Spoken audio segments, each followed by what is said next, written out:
Morning, everybody. It being around 10:04, we'll start the public hearings and transportation. But before we do that, could we please stand for the Pledge of Allegiance?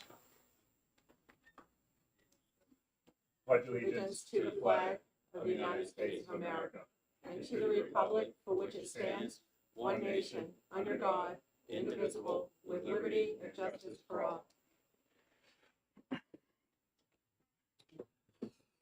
Well, good morning, everyone. Just to kind of give everyone a status, Representative Chairman Walsh will not be here this morning, so I'll be running the hearing. So he'll be here after lunch. So this should be a fun time this morning. So with that, let's start off with our first bill, HB 249, allowing bicycles to treat stop signs as yield signs and stoplights as stop signs. And the chair would like to recognize Representative Miller, who is the prime sponsor of the bill. Welcome, sir.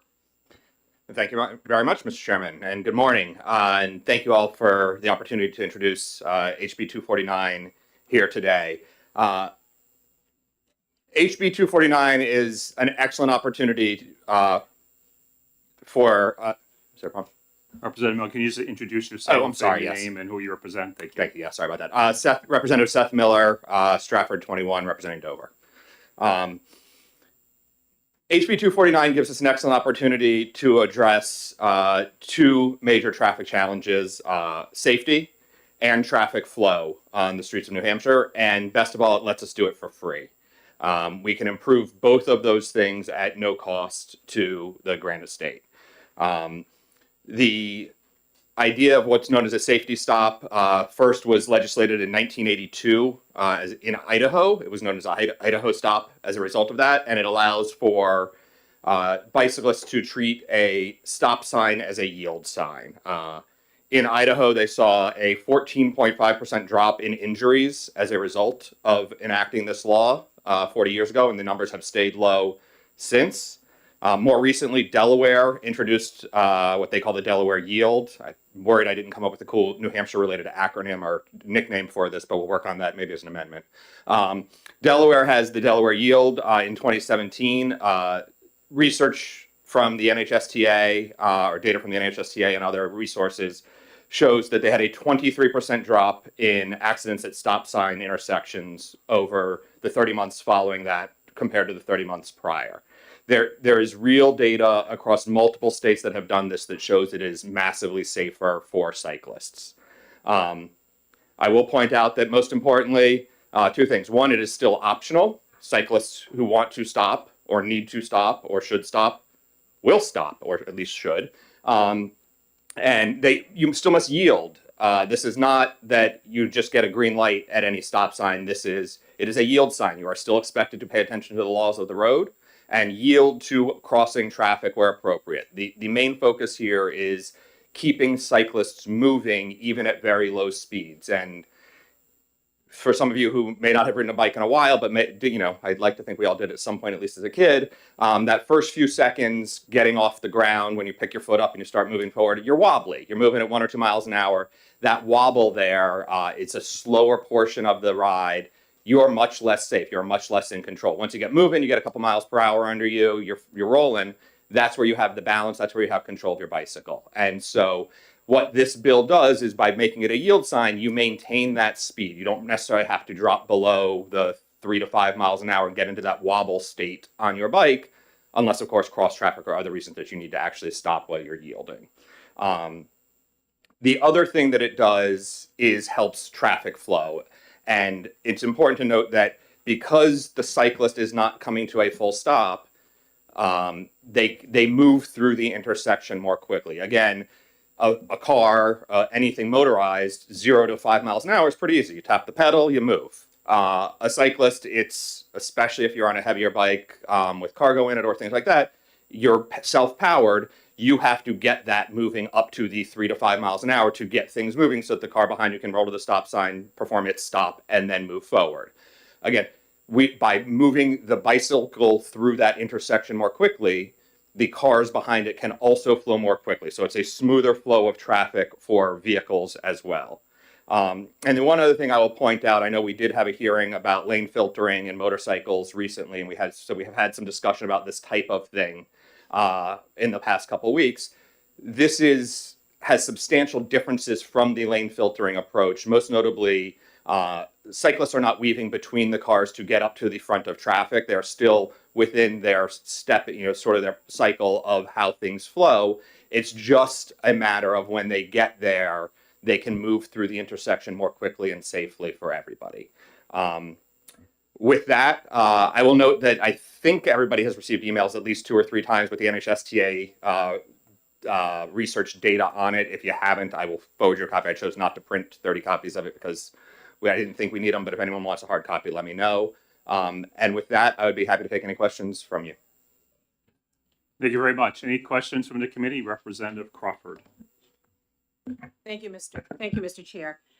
Thank you, Representative Miller, for taking the question. The only thing I see that's different in here from regular moving traffic is on line 21. It says a left-hand turn onto a one-way highway may be made on a red light after stopping and yielding to other traffic. Could you explain why you put that in there? Thank you. Yeah, I should probably have a copy of this in front of me to make sure I get it right. But I believe that's from the stop. Is that a red light? Yeah.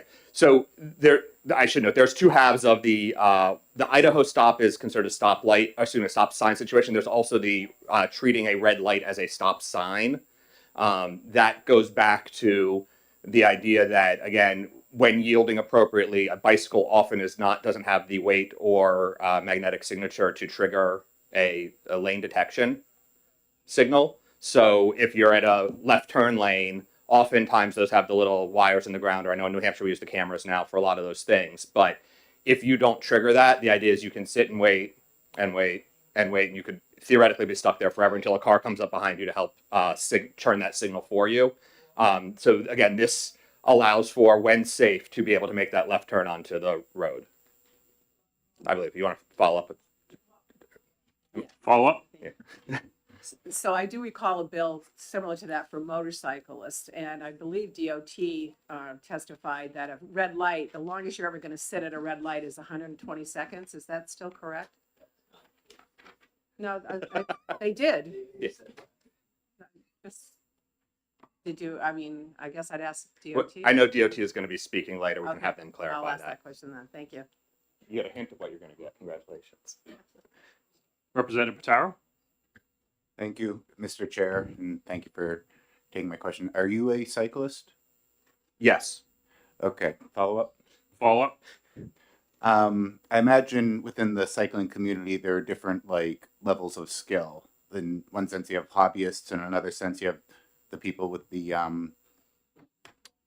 gear and the shoes that plug into the pedals. Yep. Right. Would you say that bicyclists at all levels are in favor of this bill? No. Like anything else, I think there's a variety of opinions on the bill and where the law should be. Again, I will remind you that, as I mentioned in my testimony, there is no requirement that a cyclist roll through a stop sign if this is enacted. You still can stop. You are encouraged to act and behave in a way that is considered safe both for you and the other traffic around you. And so if you are comfortable stopping a full stop there, that is completely normal. Okay. Thank you. Mr. Chair, can I ask one more question? Follow up? Okay. The language added in this bill talks about not just bicycles, but human-powered vehicles and electric bicycles. Could you elaborate on what those mean, what those are? Under New Hampshire law, electric bicycle is a specific classification of bicycle and is treated almost universally the same as a manual powered bicycle. And so that inclusion here is to make sure that it's clear that it applies to both of those categories. And so there's a whole section of the RSA about electric bikes and notes that they are basically bikes. Human powered vehicles could be other things that are not the traditional 2 wheels with a frame in between, a trike that is wheel powered or electric, but is more like a bicycle than anything else. There's those cool ski things that you sort of push your pedals on that moves, but as sort of like, it's those types of vehicles. And again, that was included based on best practices from other states that have done similar things to make sure we are recognizing the types of vehicles that we would expect to be able to take advantage of this law. Excellent answer. Thank you very much. Representative Hill? Thank you, Mr. Chairman. Like any of these changes, my concern is not knowing what, when I come to an intersection and traffic is stopped on either side, I don't know, I need to know what those people are going to do. Here, it sounds like I would not know what that bicyclist is going to do, whether, because it's voluntary, whether they are going to continue on and say that they are not yielding, they're going through the stop sign, or whether they are stopping. So how can you speak to the uncertainty of the person that is coming to that intersection and seeing bicyclists approaching and not knowing what the bicyclist plans to do? Sure. I am not in the brain of all those bicyclists, so I will speak to it from, or of all the drivers. But my understanding, my expectation would be that when I am approaching an intersection and a cyclist is approaching from the other side, and let's assume we both have stop signs, or it's a four-way stop, something of that nature, the cyclist would still respect the fact that they have to yield if there is cross traffic, and would otherwise apply the sort of rules of who has right of way when multiple vehicles approach a stop at the same time. So if I am to your right on a bicycle and you are coming up and we both get there at the same time, I would have right of way whether I came to a full stop or treated that stop sign as a yield, because that is what the rules of the road say. If you are to my right and we are coming up, you have the right of way, and as specified in the law, I am obligated to yield to you as we approach at the same time, and that sucks for me because I lose my momentum and have to stop and go through, the wobble phase and all those other things again. But I would expect that that is how the law is written. That is how it continues to be written with this amendment or this alteration of the law, and that's how it be adhered to. Representative Geisen? Thank you, Mr. Chair. Thank you, Representative Miller, taking the question. So, yeah, I've reviewed a lot of laws similar to this in the motorcycle world, the left turn on red, the lane filtering, etc. And all of those laws specifically state somewhere that the operator that is doing something non-standard is liable for damages for their own safety, and establishes that this new code of law does not change the laws of right-of-way. I don't see anything with regards to liability in this, and that concerns me. Do you know if that's covered under another code of law, or what your answer to that is, sir? And thank you for the question. I do not know if that's covered specifically elsewhere on the laws. I don't believe that there is specific mention of who has liability when a cyclist is on the road generally, other than they are obligated to respect the laws of the road.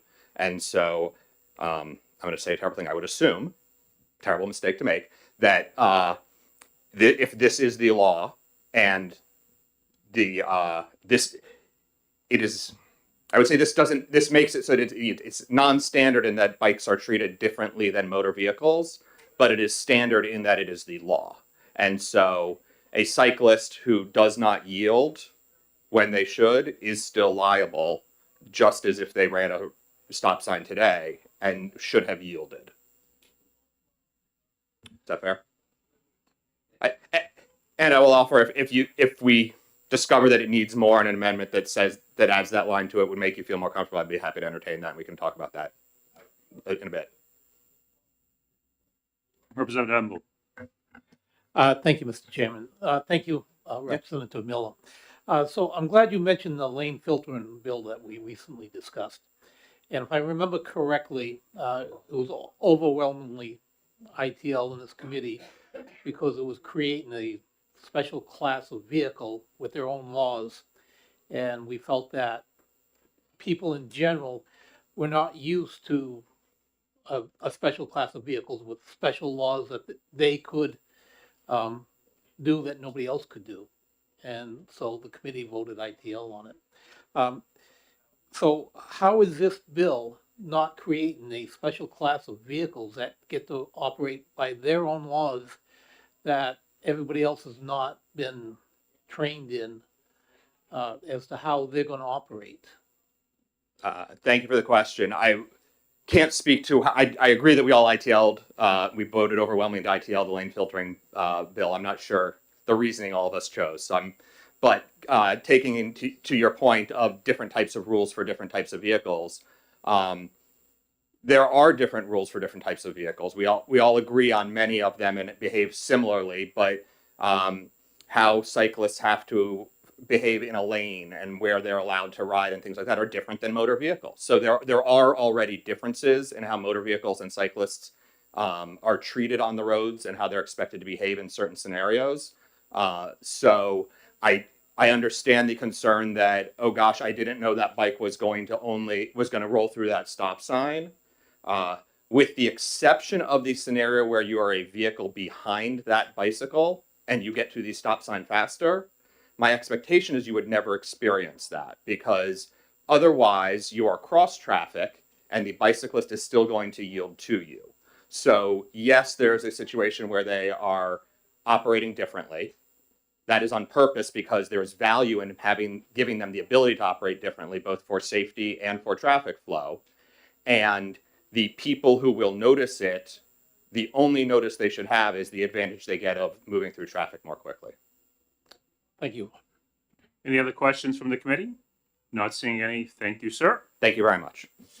Chair now like to recognize Michael Frank, who's representing himself, who supports the bill, who's asking for 2 to 3 minutes. Welcome, sir, to transportation.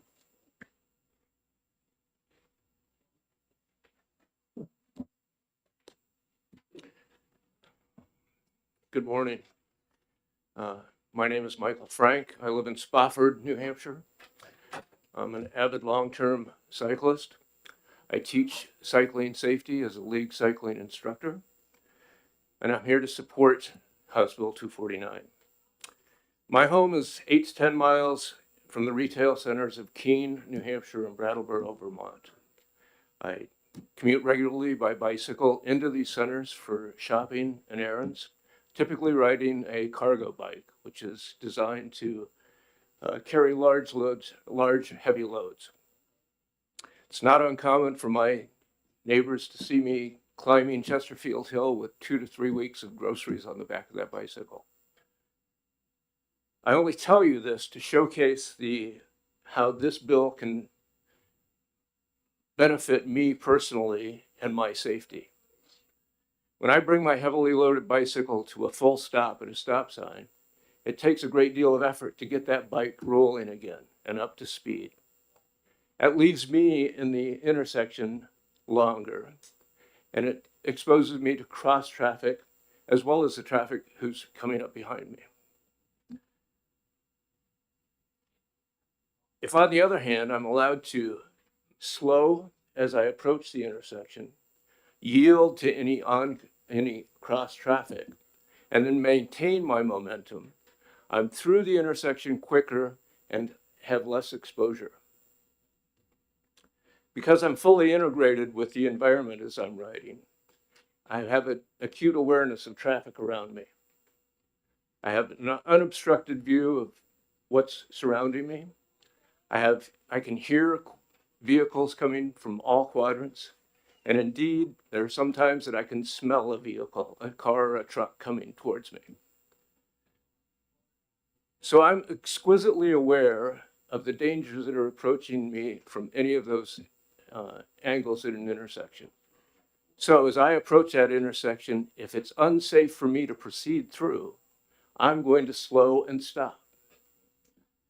Just as a motorist treats a yield sign by processing the information of whether to slow and proceed through or stop for any oncoming traffic, I'm able to do that at an intersection controlled by a red octagon. Now, this bill also calls for allowance of the cyclist to treat a stoplight as a stop sign, and I'd like to speak to my personal experience with that. I frequently find myself at the stop line waiting for a red light as I'm in the right-hand lane, getting ready to proceed straight through that intersection whenever the light turns green. For years, I've had to endure the wrath of the motorist behind me who wants to make a right-hand turn on a red light. But I'm waiting there, waiting for that light to turn green as he and I stare at an empty intersection. If I have the ability to pull up to the stoplight, make sure that there's no traffic coming, and then proceed through, that allows me to get through the intersection, the traffic behind me to make their right on red privilege, exercise that privilege. If the traffic behind me is going to follow me straight through that intersection, it allows me to get up to speed, get some space between the vehicle behind me and through the intersection, and that allows that driver the opportunity to time his move to the left to get around me. These are all things that make my life as a cyclist much more safer and improves vehicle flow, traffic flow. I can echo the prior testimony of improved safety. I can cite the various studies showing no negative impact on the motoring public. And I can point out that decriminalizing a common practice has in other states caused an increase in cycling for health and recreation. But in my reading, I can't find any evidence that this law would cause any expense to the state. For these reasons, I respectfully ask that you support this legislation. I thank you for your time and consideration, and I would invite you to come down and ride around Spofford Lake with me anytime. Any questions from the committee? Representative St. Clair. Thank you, Mr. Chair, and thank you. Are you aware of any bicyclists, yourself included, but probably not you, that have received a ticket for treating a red light as a stop sign or coasting through a stop sign or a traffic light on a I can bicycle? speak to my personal experience. I have not received a ticket. I have had a discussion with an officer in another state. And I've had one state police officer flash his lights at me just to indicate that he knew that I had rolled through the stop sign. Okay. Thank you. Any other questions from the committee? Not seeing any. Thank you, sir. Thank you. Chair, now I'd like to recognize Tim Blagden, who supports the bill, asking for 2 minutes. Welcome, Tim, to transportation. Thank you very, very much. I was the head of the Bike Walk Alliance of New Hampshire from 2013 to 2016. I support the bill. This bill reflects how many people ride today. We're all out to keep ourselves safe, but starting and stopping on a bicycle takes effort. And so if we can approach a stop sign, slow, look around, and if it's safe to do so, proceed. That saves energy and saves time. And as previous people have testified, it also gets the bicycle through the intersection faster, which is safer for all of us, both on bikes and on cars. And similarly, at a stop sign, if this law were passed, the cyclist would have to come to a complete stop at a red light.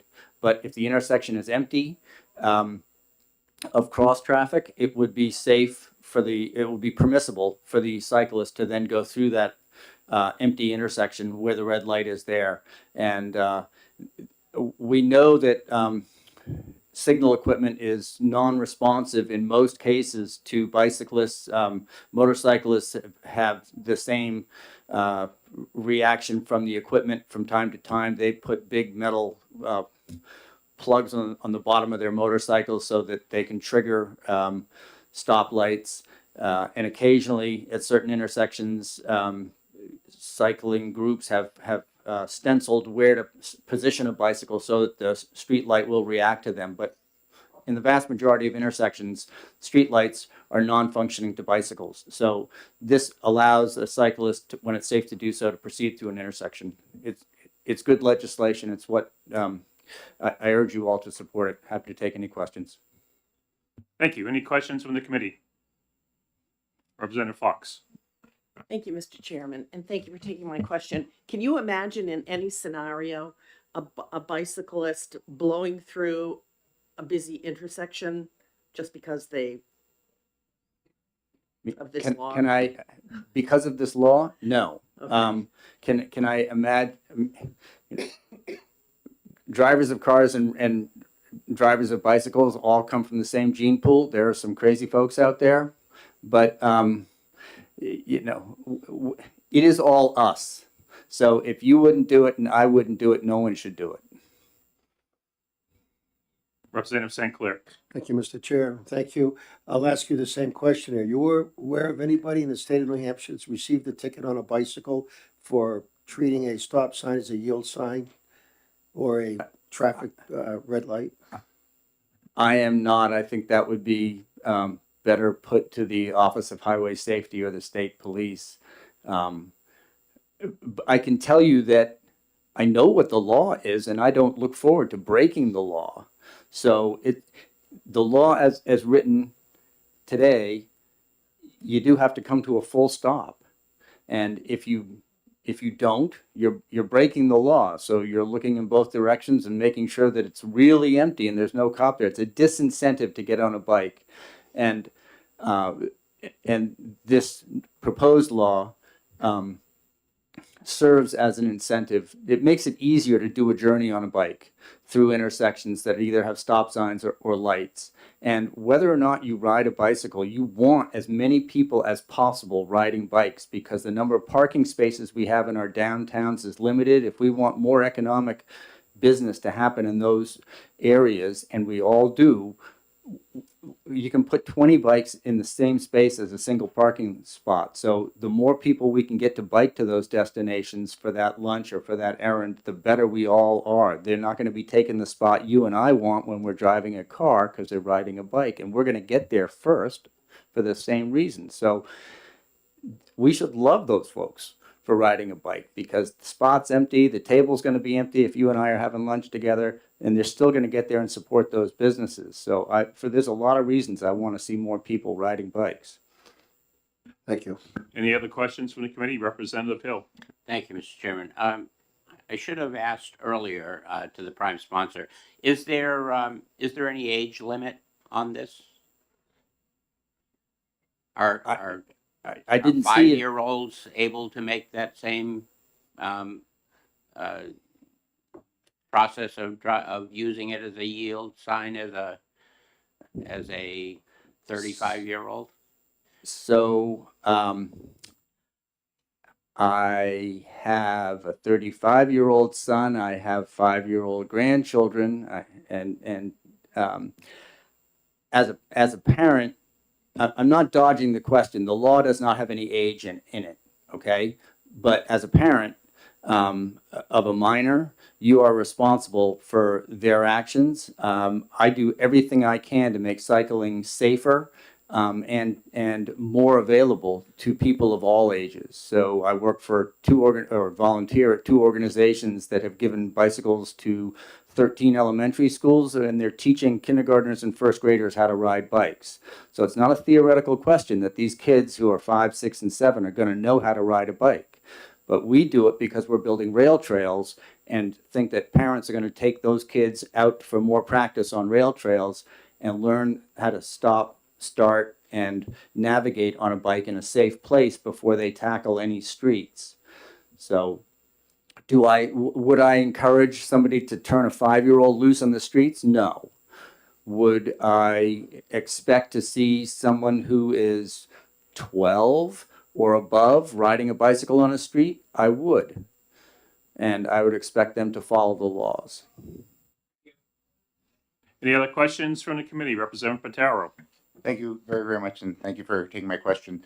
I imagine the next years and decades, New Hampshire might have specific areas of urbanization and development and so forth, and with that comes bike lanes. Do you have any thoughts on how this bill would intertwine with bike lanes in cities? If you look at transportation, guidebooks isn't the wrong, standardization books, and we have DOT here, we have other people from cycling organizations here. So there are there is infrastructure techniques where if you have a bike lane that comes up to an intersection and it's heavily biked in a place, they can do a bike box at the front of the intersection to allow the bikes to move up and then get the jump at the beginning of the intersection. I don't believe that the state of New Hampshire has any of those here yet, but there are ways to handle smoothly more bicycling if that's what you're asking. But honestly, we are a long way away from having that problem. That's a problem I would love to have. So we need to make biking safer in many places first. I appreciate it very much. Thank you. Any other questions from the committee? Not seeing any. Thank you very much. Just to let the members of the committee know, we do have the DOT here as one of the speakers. So, if you have some specific questions there, they'll be up here shortly. Next, the chair, I'd like to recognize Paula Bedard, representing herself, asking for 3 minutes, who supports the bill and also has written testimony. If you have that, and give it to the clerk, we'd appreciate it. I'll do Welcome. that. Yep, thank you. My name is Paula Bedard. I live in Goffstown. I'm here to speak in favor of HB 249. If passed, it would allow bicyclists to treat stop signs as yield and stop lights as stop signs. I've been an avid bicyclist most of my life. I appreciate and value using a bicycle for transportation, recreation, and fitness. As a transportational cyclist, I commuted to work by bike for many years. I'm also a certified bike safety instructor. I have my certification through the national level League of American Bicyclists credential. They have a smart cycling program, and I've been involved in teaching those curriculums for over 15 years.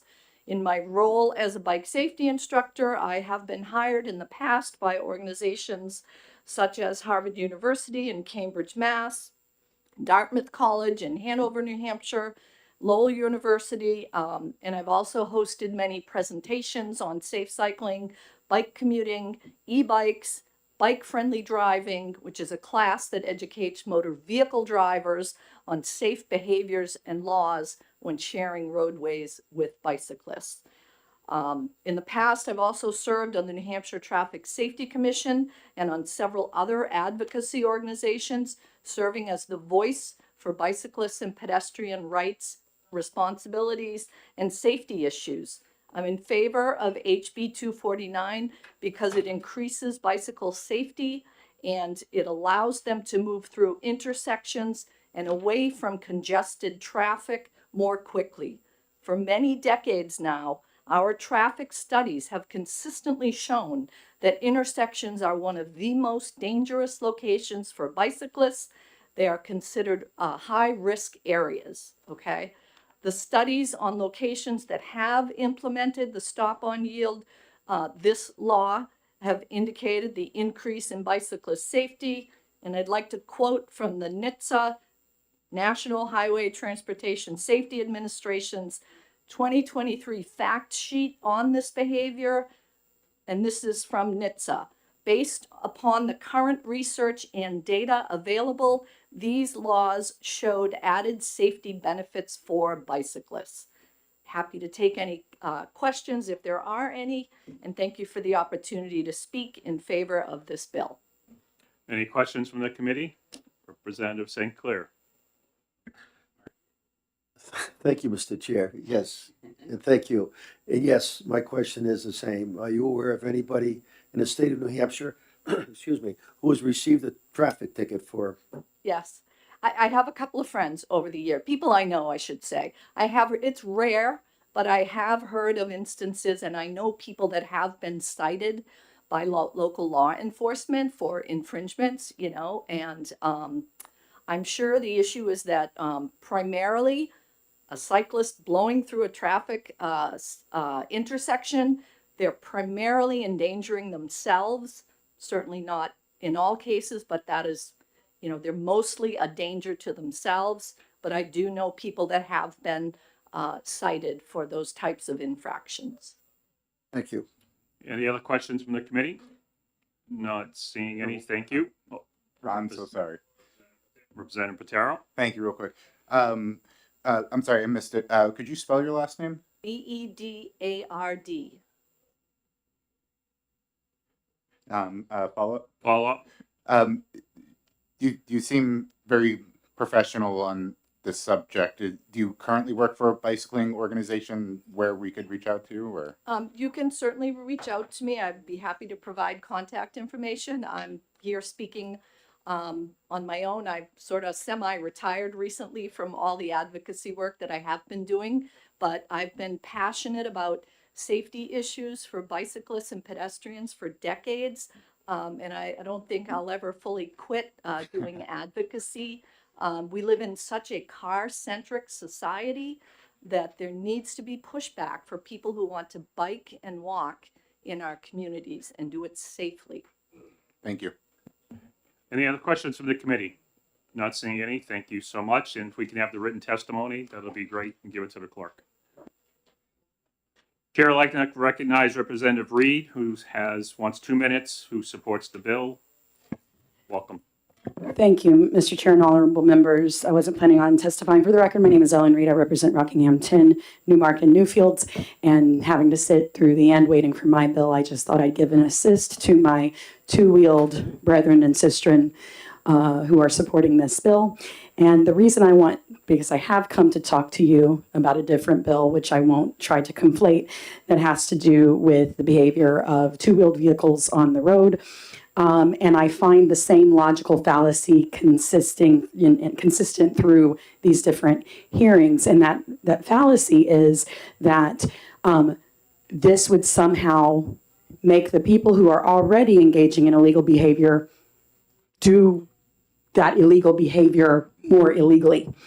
And that's just not true. If people are running through red lights now, they're going to continue in the future. If they're engaged in drag racing now, they're going to continue in the future. So I just want to caution the committee before they engage in debate that has to do with that logical fallacy. And I would like to also remind the committee that people on two wheels, whether they be powered or not powered, are doing a service to society. And so that kind of, you want to encourage that behavior, especially with bicycles, because they are helping with traffic, they are helping with emissions, they are helping with all the things that we want people to help out with. And so to incentivize that would be to help them transport themselves in a safe way. And having said that, I'd like to say that I ride a bicycle every day. I don't. I have a body built by motorcycles. So I don't think that there would be questions, but I've never heard of someone being ticketed. Okay, but again, I'm not a bicyclist. I'm a vroom vroom. Thank you. Any questions from the committee? Not seeing any. Thank you. Chair would like to recognize Jonathan Vale, representing himself, who supports the bill, who's asking for 5 minutes. If we can make it like 2 to 3, we would appreciate it. Yes, sir. Thank you for having me. First time here, that's why I put 5 minutes. I didn't know what that would be, so we'll make it real quick. I think people have addressed the major points that I came here to make. So I just want to add that my name is Jonathan Vale. I'm from Nashua, where I'm involved with the Gate City Bike Co-op, the Nashua Strong Towns Group, and I'm also a member of the Bike Walk Alliance of New Hampshire. I'm also a longtime bike commuter, recreational cyclist, and I commute year-round, plus or minus snow, to where I work in Merrimack. And on that drive, I do go through mostly some red lights.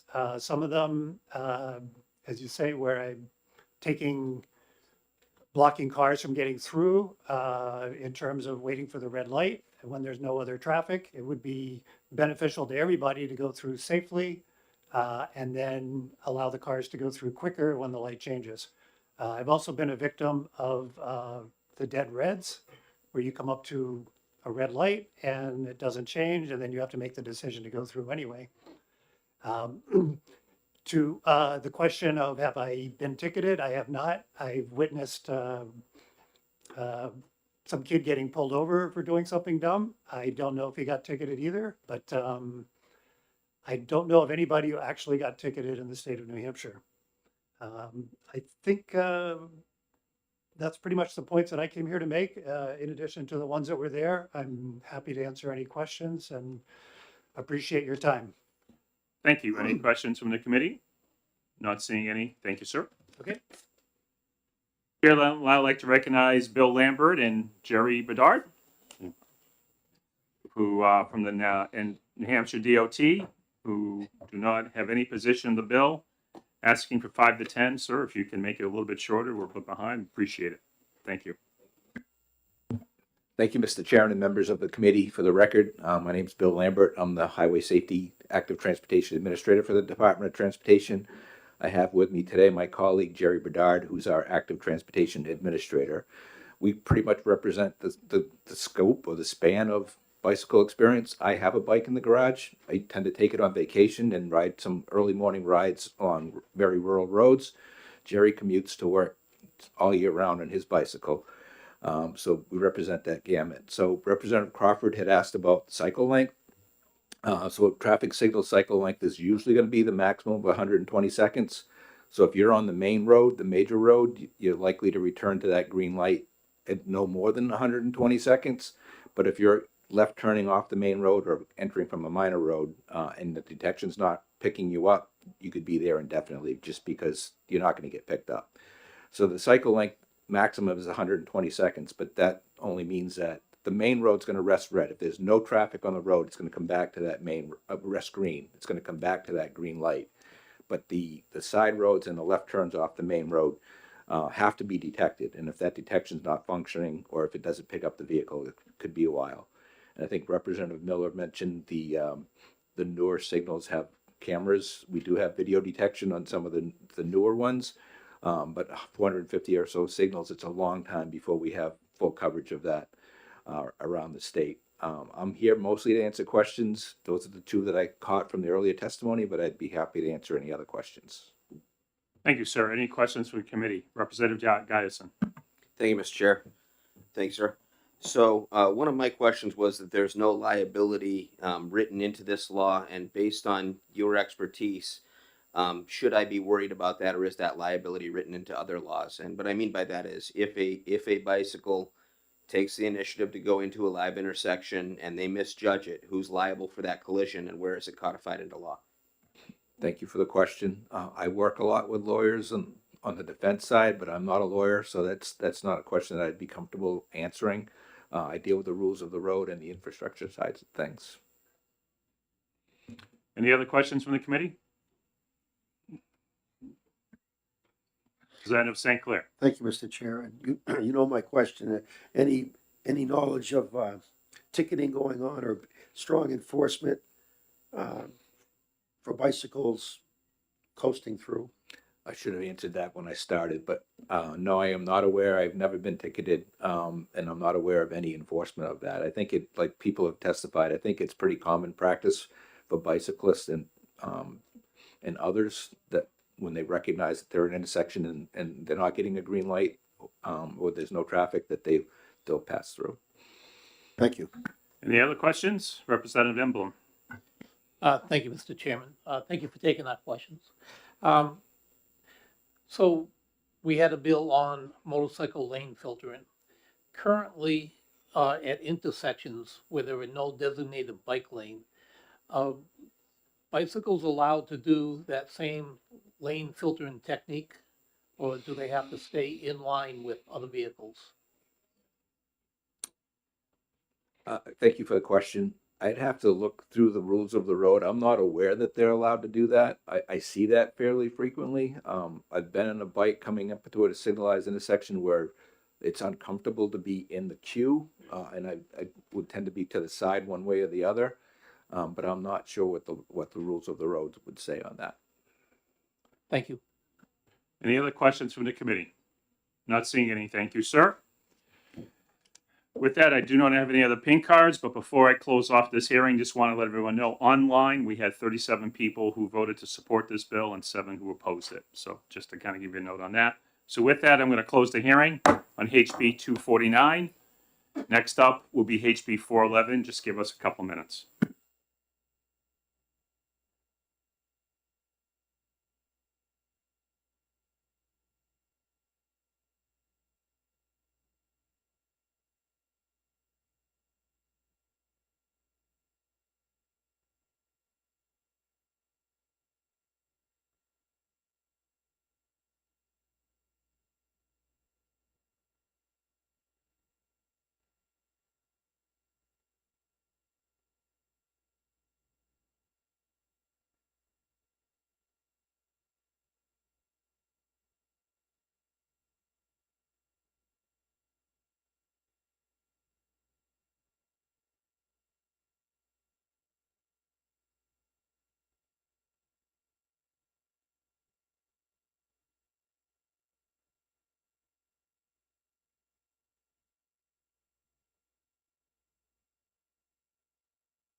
All right, we're falling a little bit behind here, so we got to get moving. I'd like to introduce HB 411 relative to making the use of a mobile electronic device while driving a secondary offense. Chair would like to recognize Representative Reed, the prime sponsor. Welcome. Thank you again, Mr. Chair, and thank you again, honorable members. Again, for the record, I am still Ellen Reed. I still represent Rockingham 10, Newmarket, and Newfields. And as I've testified in this committee before, for the context for the following bill, among my many professions I've had in my life, the one I currently hold and I've held for the last 14 years is that of a CDL driver of large vehicles, interstate, and in the 14 years I've held that license, I have driven approximately 1 million miles. So, as you are probably aware, a recent Supreme Court decision just struck down at least part of our current hands-free law as overly broad and not really enforceable and unfair. The way that the opinion as I read it is directing is that it's unfair because essentially this is no different than this, and yet for some reason this is illegal and puts points on your license and this does not. Not that distracted driving, which is not illegal in and of itself. The only place in motor vehicle law where the word distracted pops up is in the test that we have to take to get our license, where we have to answer questions about distracted driving. But it's not that they're saying that it's okay to be distracted on your phone. They're saying that if you're not doing something with your phone that's distracting and wouldn't be distracting in any other context, then that's not enforceable. And so this mandates that the law be changed.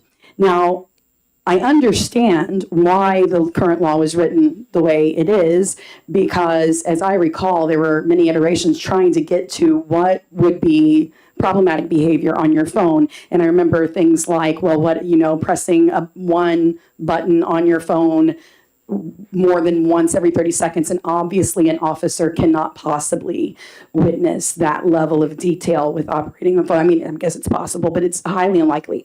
It'd be very difficult to enforce. And so I think the easiest thing for back then, 10 years ago, for this committee to do was to simply say hands-free. Don't touch any device that can connect while you are driving. However, that's not, that we know now, and I think the Supreme Court has affirmed the intent of this bill, which is that is really unfair, because I could hold a phone-shaped toy and that would be fine. I could do that to my face and that would be fine. I can eat my breakfast.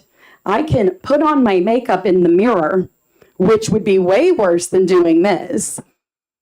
And I have one of the largest phones on the market.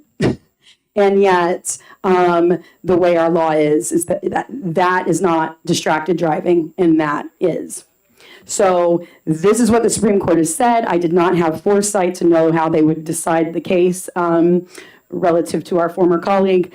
But I think that the point is that this bill, I think, is an elegant way to get around the idea that you need to tie the behavior to being actually distracted without creating all of those enforcement problems of an officer has to see you actually pushing a thing or whatever.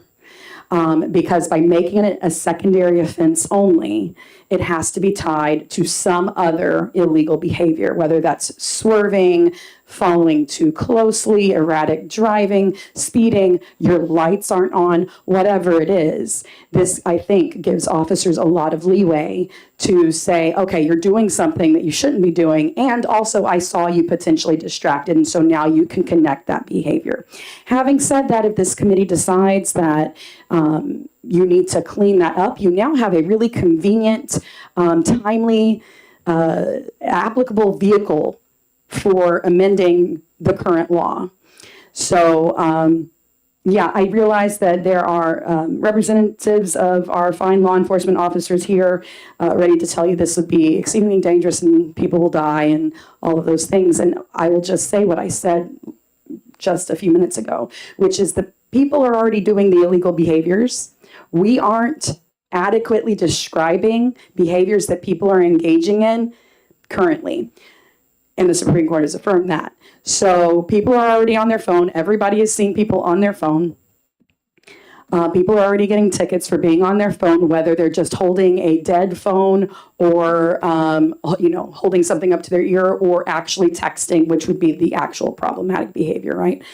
They're already doing that. I think we know now we have a mandate from the Supreme Court to tighten up our law, and I think this allows officers to easily enforce while still connecting it to the actual distracted driving. I did want to say, in the interest of, in case you wanted to talk about distracted driving, which is not currently its own RSA, the National Highway Traffic and Safety Administration defines distracted driving as taking your eyes off of the road for 2 seconds or more. Again, that would be really hard for an officer to time or whatever, but I just wanted to put that out there for you. And I think that might be everything I have to say off the bat. I did actually, it's not illegal. Don't get mad at me. You can be mad, but don't get mad at me. I wrote the bullet points for my introduction while I was driving. So. Any questions from the committee? Representative Vayu. Thank you, Mr. Chairman. Thank you for taking my question. Do you know exactly what the Supreme Court decision was and what the behavior was that they were dealing with? Yes, and actually it was a behavior by a former colleague of ours that I've also been pulled over, though not ticketed for, which is holding a phone that is not, you're not actually operating. Now, in my example, I picked up a phone it had fallen out of my bag onto the seat, and I picked it up to put it back in the seat in the bag. In the example of our former colleague, he was on the Bluetooth device. So he was not operating the phone, but the phone, I think, had fallen down, and he picked it up. It fell down, and he picked it up, and he was holding a phone but not engaging with the phone. And currently, officers do pull over and ticket people for holding a phone, even if it's powered off. It's capable of connecting to the internet, capable of sending and receiving messages, and therefore just holding the phone, even if it's broken, just holding the phone is a violation that can put points on your license, 150 for the first offense, 250 for a second offense. But holding this was fine. That was cool this morning. Follow up? So that would probably fall under the negligent driving law in the state. Are you familiar with that law? I don't see how that's negligent driving. It's a violation of the hands-free law, but our former colleague was, as far as I know, and it would have been brought up in the case, I think if there had been otherwise, was not engaged in any other problematic driving behavior. No, I just mean that any behavior that distracts you and causes an accident would fall under the negligent driving law, which would technically be I don't believe you can be pulled over for negligent driving until you do something actually negligent that would require you to be, cited or something along those lines. So, where do you have kind of a secondary law in place for the kind of behavior that would cause a problem? So he wasn't cited for negligent driving. And if holding an item was negligent driving, then I think all of us that drink our coffee in the morning on the way to work would get cited for negligent driving or put on our makeup or whatever. But that's not happening. So at some point, despite having negligent driving, we decided, actually some point being 10 years ago, we decided that phones in particular were a problem, and indeed they are. And we wanted to create a special law for that behavior because it was such a problem, which indeed it is. And what I'm saying is that some of the behaviors with phones that we have included in that law, because it's too hard for officers to see exactly what you're doing on your phone, some of those behaviors are not distracted driving and are not problematic, are not negligent, and the Supreme Court has upheld that. So we need to, whatever else you think of me and my driving and my professional million miles and whatever else you think of anyone's driving, the Supreme Court has said we need to clean up our law. So you don't have to go with it working as a secondary offense if this committee doesn't want to, but you do have a vehicle, no pun, to go ahead and amend the law in a timely way because the Supreme Court just made this decision. Representative Hill? Thank you, Mr. Chairman, and thank you, Representative, for taking my question. While you ask that, I'm going to pick up my phone because it's kind of freaking me out.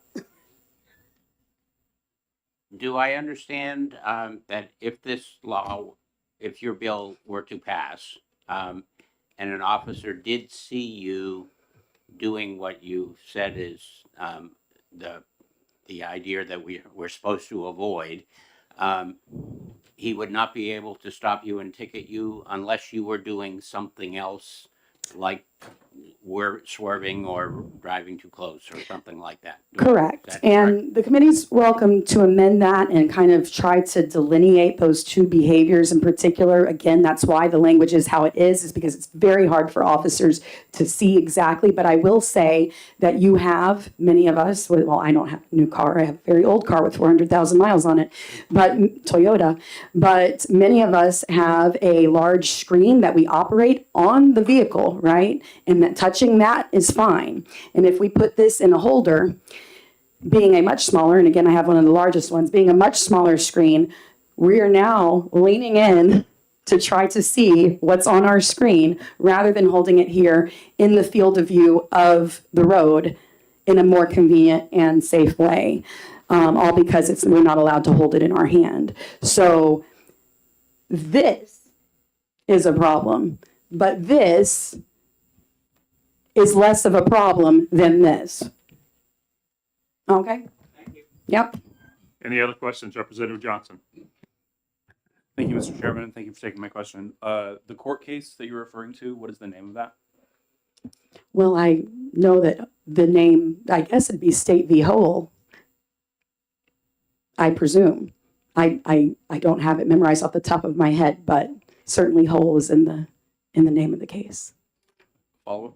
Follow-up. I believe it was in the Union Leader article as well over the last week or so. Okay, thank you. So if an officer sees you driving down the road doing this and you're not looking at the road, they still can't pull you over? In this, no, because what you're doing, let's say you're doing this, but you're doing this for 2 seconds or less, right? So by the National Traffic and Safety Administration, that's not technically distracted driving. So at least in terms of your field of view. So having said that, it's not like I'm sitting here going, it has to be this or nothing. I'm repeatedly saying, you need to change the law. This is an elegant way to change the law. If you want to further delineate between, pressing buttons on your phone as opposed to pressing buttons on the car, as opposed to like dealing with a radio, as opposed to whatever, then that's up to the committee. But the committee 10 years ago tried this and couldn't figure out a good way to give officers an easy thing to enforce. What this does is say, if you're not doing anything else dangerous on the road, then maybe it's not distracted driving. Perhaps this committee wants to try the 2-second thing or 3-second or whatever and say that officers should be looking and counting how many seconds a person is not looking at the road. In that case, you could wrap in behaviors like writing your speech beforehand or putting on makeup. I did not put on makeup while I was driving, by the way. Any other questions from the committee? Representative Hempel. Thank you, Mr. Chairman. Thank you, Representative, for being here today. In your testimony, you've given a lot of example about levels of distracted driving using phone and your notebook, etc., which is fine.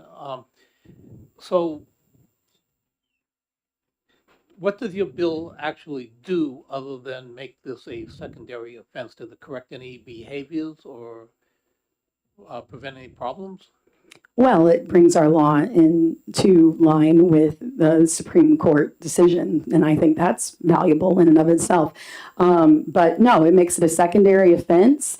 It does not, I am not proposing that this is going to get rid of an already existing in our current law, the current law that's overly broad via Supreme Court case, the already existing distracted driver problem. That is a real problem that needs to be dealt with perhaps via law, but also education, also many different things can be used to deal with that. I'm not proposing that I'm dealing with that problem. I'm proposing I'm dealing with the problem of people who are not distracted getting tickets because the law is overly broad. And if I had come here before the Supreme Court decision was made, it just would have been me with my million miles professional telling you that there are people being ticketed for an overly broad law when they're not being distracted. But now I have the Supreme Court backing me up, which are words that I rarely get to say. Any other questions? Not seeing any. Thank you so much. Just let the committee know we have 5 other speakers on this particular talkative speech. Mr. Chair, do we have anybody from state police or anybody else that's going to testify? That's in it? who's coming up next. Thank you very We much. have that DOT as well. Chair would like to now recognize Lieutenant Chris Storm from the New Hampshire State Police, asking for about 3 to 4 minutes, who is opposed to the bill. Welcome, Lieutenant.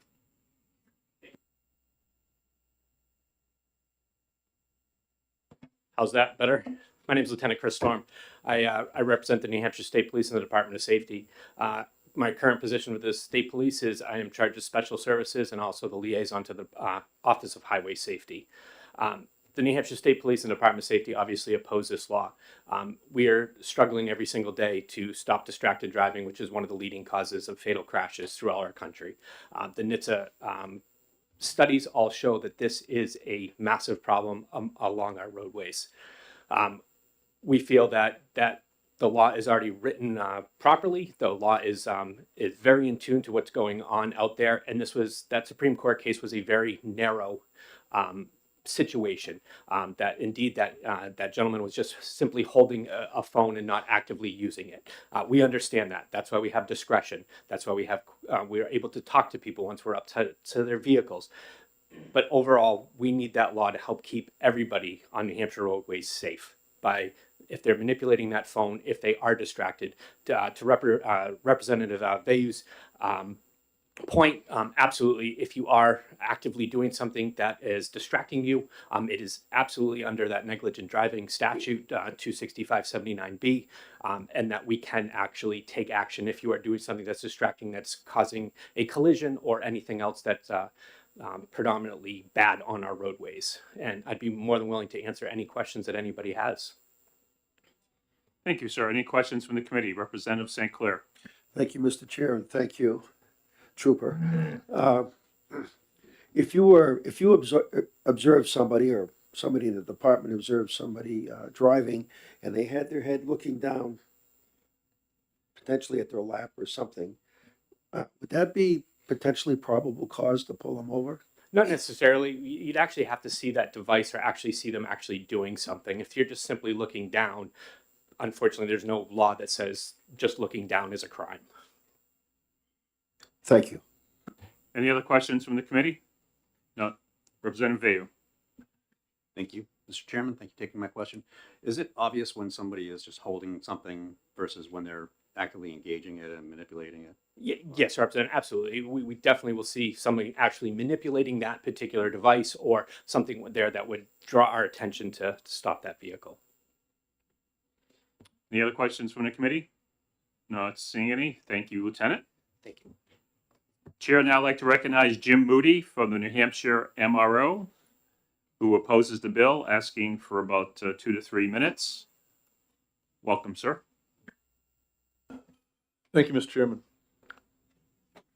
and the committee members for this opportunity to convey our views on HB 411. My name is Jim Moody. I am the incoming Vice President of the New Hampshire Motorcyclist Rights Organization, commonly referred to as NMRO. And on behalf of NMRO, I am opposing HB 411. For a few reasons why NMRO believes retaining the use of a mobile electronic device while driving should remain as a primary offense. Other testimony has been given about distracted driving. Distracted driving is any activity that diverts attention from driving, including talking or texting, eating and drinking, talking to people in your vehicle, fiddling with your stereo, entertainment, nav system, anything that takes your attention away from the task of safe driving. Texting obviously is the most alarming distraction. Sending or reading a text takes your eyes off the road for 5 seconds on average. At 55 miles an hour, that's like driving the length of an entire football field with your eyes closed. Using a cell phone while driving creates enormous potential for deaths and injuries on U.S. roads. According to NHTSA, in 2022, 3,308 people were killed in motor vehicle crashes involving distracted drivers. This accounts for between 8 and 9% of all fatal motor vehicle collisions on roads across the U.S. To put that in perspective, a total of 9 people every day in the U.S. are killed from distracted driving. However, not all distracted driving crashes are fatal. The total of driver distraction is far greater when considering crashes that cause injury but were not fatal. In fact, 324,652 people were hurt in distracted driving crashes in 2020. In 2019, almost 20% of the people who died in crashes involving a distracted driver were not in vehicles. They were walking, riding their bicycles, or otherwise outside a vehicle. And lastly, data from the New Hampshire State Police showed that 135 people died in car crashes in New Hampshire in 2024. While our vehicles have become safer, that doesn't mean our roads are safe from distracted drivers. Distraction affects driver performance by causing reduced reaction time, impaired decision-making, decreased situational awareness, and compromised vehicle control. Motorcycles are at particularly high risk for collisions when drivers are cognitively distracted. Thank you for your time, and I hope that you would consider our statements on this bill and oppose HB 411. Thank you, sir. Any questions from the committee? Not seeing any. Thank you. I also have written testimony I'll pass out. Thank you. Chair, now I'd like to recognize Dan Bennett, asking for 1 minute, who opposes the bill from the New Hampshire Auto Dealers Association. Welcome, sir, to transportation. Thank you, Mr. Chairman, members of the committee. I think I indicated 2 minutes, but I'll do my best to keep it to 1. So, as you know, NHADA is a trade association for the motor vehicle industry, car, truck, motorcycle, snowmobile, ATV, construction, farm equipment, both franchise and independent in all corners of the state. As you've heard from us before, roadway safety is a cornerstone issue for NHADA. On multiple issues. Over 10 years ago, we worked with the Department of Safety and the other stakeholders to help craft this language. Specifically, at the time, it was Major Shapiro from the Office of Highway Safety, and a lot of work went into the language. There's increased dangerous activity and accidents on the roads in New Hampshire. You know, Union Leader this weekend, individuals stopped going 125 miles an hour on 93. Excessive speeding. You've heard us talk about before. Last year was the deadliest year on the roads for youth operators. And so this is no time to weaken our laws that affect roadway safety. The 3 big issues really are distraction, impairment, and speed. Okay, so the 3 legs of that stool. It's no time to weaken one of those legs. And if the committee did so feel necessary to try and tweak the law based on the recent Supreme Court decision, then we would gladly work as a stakeholder and participate, including adding the perspective of some of the newer vehicle technology that we find in our cars and trucks. So with that being said, that's all we wanted to offer, that we do in fact oppose the bill. Thank you, sir. Any questions from the committee? Not seeing any. Thank you. Thank you. Chair, I would like to recognize Dan Goodman from AAA, asking for 2 to 3 minutes. Opposes the bill, does have some written testimony. Welcome, sir, to transportation. Thank you very much, Chair. For the record, my name is Dan Goodman. I'm a Public Affairs and Traffic Safety Manager for AAA Northern New England. Come here in opposition to this bill. I'll try to be quick, as I know we're running late. AAA has a foundation, AAA Foundation for Traffic Safety, that has done about a dozen studies on distracted driving, and I'm just going to lay out a couple key points about the dangers of distracted driving that we have studied in conjunction with the University of Utah over the years. Any cell phone use quadruples your crash risk. Cognitive distraction, which means you're not looking at the phone, but anytime you use your phone, you have a mental distraction. In other words, cognitive distraction is real, and even with your hands on the wheel and your eyes on the road, these distractions dangerously affect your driving performance. Texting creates a crash risk 23 times worse than driving while not distracted. With 1 out of every 20 drivers using a cell phone at any given time on the roads, it's extremely dangerous. Drivers also, in our latest study, drivers experience what's known as a hangover effect. a lasting distraction that lasts up to 27 seconds after you hang up your cell phone. Even so, when you're at, and this is, they test it when people are at stop signs or at red lights, when they're texting or using their phone, they hang up and they have a hangover effect. It's still a mental distraction that in some instances led to 27 seconds of continued distraction. We do an annual survey across the country. It's called the AAA Foundation Traffic Safety Culture Index. Last year, 93% of respondents cited distraction as a serious problem and a behavior that makes them feel less safe on the road. A year ago, or 2 years ago, the year before, it was 83%. And that's just, people are just feeling less safe on the roads, and distraction is one of the largest issues. And I'm going to follow Dan Bennett. I also have a stool analogy. Traffic safety is founded on 3 E's. You need strong enforcement, you need an effective law, and you also have to have an education campaign. Think of this concept as a three-legged stool. If one leg is missing or damaged, that stool is weakened and unsafe. Passing this law weakens that one leg, thus making our roads in New Hampshire less safe. I urge you to vote in opposition to this, and I'm happy to answer any questions. Thank you. Any questions from the committee? Not seeing any. Thank you. Thank you. Written testimony? Do you have the written testimony? I apologize, you do not. You don't? Okay. Yeah, that was a mischaracterization. Sorry.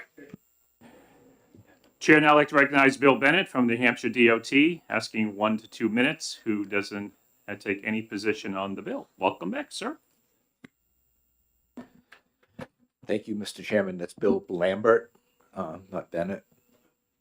So for the record, Bill Lambert, New Hampshire DOT Highway Safety Active Transportation Administrator.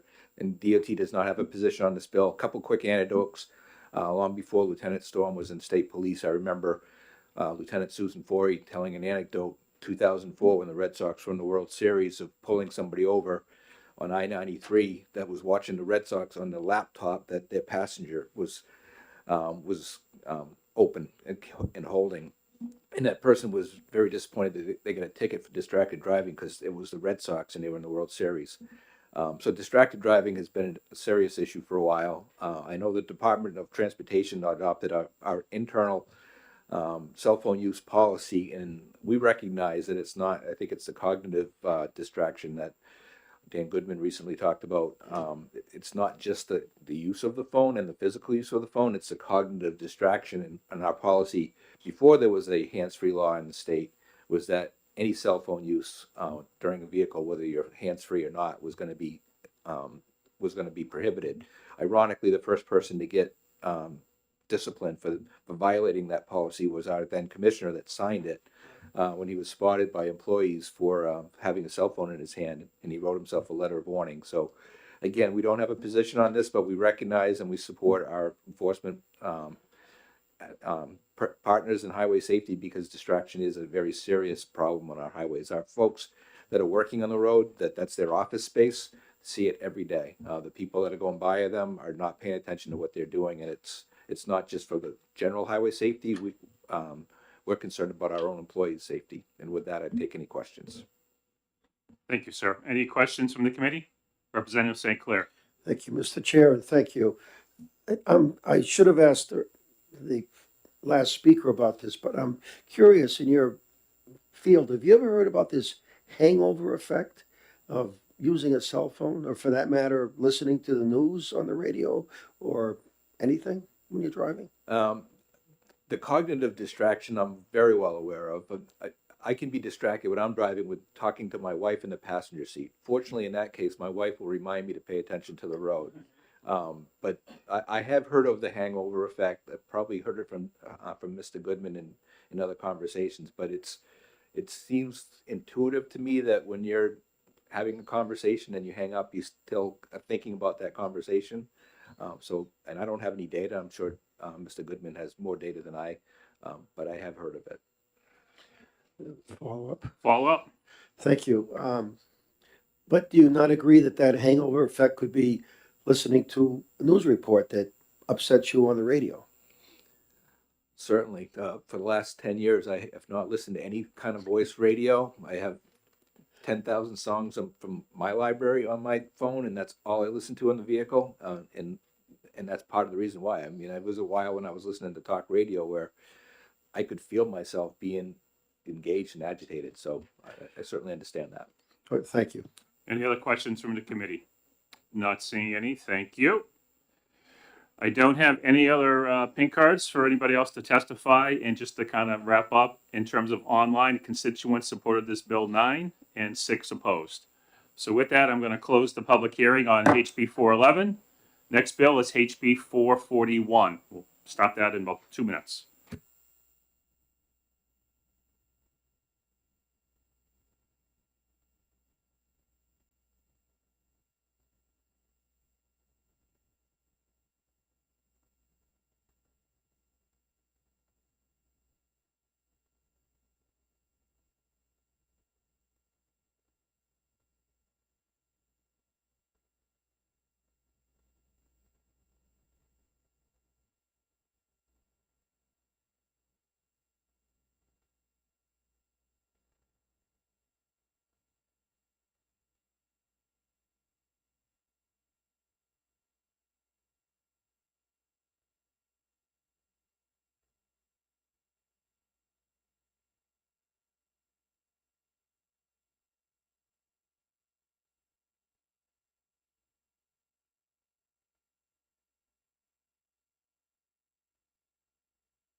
All right, being about 11:22, I'd like to open up the public hearing on HB 441 relative to visible motor vehicle diesel emissions and rolling coal. Chair, I'd like to recognize Representative Heath Howard, who's the prime sponsor of the bill, who supports the bill. Sir, welcome to Transportation. Thank you, Honorable Mr. Chair and committee members. I apologize that I was a few minutes late. I have committee going on right now upstairs. But HB 441 prohibits the operation of diesel vehicles under 18,000 pounds with altered exhaust systems that emit excessive smoke, commonly known as rolling coal. It is a step towards safeguarding public health, reducing environmental harm, and promoting responsible vehicle use. This would ban the intentional modification of vehicles to emit thick plumes of smoke. And by banning this practice, the bill directly mitigates localized air pollution, protecting vulnerable populations like children, the elderly, and those with pre-existing health conditions. Black carbon, the major component of diesel smoke, has a global warming potential of up to 3,300 times greater than carbon dioxide over a 20-year period. Reducing black carbon emissions is a cost-effective strategy to slow near-term climate warming. This bill aligns with broader efforts such as the Diesel Emissions Reduction Act passed federally back in 2010, which prioritized retrofitting diesel engines to curb emissions. Prohibiting rolling coal ensures that individual actions do not undermine collective climate goals. Excessive smoke from rolling coal impairs visibility for drivers, cyclists, and pedestrians, increasing accident risks. The bill reinforces civic responsibility by penalizing deliberate actions that endangers others, and reinforces civic responsibility by penalizing deliberate actions that endanger others. Modern diesel engines are equipped with emission controls such as particulate filters, which already achieve near zero pollutant levels. This law ensures that vehicle modifications do not revert to outdated, harmful practices by preventing the intentional use of smoke in a harmful manner. This bill is also less extreme than some of the other laws passed elsewhere in the United States by creating this as a violation and not a felony. With that, I'm open to any questions. Thank you. Thank you, sir. Any questions from the committee? Representative St. Clair. Thank you, Mr. Chair. And thank you. When that smoke comes out and it's in the air, how long does it take, if you know the answer, to dissipate? In other words, you don't see it anymore. That's a good question. I'm not fully certain. I mean, it depends on how long somebody is trying to push that smoke out, and obviously it can take quite a while to dissipate. Thank you. We do have someone from the New Hampshire DES up to speak, so they may be able to answer that question. Any other questions from the committee? Representative Hemblem. Thank you, Mr. Chair. Thank you, Representative, for being here, taking our questions. So just to be clear, in order to be able to produce this black smoke, is the only way to do that through a modification of the exhaust system? I believe so. It's either going to be an older diesel motor or it's going to be one that has been modified by the owner, meaning that they would have intentionally violated this statute. Thank you. Any other questions from the committee? Not seeing any. Thank you. Thank you. Chair now like to recognize Michael Fitzgerald from the New Hampshire DES, who's not taking any position on the bill, who's asking for 2 minutes. Welcome, sir, to transportation. Thank you very much, Mr. Chairman. Stated Michael Fitzgerald, Assistant Director of the Air Resources Division of the Department of Environmental Services. As I've mentioned previously, we work with the Department of Safety to implement the vehicle emissions control program here in the state. And we do not take a position on this bill. I do not disagree with anything that the sponsor said previously relative to emissions.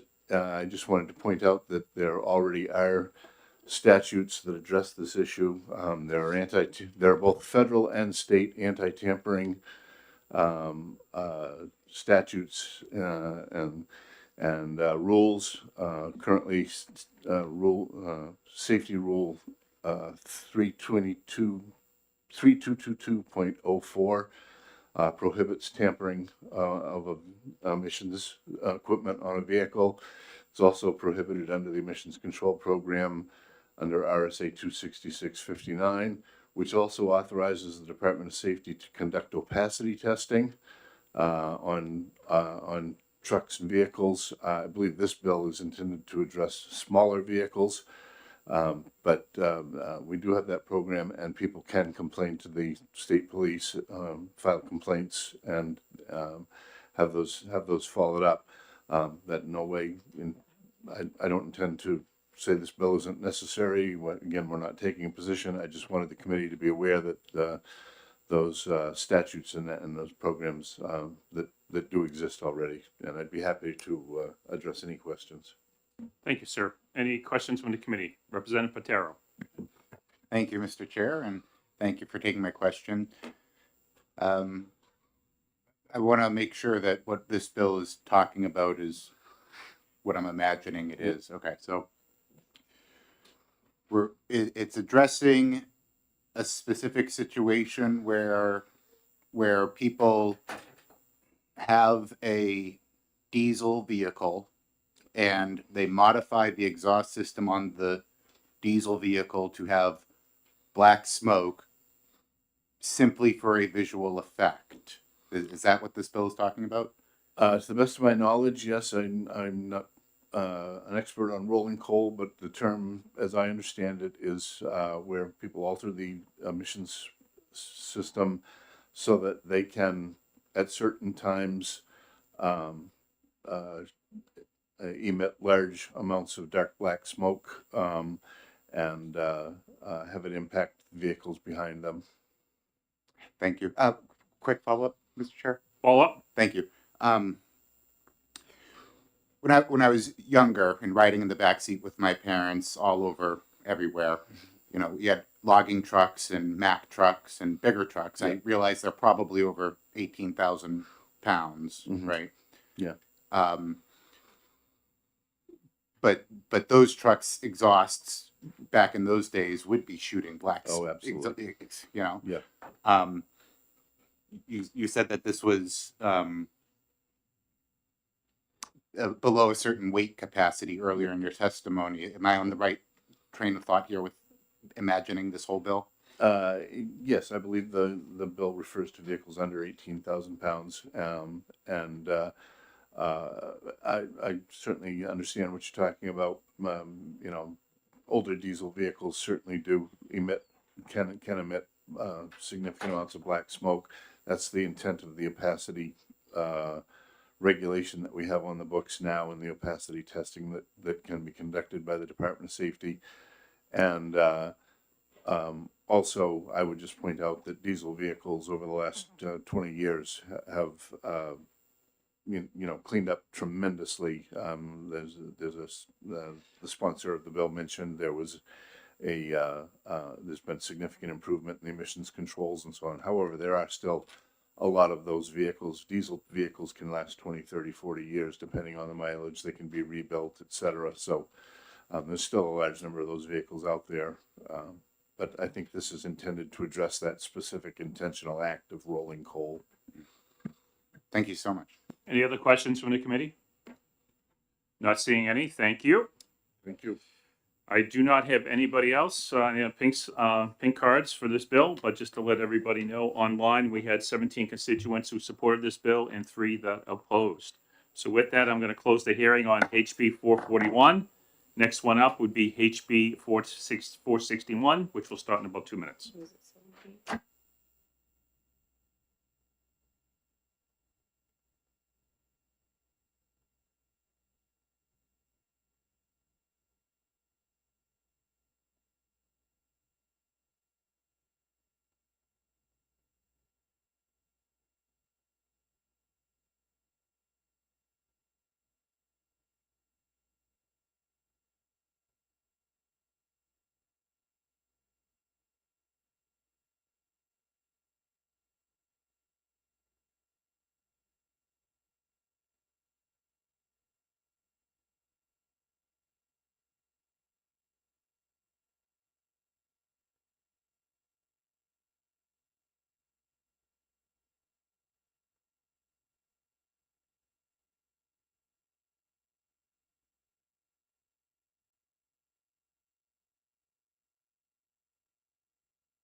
Okay, being 11:33, I'm going to open up the public hearing on HB 461 relative to Department of Safety and Department of Motor Vehicle Training and Testing Materials.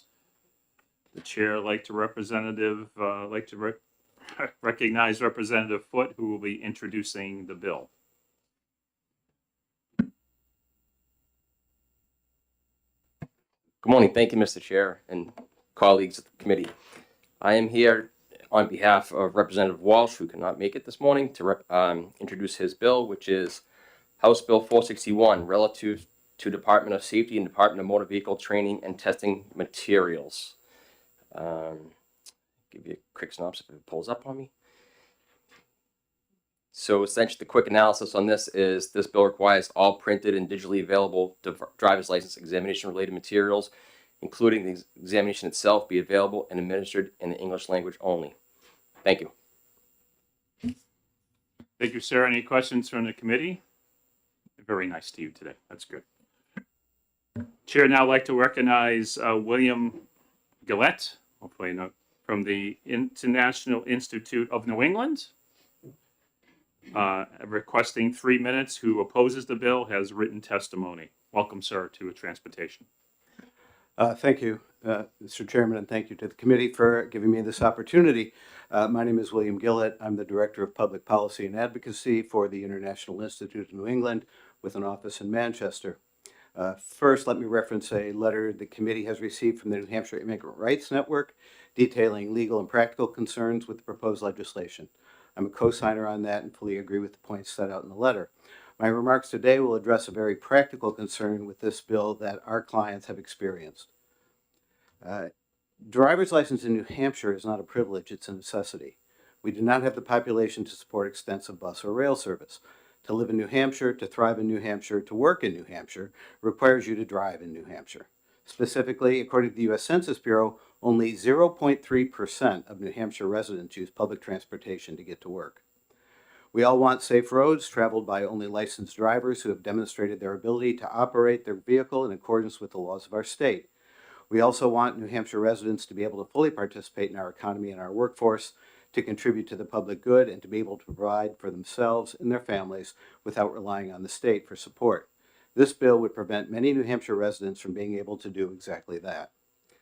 I don't pretend to understand the motives behind this bill. If it is to encourage new arrivals in our state to learn English, I can assure you that no punitive encouragement is needed. At the International Institute in Manchester, we offer at any given time 10 ESOL courses to beginners, intermediate, and advanced learners with up to 25 students in each, and we currently have over 200 students on the wait list. If the goal is to encourage immigrants in the state to learn English, fund more ESOL training. The carrot will work better than the stick in this endeavor. Every immigrant who comes to New Hampshire, no matter where they are coming from, is here for the opportunity for a better life than where they are from. Despite the attractiveness of life here, per a recent study by New Hampshire Employment Security Office, the state has fewer immigrants per capita than much of the rest of the country. Specifically, foreign-born residents accounted for a smaller share of New Hampshire's population, 6.8%, approximately half the share of the overall U.S. population. Among foreign-born New Hampshire residents, 61% were naturalized citizens, compared to 52% of foreign-born U.S. residents. To continue and thrive and grow, New Hampshire needs immigrants who are more likely to be in their prime working years than other migrants. From the report, 65% of residents who had moved from abroad between 2017 and 2022 were between the ages of 18 and 44, compared to 34% of the total state population. The report states immigrants are a productive and crucial part of the New Hampshire economy. This bill, by restricting some immigrants' ability to obtain a driver's license, delays entry to needed employees into the workforce and means others will be underemployed, being restricted to those jobs that require them to rely on limited public transport or other less reliable options to get to work. We need to encourage and support all New Hampshire residents to be productive and to thrive in our economy, and there is no reason to impede their progress by requiring them to be proficient enough in English to pass a driver's license test. Most are striving to learn English to find and hold better paying careers. Economic and social opportunities are more than sufficient incentive for immigrants to learn English. We need to support them, not hinder them. Thank you for consideration, and I'm open to any questions. Any questions from the committee? Representative St. Clair. Thank you, Mr. Chair. Thank you. Any other states that do this, to your knowledge? None that I'm aware of. There are federal requirements specifically that would generally discourage this. Thank you. Any other questions from the committee? Not seeing any. Thank you, sir. Thank you. Do you have written testimony? Oh, yeah. You want to submit? Senator Guys, any other question? No, I have no other cards. Pataro. Question for the chair. Anyone from DMV coming for this? No, I have nobody else who's listed to speak. Yeah, do you have a question for? Yes, for the DMV, yeah.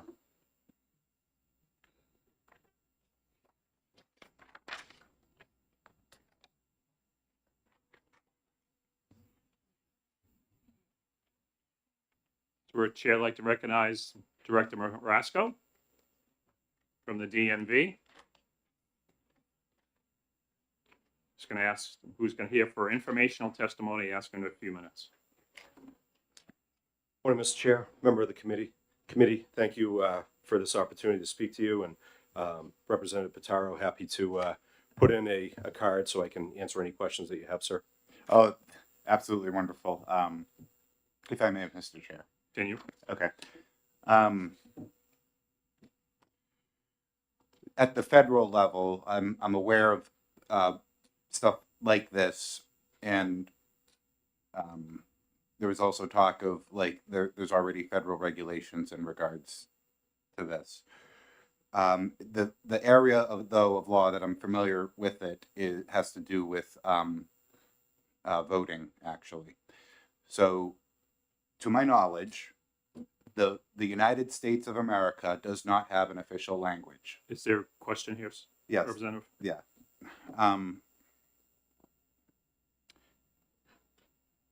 The United States of America does not have an official language. And the reason we don't have an official language is so that voting ballots can't be printed in English only. That's the extent of my knowledge. And for my question for you is are we printing the tests in different languages, and we're allowed the leeway to do that because the federal government does not have an official language? Fair question. Thank you, sir.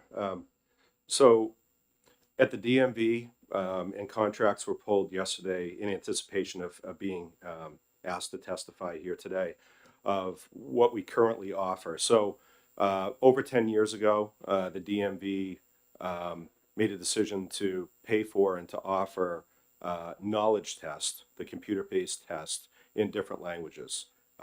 Those languages are Spanish, French, American Sign Language, Portuguese, Mandarin, English, Farsi, and Arabic.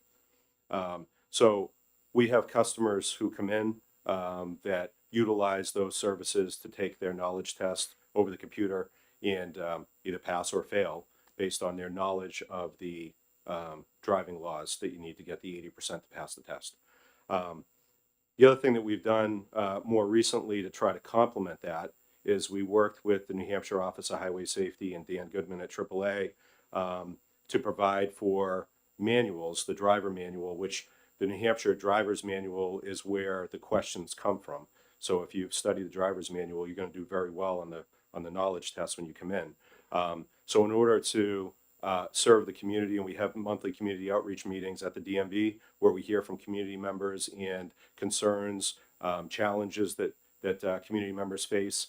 So we took a look at those 7 knowledge tests, and thanks to the Office of Highway Safety and AAA, we were able to secure funding to print the driver's manual in 5 different languages that would help align with those knowledge tests. And that would be Swahili, Spanish, Portuguese, Mandarin, and Arabic.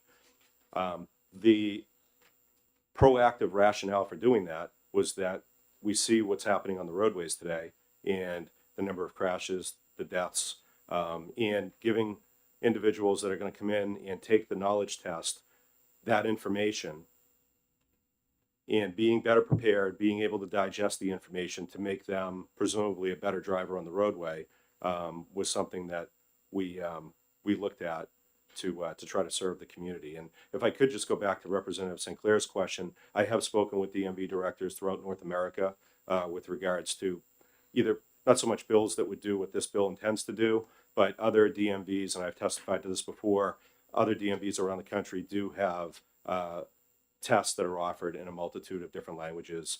Some provide for the driver's manual in different languages. Some do it in different ways. Some do it the way that we did it, through a contract, so that you have an accurate translation, so word for word, that is signed off on and certified, so that way there nobody reads something the wrong way or takes the test and gets something wrong because it wasn't translated properly in the manual. Other states simply use Google Translate on their website to translate their manual, but the problem with that is it's not always accurate. So other states around the country, the vast majority do provide for these services. And one other thing, Representative Pitaro, you mentioned the federal piece. I know that there's written testimony here today, but one thing that did catch my attention was I received a PowerPoint presentation from John Clegg, the program manager in the Office of Highway Safety, and in that PowerPoint, apparently it was put out by NHTSA in 2025, and it addresses the Civil Rights Act of 1964. In that PowerPoint, it talks about NHTSA grants that are extended to, and it actually uses DMV as an example in the PowerPoint, grants that are issued to the agency, even if it's just for one person. You're subject to the parameters of the grant, and per the Civil Rights Act of 1964, if you've got a population of customer within your state, substantial customer population that would require language accessibility because there's limited English proficiency, in order to stay in compliance with the grant, you would need to provide that. So the DMV actually is in compliance with that. We do have one grant-funded position within the organization from NHTSA, and that person is Ian Marsh, who oversees all of the fatal crashes that come in throughout the state and captures that information and presents it on a weekly basis as to where we are going with crashes. So Those are just some highlights to offer, but again, happy to take any questions if there are. I actually have a question. You mentioned these languages. You said Spanish, French, Farsi, Mandarin, Arabic. How many, I guess, how many tests have been provided in these languages? Do you have like numbers I that do. you can share? I do, Mr. Chair. I don't have them with me this morning. I do have those numbers. They were recently run. They were run in order to determine if we were going to translate these manuals, which languages would be the manuals we would want the manuals translated into, because we went with the highest volume. So I do have those numbers for you. I can provide those to you through an email and for the committee. Yes, That'd be sir. great. Representative Fox. Thank you, Mr. Chair. Thank you, Director Marasco. So in addition, if this bill is passed, in addition to Spanish, French, Portuguese, Mandarin, and Arabic, it would also eliminate testing materials in sign language. That's Is that correct? Actually, I think the bill makes a provision for that, if I'm not mistaken. Thank you. I'll look for that. Yeah. Representative Ayu. Thank you, Mr. Chairman. Thank you for taking my question. Hypothetical, BAE hires a scientist that speaks primarily French, and they want them to relocate to Nashua. And they have 60 days. Do they have 60 days to get their license Yes. converted? So if they don't speak good English and they're coming here and they don't have an option to take it in French, how does BAE ensure that this person can travel and get to work? Thank you, Representative, for the question. It's, I don't know how they would ensure that. You know, we do have, and I'm going to get for the chair the actual numbers for the different languages and who takes the test in those languages. But there are a fair number of people that utilize that opportunity. The other thing that should be highlighted, should this bill pass, is there is a section within the DMV rule set that does provide for the opportunity for a third-party translator to be present with the test taker during the knowledge exam. So although these languages, the 7 that we offer, if you are able to speak one of those languages and the knowledge test is beneficial to you to take, but what if you're language number 8, 10, 11? So the rule set does allow for a third-party translator for languages that we don't offer to come in and assist with the reading of the exam to help on that front. So I hope that answers your question. Thank you. Representative Foot. Thank you, Mr. Chair. Thank you, Director, for taking my question. Yes, sir. So in today's world, there's a lot of signage, roadways, highways, things like that. So, and I know signs are associated with like color, shapes, sizes, things like that. Is there any data relative to any kind of issues with interpretation, whether it be accidents or violations that somebody who's non-English speaking misinterpreting a sign or not understanding a sign? Do we have that? It's a good question, sir. I don't have that information offhand. I don't know. I can tell you that when we went through the process of securing the contract and providing for the translated manuals, one of the things that we had to make sure that we ensured was the signs, just like when the test is taken, the signs are the signs that we see out here. So the sign is an octagon that says stop on it. It's stop. And even if your native language is Swahili, you still have to recognize that that means stop, and that says stop in English. So the signs, both in the manual for the testing, are going to be in English. So signs will have to be recognized in English. Thank you, Mr. Chairman. Thank you for taking my question. You mentioned the third-party translators. Does the state pay for those when they are needed? And if so, would this create an additional financial burden for the people who wanted to take the test using the languages that we would be eliminating? It's an excellent question, Representative. My understanding is that at this time, translators are brought in by the candidate. So they bring in a third-party translator of their choosing. But you raise an interesting point with regards to certainly deaf and hard of hearing that require assistance for, that would be incumbent upon the state to provide that. So this is an area that we would have to look into, although I haven't been faced with anything where we've been asked to provide for it and pay for it yet. I'm not aware of that. Thank you. Thank you. Representative Crawford. Thank you, Mr. Chairman. Good morning. Morning.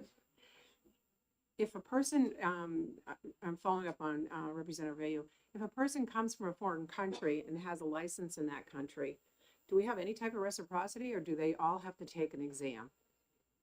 We have, although I haven't seen the agreements, I've asked for them, but I haven't been presented with the actual agreements. We have on the books, I'm told, reciprocity with Canada and France. We are still working through a reciprocity agreement with Taiwan. So those countries we have reciprocity with. In other instances, to Representative Bayou's point, it would be if you establish the residency within 60 days, you'd have to apply for the New Hampshire driver's license. Follow-up. Follow-up. If you have to follow up on that, if you have a license in France or a country that we don't have reciprocity with, and you are going to, excuse me, become a citizen within 60 days, are you going to make them take the test and the driving test? Yes. Okay, thank you. You're welcome. Any other questions from the committee? Not seeing any. Thank you, sir, for stepping in there. Thank you, Mr. Chair. With that, I have no other pink cards. So before I close this hearing, just want to share numbers that we got online from our constituents regarding this bill. 6 supported and 254 opposed. So just want to throw that out there. So with that, I'm going to close the hearing on HB 461. Next up in a couple minutes will be HB 212.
Okay, it being 11:54, I'm going to open up the public hearing on HB 212, allowing a 180-day operation waiver when a motor vehicle fails an emission control test. Chair would like to recognize Representative Charles Foote, who will introduce the bill. Thank you, Mr. Chairman. Good morning, members of the committee. Representative Charles Foote, representing Derry, Rockingham 13. I'm here as courtesy to introduce House Bill 212, allowing a 180-day operational waiver when a motor vehicle fails an emission control test. This is on behalf of Representative Matt Coker. Quick analysis of this bill extends the temporary waiver permitting operation of a vehicle that failed an EPA OBD2 emission control test from 60 days to 180 days. Thank you. Thank you. Any questions from the committee? Not seeing any. Thank you, sir. Chair now would like to recognize Dan Bennett from the New Hampshire Auto Dealers Association, who supports the bill, asking for 2 minutes. Welcome back, sir. Mr. Chairman, members of the committee, thank you for the opportunity to testify today in support of HB 212. As you know, NHADA is a trade association for the motor vehicle industry here in New Hampshire. We've always mentioned to this committee that we support common sense. If there are changes to the inspection emissions program, we would support common sense changes to the program. We always ask that you look at the program with a scalpel, not a hatchet. And this bill does exactly that. It provides consumer benefit, giving a little more time to save monies to get needed repairs, while it doesn't weaken safety of the vehicles on the roadways. we do acknowledge that there may be some changes that are needed to our state implementation plan under the Clean Air Act. So we hope that you take care and caution with that, as there is federal highway funding tied to Clean Air Act compliance. But the Department of Environmental Services are the true experts on that. So the only other thing that I want to mention, that we do have a little bit of concern, and that we hope that you consider in giving this longer time frame for emissions inspection repair. What you may find is games being played in the private marketplace, where possibly battery cables are pulled, the check engine light goes on, the vehicle is then sold and transferred. It's less likely to happen in the dealer world because of our testing equipment that we have to actually monitor readiness, OBD2, check engine lights. But we just kind of caution that there may be a negative impact on the consumer marketplace, the front yard sales, to unload a vehicle that was not properly repaired. So other than that, that's our testimony on HB 212. Thank you, sir. Any questions from the committee? Representative Johnson. Thank you, Mr. Chairman, and thank you for taking my question. Can you please explain why 60 days is insufficient and you need more days? Thanks for the question, Representative Johnson. Some of the repairs that are needed for OBD2 emissions are a little more costly. We're not always talking about an O2 fuel sensor or a misfitting gas cap. At times it could be catalytic converters. $1,200–$1,400, so more costly repairs. So this bill, it doesn't give a complete waiver from getting the repair. It just gives the citizen, the customer, a little more time to bank some money for that needed repair. Any other questions from the committee? Not seeing any. Thank you, sir. Thank you, sir. Chair now like to recognize Jeremy Olson, who's supporting himself, asking for 2 minutes, who supports the bill. Welcome, sir, to Transportation. Good morning, members of the Transportation Committee, and thank you for allowing me to testify on this bill. I'm actually here later to testify in favor of HB 649, which is a much wider. Oh, can you introduce yourself, please? Oh, yes. My name is Jeremy Olson, and I live in Manchester Ward 11. So I'll be here testifying later on HB 649, which is a much wider scope on the inspection stuff. I just wanted to reiterate I would support this bill also. I'll be talking about this later in HB 649, but there are tons of stories of people out there where they have the check engine light come on in their car and then it doesn't pass inspection. And these repairs, as the dealership guy said, these repairs can cost thousands of dollars.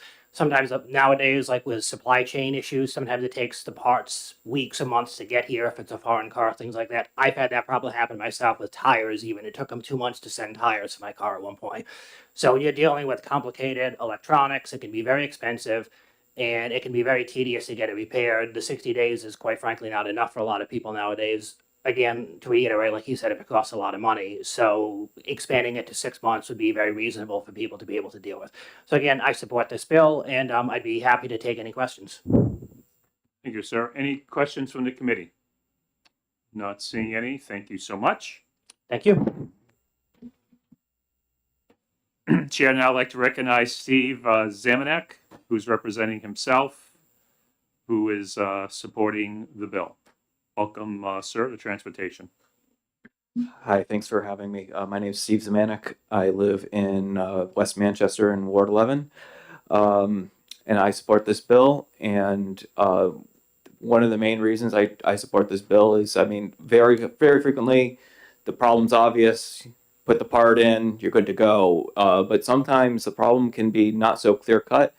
The newer cars are getting more and more sensitive to different emissions things. And it could be something as simple as a wire that is sometimes broken and sometimes connected. And you're driving along and you hit a bump and it disconnects for a second and then reconnects. And then when your mechanic is trying to go and figure out what's going on, everything looks fine. So some people end up throwing, thousands of dollars in parts at the car just to get the check engine light off. And also, if you have a California emissions equipped car, it's even more sensitive than maybe the same exact make and model that is from that does not have the California emissions package.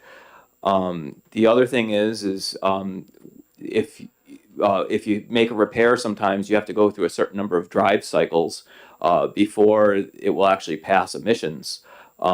So, for example, I had a friend who had a evap code, which is often just like a loose gas cap, and it was intermittent. Came on, went away, came on, and then she had to go get her inspection sticker. So I hunted down the actual problem, ordered the parts.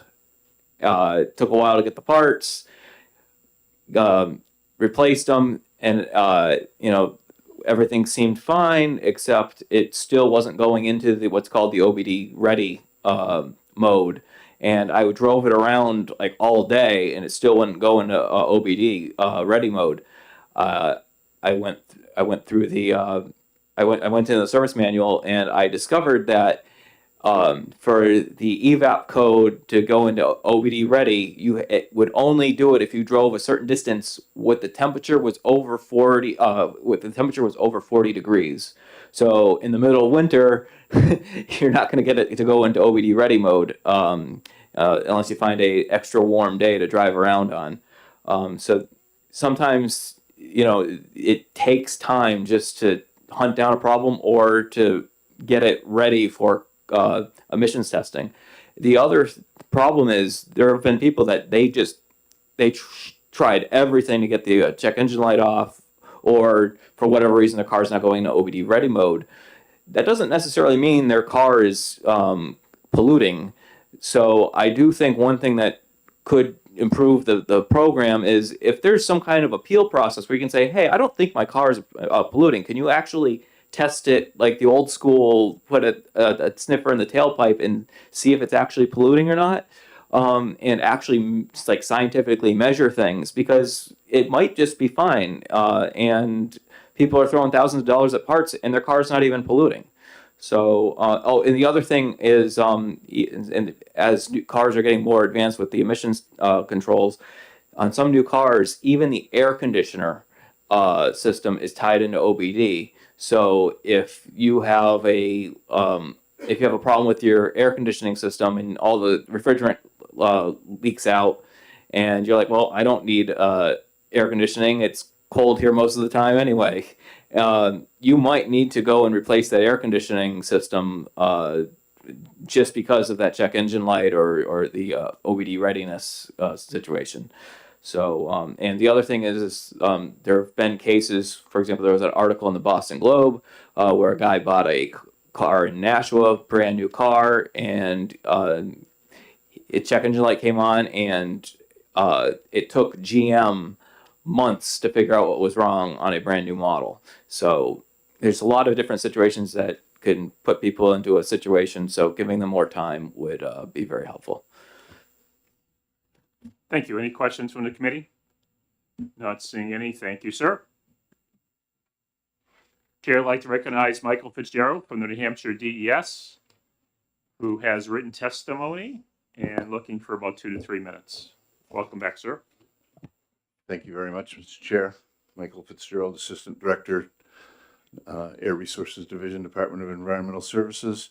I'm also accompanied today by Jessica Wilcox, who manages our transportation and energy-related programs, which the emissions program is one also. If you're a fan of The Simpsons, as you've heard Professor Frink say, I'm here to restate my nerdy plight once again. The department implements the motor vehicle inspection program pursuant to the Clean Air Act. We did provide you with a letter of testimony, again, very similar to what you heard me say on HB 209, in order to revise the program that is currently ensconced in New Hampshire statute and also in our federally approved state implementation plan with EPA pursuant to the Clean Air Act.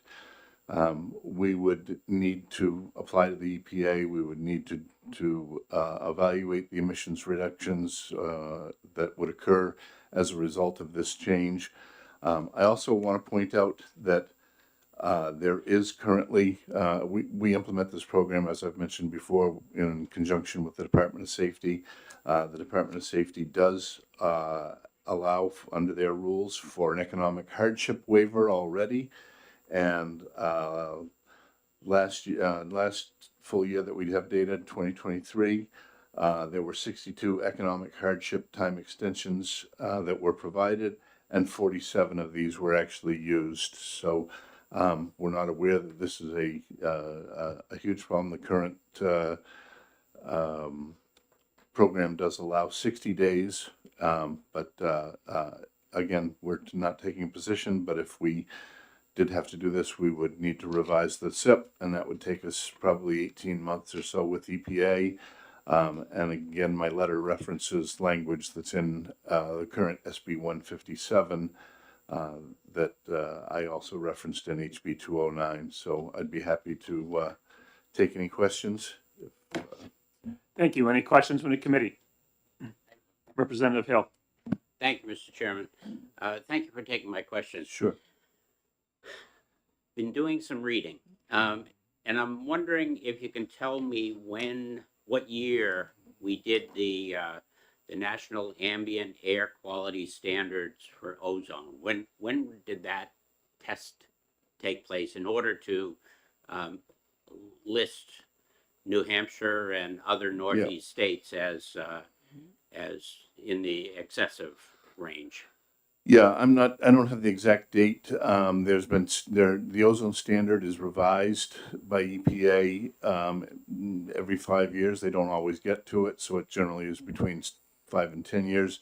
I believe the last revision might have been 2008 that we were in violation of. But I also point out that just by virtue of the fact that we are in what's known as the ozone transport region, which are the states from basically the states from Virginia to Maine, that designation of being in the ozone transport region subjects us to the requirement for this test, whether we're in attainment or not.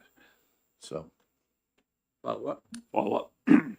As I read the EPA website, though, it says that some areas that were once in violation of the ozone NAAQS yes, have chosen to retain their IM programs as a result of a maintenance plan in an effort to continue to meet the NAQS. Right, So right. it sounds like it's something that New Hampshire could well have already exceeded or dropped below that excessive level, but we're still continuing it. Am I reading that correctly? Somewhat. And let me just clarify. And this is in my testimony letter also, the anti-backsliding provision of the Clean Air Act, and you've probably heard this from me before. My analogy is a diet. You weigh 250, you go on a diet, you lose 50 pounds, you get to 200, and that doesn't mean that you can just automatically go back to eating cheeseburgers again. You want to maintain your diet. And the Clean Air Act is the same. The anti-backsliding provision of Clean Air Act Section 110 requires that once you reach attainment that you maintain those programs under a maintenance provision with EPA, and that goes for 20 years. Follow up. Thank you. This makes it sound like it is the choice of the state, or the choice of the state to pick which counties that have that anti-backsliding or that concern. Is that something that the state decides, and who in the state would decide that if so? We work, first of all, the designation as to whether we're in attainment or non-attainment with the standard. When EPA promulgates the standard, we evaluate it, we look at our monitoring data, and we determine whether we're in or out. Then we make a recommendation. The governor actually makes that declaration to EPA. We provide the governor with the information, and they send a letter to EPA saying that we designate as whether in attainment or non-attainment. But then the anti-backsliding provision is not optional. I'm not familiar with the page that you're looking at, but what, again, as I've mentioned, we would negotiate with EPA. We would look at, if we were going to change the program, we would look at the changes and the impact that those changes would make on the emissions reduction that the program gets now, and we would have to achieve those emissions reductions somewhere else. In this case, I don't know, we haven't done the evaluation of what a change from 2 months to 6 months would make in terms of excess emissions and so on, but we'd have to do that. So the optional part of it, I guess, if you want to refer to it that way, is the work that we would do with EPA to revise the standard, and we would need between 12 and 18 months to do that evaluation, get it to EPA, get it approved, and also the Department of Safety would have to change their rules at the same that implement the program. I'm not speaking on behalf of the department. They're here, so but that would be necessary to. Last quick question. Could you provide the committee the last time that the evaluation was made and the information provided to the governor to make For that designation, sure.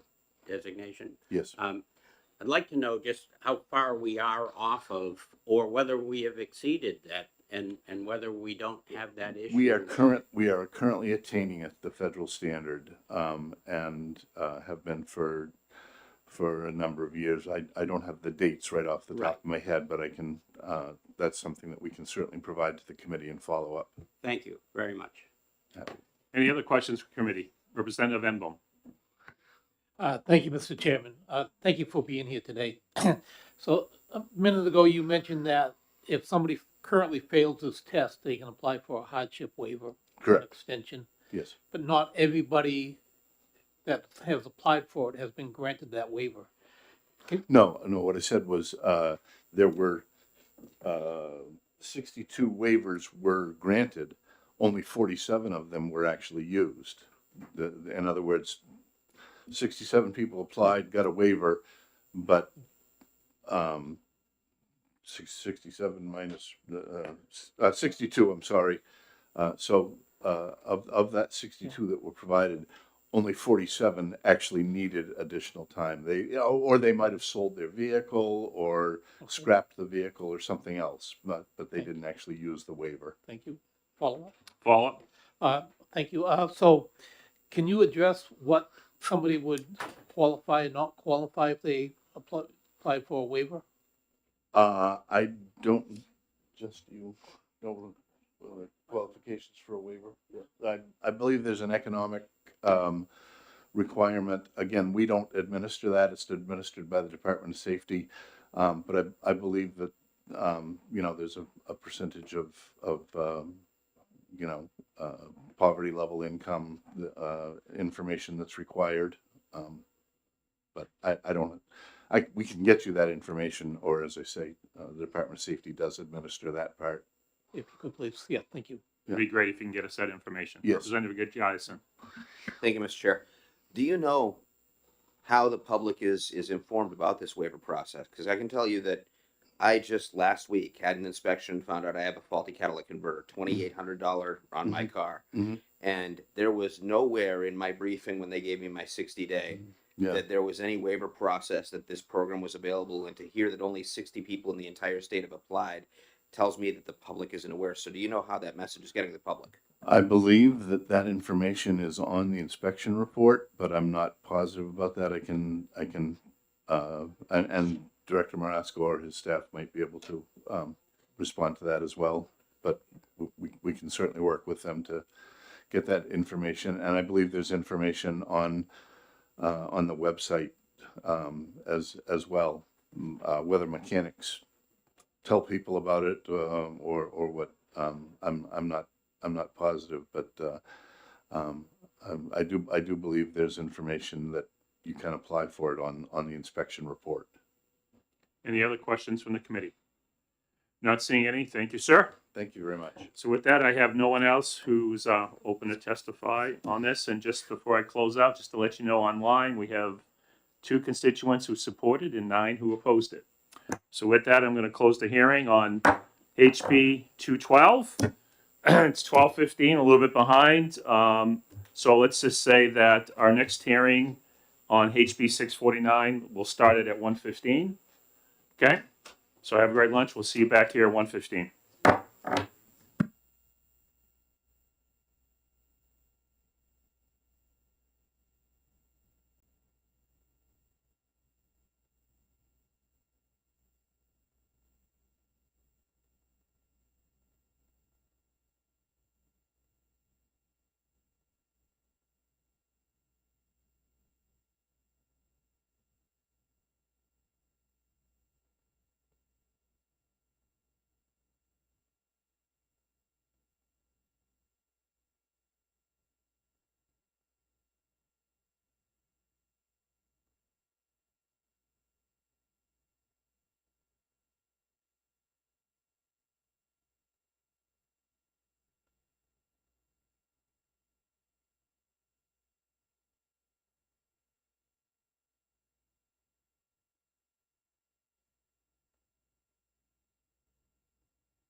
All right, good afternoon, everybody.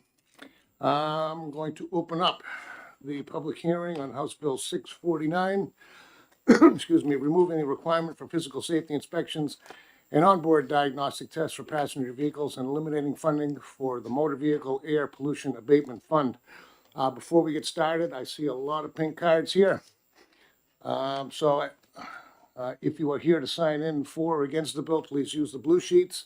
If you do want to speak for the bill or against the bill, I need you to fill out one of these pink cards. Please keep in mind that if you've heard your points being brought up or brought up already, it's okay to waive off. We don't need to hear the same points over and over and over. That being said, welcome again to Transportation. Chair recognizes Representative Granger, the prime sponsor, and Jeremy Olson to introduce it. Thank you, Mr. Chair and Welcome. members of the committee. So the premise of this bill is that we should not have vehicle emissions or safety inspections anymore. I consider them a scam. Very plain and simple. I think that the vehicle safety inspections are a scam. They're mostly used as a way to get money from our citizens and give them to some mechanics who are perhaps less honest. There are very honest mechanics out there, and then there's less honest mechanics. But there's a lot of victims of dishonest mechanics who use the inspections as a front in order to extract money from unsuspecting customers. So the way this sort of bill has been brought up in the past. However, it usually was done in a way where they added a line to the RSAs that says something along the lines of passenger vehicles are exempt from inspections. As a general rule, I try to repeal, if I want to fix a problem with law, I would prefer repealing something rather than adding additional language because it makes things nice and clean. So that is what we attempted to do with this bill. We tried to repeal any language that authorized the existence of inspections and do it in a way that's nice and tidy and clean up any loose ends. Jeremy Olson, who is next to me, did a lot of the research for the bill and wrote a lot of it. He was the former research director for the New Hampshire Liberty Alliance, so he's reviewed thousands of bills, and so he helped me out with this one quite a bit, and so it was a team effort, and that's why he's introducing it with me. All right. Good afternoon, ladies and gentlemen of the committee. As the representative said, my name is Jeremy Olson, and I'm from Manchester, Ward 11. And I helped write this bill, and I've worked on this type of stuff since 2007. I've worked with the New Hampshire Liberty Alliance, reviewing a multitude of bills on different topics. I've worked with a group called Americans of Prosperity, and I served on the board of an organization called Citizens of Criminal Justice Reform. We, in particular, tackled bills concerning problems in the prison system, problems with how offenders are treated after they get out of prison, and so on. So I've been working on legislation quite a while here. So, as to the topic of this bill, simply put, car inspections do not increase motor vehicle safety. At this point, only 11 out of 50 states still have these types of safety inspections. Only 11 states do these on an annual basis. Several states, including New Jersey and Texas, have eliminated them in the past decade. They impose an onerous financial burden on motorists, not only the flat $40 to $50 fee, which is basically a regressive tax on all of our citizens, but then the potential for having to deal with a mechanic who tells you you need $2,000, $3,000, $5,000 worth of repairs on your car. Hundreds of people have stories of being ripped off by unscrupulous mechanics, of having their car essentially held hostage. Some of these people are here to testify today. Last year, I was at a hearing for a much more watered down bill, and I remember both Representatives Sellers and Coker had testified that they have many people, their constituents, that had called them about problems with inspections.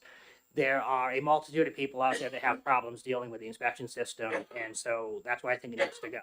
The law is massively unpopular, and repealing it is very popular. As of noon, 167 people had filled out the online submission form in support of the bill, and only 55 had filled it out opposed. That's a 3-to-1 ratio of people coming out in favor versus opposed to this bill. One of the biggest problems, the inspection requirement has no due process. There's no certain way to get a second opinion. A lot of mechanics will not look at your car if they know it's already been plugged in by a different mechanic because they don't want to be accused of people forum shopping. And there's no actual legal appeals process through the DMV to get a second opinion or to have a court review the thing and override the mechanic. There's a complaint line run by the Dealership Association. Virtually nobody knows about it. We heard testimony at a bill earlier that there's like a hardship waiver if people need a longer delay. There's 1.4 million people in the state. Only 67 people, I believe, applied for the hardship waiver, so clearly people don't know about that either. So in my opinion, it's time for these safety inspections to go. Some of the testimony that's been submitted through the electronic form, and I can also email this out to everybody. I'm just going to go over this real briefly. A former New Hampshire police officer who worked for the state police for 35 years, and he worked on the inspection system within the state police. He said that in the 35 years that he's worked on inspections, that in his professional career, thousands of forensic vehicle inspections have revealed no more than 4 vehicles which revealed component failure. And these were all registered in states mandating safety inspections. And he went on for 7 pages with tons of facts and statistics. I'll email that out to everybody, and it's in the electronic submission form, so I won't read all that in today. But that's, yes. If you guys know him, so there's a lot of people who've been on this committee for a while. It's Brian Chase. You might have heard him testify in bills in the past. He used to run the emissions and the safety inspection program in New Hampshire. Yep. So yeah, we have plenty of stats and stuff like that. One thing I wanted to go over very briefly, the bill is rather long the way it's written, and the way that OLS drafted is a little bit unintuitive. If people want to look at the bill, and if you turn to page 3, line 22, that's where the actual repeals begin. They put the amendments on the top and the repeals on the bottom. So if you look at the bill, starting with line 27, it repeals RSA 266-1, which is what authorizes the inspections. It then goes through on the next few lines, and it repeals a bunch of details concerning things like fees, spare tires, and stuff like that. It repeals up to 266-8. What's important here, that's very important to understand, this bill leaves in the statute all of the equipment of vehicles requirements. It just gets rid of the preemptive inspection and the requirement to have an inspection sticker. So our police can still enforce equipment of vehicles problems. They can pull people over, they can ticket them for problems.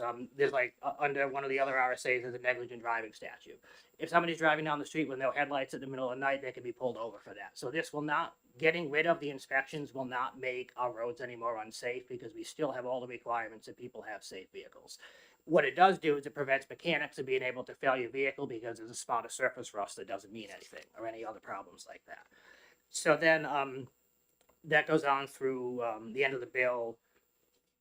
Back on the first page, what it's doing there is it's repealing different bits and pieces of RSA 125S, which is a, do you remember what the name of the fund is? The air fund? Yeah, the Vehicle Air Pollution Abatement Fund. Yes. So one of the things the bill does is it repeals the funding for that fund, but it leaves the fund intact. So we made sure. The purpose of that was I wanted to leave the committee and the committee that's going to be receiving this bill after this a lot of leeway to decide exactly what they want to do with that fund, because there's already money in that fund. And we don't want to get rid of a fund that has money in it. That doesn't make a lot of sense. We do have amendments that we're prepared to offer to finance as to ways to get rid of that, which would eliminate the fiscal note on this bill. However, I figured that this committee probably wouldn't want to deal with that and leave it, since it's going to a second committee anyway. Just know that we do have amendments on the ready to help them to if they want to keep that fund around, or if they don't. It's up to them. Yep. And finally, it makes a change to RSA 358-F:2. This is on page 2 at line 4 through line 21. And what this is doing is it currently allows a customer to request that a dealer perform a safety inspection of a vehicle, potentially at the customer's own expense, if they believe the vehicle they wish to buy is unsafe. The amendment here simply removes reference to inspection stickers and updates some of the RSA numbers. And then it replaces the word required with requested later on. That's just so that people still have that privilege to ask a dealer if they think the car is unsafe, they can have them inspect it. But again, we're removing references to like inspection sticker all throughout the statute. So that's my explanation of how the bill was written. And just a couple stories I want to tell the committee about my own knowledge of how these inspections go. So I bought a car from a dealer in Manchester, Auto Fair Honda, and the car looked like it was in great condition. They put an inspection sticker on it. 2 weeks after I bought the car, so I sort of have the opposite problem. 2 weeks after I bought the car, the entire exhaust system split off right behind the catalytic converter. This car had a brand new inspection sticker on it. So I looked up the laws, I looked up the rules, I went back to him and I talked to him and I told him very clearly, I know the law says they put a sticker on there. I had an independent mechanic look at it and put it in writing. That was about 2 years worth of rust through the exhaust system, not 2 weeks worth of rust. And so they went and fixed the whole thing at no expense to myself, and then put a fresh inspection sticker on there. They were also aware that they were supposed to put a sticker on in the following year because I had bought the car less than 16 months to the next date that the inspection stickers due. So these guys are basically putting a sticker on the car without truly doing an inspection. And they didn't even know the law about what the time delays are for the stickers.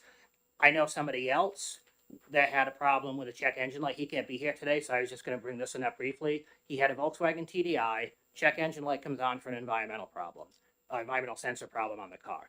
He spent thousands of dollars trying to fix this car. There was absolutely nothing wrong with it other than this light was coming on. He replaced like an oxygen sensor. They worked on the wiring. They did some stuff with the computer. He finally ended up selling this perfectly functioning car out of state, I think to somebody in Connecticut, because he could not get this car to be roadworthy in New Hampshire according to the laws. He spent more money on this car than like what the insurance company would consider a total value for the car. And you'll hear more stories from other people here today. This is the kind of stuff people have to deal with. You got the so-called lick it and stick it places that'll put a sticker on there and it didn't actually pass. You got the people that do the exact opposite where they won't pass the car because they're trying to bilk money out of people and they know people are ignorant about cars. So that's everything I have to say about this bill. The inspection system, as my friend here said, it's a scam. We need to get rid of it. It doesn't make people safer. We have statistics on that. We have stories about other people's problems. That's everything I have to say, and I'd be more than happy to take questions. Thank you very much. Any questions from the committee? Representative St. Clair. Thank you, Mr. Chair. Thank you. Could you elaborate on the comment you made about if people fail at one shop and they want to go to another place because they disagree with what they were failed for, what happens, or what you implied happens? Thank you for that question, Representative. So what I've heard through other people and from mechanics is when the car is plugged into the computer system to be inspected, when they plug in for the OBD, it creates a record in the state's database that the car is being inspected. And then if it fails, it's going to go in there. Other mechanics can see this if you bring your car to that station. So if you go to a different station, they can look up the fact that your car has been failed somewhere else. Because the state can come down on mechanics that look like they're fraudulently giving out stickers, mechanics are very, very hesitant to take on somebody's car if it failed a couple days earlier at another station. Because they might get audited, they might have the state police show up and look at how they're running their business there. Because basically people might be doing like a forum shopping type thing where they're just looking for somebody that's going to pass a car. So that I've heard that from several mechanics, and I know some other people have stories about that will probably be testifying today. To expand on that, so basically, if you happen to run into one of those mechanics that is more likely to fail you just so they can make a quick buck, even if you sense that they're lying to you, which most like if you have a lie detector, you can tell if someone's lying to you. If you know that they're lying to you, and you look and you say, "Well, no, there's no problem with that at all." If you take it to another mechanic, good luck getting it to pass. So they kind of tainted your vehicle, and it can cost you a fortune to get it fixed. Thank you. Any other questions from the committee? Seeing none. Thank you very much. Thank you. I'm going to go through. We have a few representatives also would like to testify, assuming they have other important business to do. I'll take them up first. Chair recognizes Representative Sellers. He had to leave. I'll put him aside.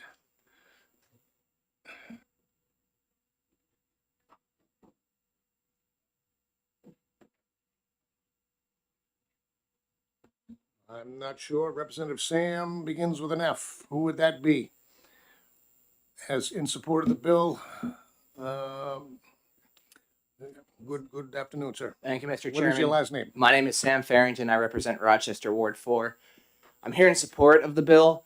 The prime sponsor and his, assistant went into good details about the research that has gone along with this, but it's a regressive tax, not just a $40 inspection fee, but also the repairs that, as we know, go into thousands and thousands of dollars for maybe a scratch or a crack on your bumper or some rust. It's a regressive tax, and it's a tax on low-income people, on young people, and for the sake of our economy, for personal liberty, we need to get rid of this. It is inefficient, it's unnecessary, and we should follow suit as the other states have. Thank you. Thank you, sir. Any questions? Representative St. Clair. Real quick, you mentioned the other states. Do you know how many other states do not have any form of vehicle inspection? I believe Jeremy said 15 states have a form of this, so I'd mean 35 roughly. Thank you, I missed that. Thank you. I thought he said 11, but who knows? Anybody else from the committee? Seeing none, thank you very much.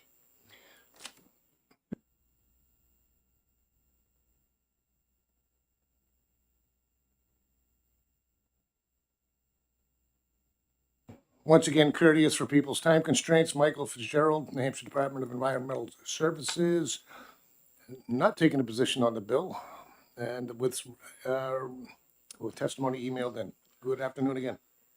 Thank you very much, Mr. Chairman, members of the committee. Once again, Mike Fitzgerald, Assistant Director of the Air Resources Division. You've heard my testimony on the 3 prior bills relative to altering the emissions inspection program. Again, we don't take a position on this, and we're not addressing the safety portion of that. As I've mentioned previously, we operate the emissions inspection in conjunction with the Department of Safety at the same time as the physical inspection is conducted. As I've told you previously, the emissions inspection is a requirement of the Clean Air Act. It's in our federally approved state implementation plan for meeting the requirements of the Clean Air Act. As I have testified previously, we would have to negotiate with the EPA to determine the emissions reductions that would be lost as a result of this elimination of the inspection, and then replace those from some other sector.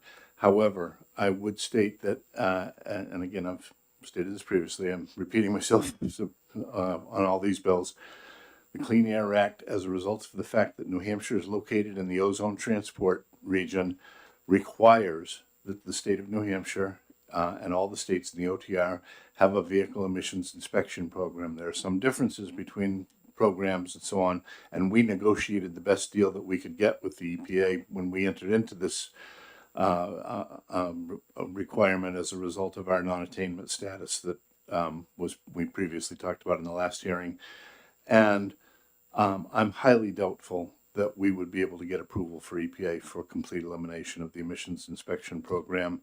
That's just my opinion. I'm working with them, and I understand that things may be different at this point in time, but it's very clear. The Clean Air Act is very clear, and unless the act is changed or eliminated, or this section of the act is changed, we are required to have an emissions inspection program.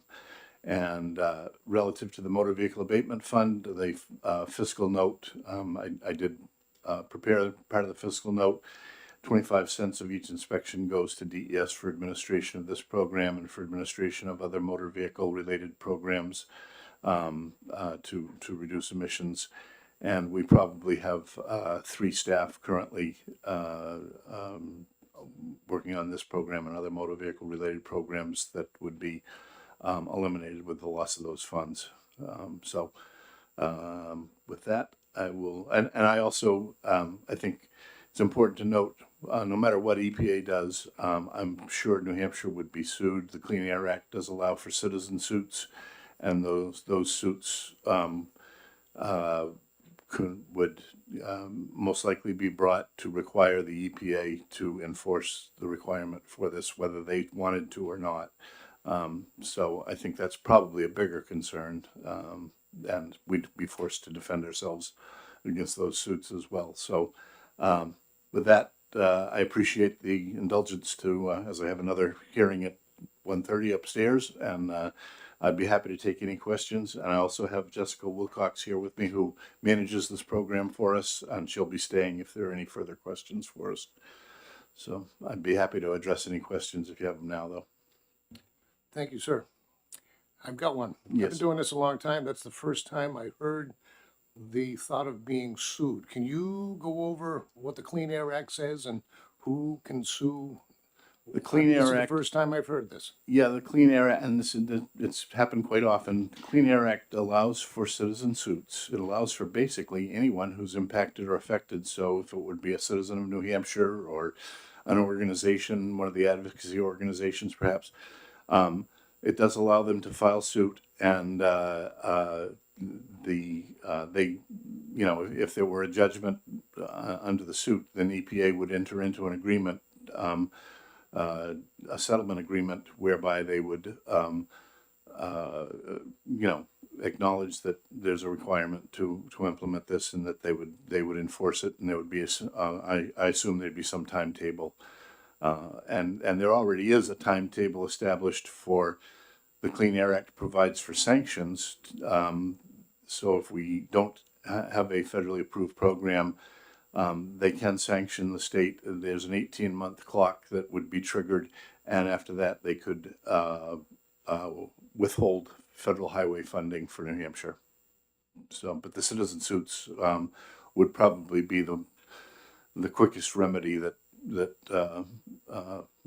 people who oppose this would use to go after the EPA and us to require us to enforce the program. What would some of those impacts be that they could use for lawsuits? What is an impact that would be legitimate? Air emissions, air quality problems, exacerbation of our air quality status, those kind of things.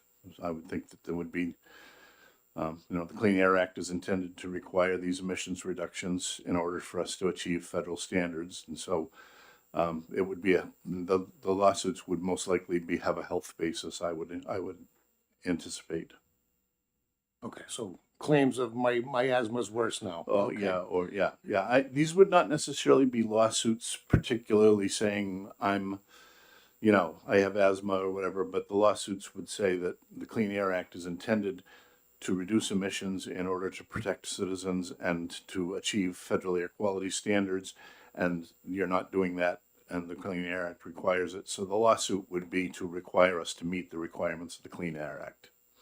But it would probably cite health impacts as a reason. Last one for me. Sure. I'm being selfish. I know recently when we've had these bills, we've been talking about renegotiating with the Yes. Clean Air Act, et cetera, et cetera. Yes. But you just mentioned again the actual loss of highway funds. Yes. Do we have a number yet on what that would look like? How many? How much? But I've been asking for 12 years. Nobody's ever been able to tell me. I've been doing this for a long time, and I know many years ago the number for New Hampshire was on the order of $100 million annually, plus or minus. I don't know if there's someone from DOT, and I don't. So, that figure is probably 10 years old. It's very significant, though, the New Hampshire highway funding portion. Almost all of our interstate work and so on, as it's my understanding, is done using approximately 90% federal dollars, the improvement of I-93, et cetera. And those funds could be withheld. Again, I'm not saying the EPA wants to do that, but they could be forced to, if there was a lawsuit and they were found to have not met the requirements of the Act. Well, I'll follow up with you later. I know time is of the essence. Certainly. It's hard for me to believe that they would take all of our funding away if we didn't have an I inspection don't- program, but nonetheless, Representative Miller.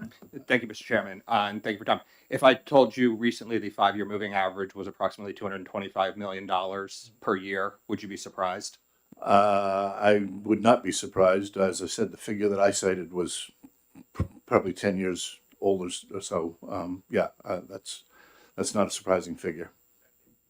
Representative Geisen. Thank you, Mr. Chair. So my understanding right now is that the OBD, the onboard diagnostic, electric diagnostic, is basically the system of record for the emissions. Is that correct? That's correct. Follow up. So we are not actually doing true emissions testing at this point in time, if that's the case, because you know something causing an electrical malfunction which throws your check engine light on does not necessarily even most of the time change your emissions. Would that be true?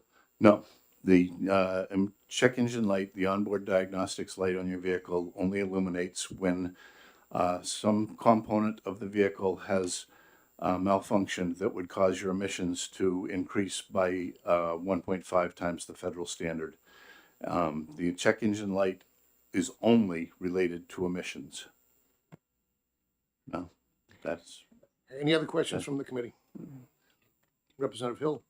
Thank you, Mr. Chairman, and thank you for taking my question. If I could just Sure. correct one thing. It's not solely related to emissions controls, things like spark plugs, engine timing, you know, all the transmission issues and so on can affect the engine and can affect emissions. So it's the OBD is thousands of components of the vehicle are covered by OBD, but those failure of those components would result in an emissions increase. I'm sorry, go ahead. No, I'm sorry. that's fine. Yeah, go Thank you for taking my question. Sure. My understanding is that that test that got us to an enhanced level Yes. is by county. I'm wondering if there's possibility of within New Hampshire having some counties participate in that and some counties don't. I do see The that- New Hampshire requirement is actually for the southern four counties of New Hampshire. When the emissions inspection program was implemented, as I mentioned, we went into a negotiation with EPA. They did start the sanctions clock on us back in 1998. And then Representative Jeb Bradley, as the chair of the House Science, Technology, and Energy Committee, negotiated an agreement in points with EPA whereby we would implement the OBD emissions inspection program instead of the physical emissions testing program. There were several other pieces to that component. Some reductions at Merrimack Station were part of that agreement. So we arrived at a compromise with EPA that they found that they were able to approve at that time. So in order for us to avoid the more onerous emissions, plug-in emissions testing, tailpipe testing type program. So we're already doing less than the act actually requires, but that was a negotiation, and we were able to get that through between Representative Bradley and the administrator of the EPA. Follow up? So it was originally set up for just the 4 counties? Is that what you said? Under the agreement, we agreed to do statewide because we were doing less. So that was part of the agreement, was to implement the program statewide. The agreement was in 1998. We actually implemented the program in the 2003-2004 timeframe. Representative Pataro. Thank you, Mr. Chair. Thank you for taking my question. Throughout your testimony, you mentioned attainment versus non-attainment. Am I to assume that means attainment means getting New Hampshire out of the ozone transport zone? No. Attainment refers to our status with regard to the federal ozone standard. So EPA sets a standard. As I mentioned previously, they review it every 5 years, and they look at the science and so on and determine what the standard should be. When I first started, the standard was somewhere on the order of 125 parts per billion on an 8-hour average. Today it's 70 parts per billion. But each time they revise the standard, we have to determine whether we're meeting that standard, and that's done through measurements around the state. And then we certify that we're either meeting it, which is known as attainment, we're attaining the standard, or we're not meeting it, which is what I refer to as non-attainment. So if we are above 70 parts per billion on a rolling 8-hour average, based on our monitoring around the state, we have 13 monitors in various locations around the state. And based on that data and a 3-year running average of that data, we compare that to the standard and determine whether we're either attaining or not attaining. And then there's a separate requirement for the ozone transport region. Further questions? Representative Jack. Thank you. The Public Works Committee would agree with Representative Miller that 225 is the right number. That was a great question. Thank you very much. No other questions? I stand corrected. Seeing none, thank you very much. Thank you very much, sir. Appreciate the indulgence. Next up, Chair recognizes Dan Bennett from the Hampshire Auto Dealers Association. Opposed to the bill.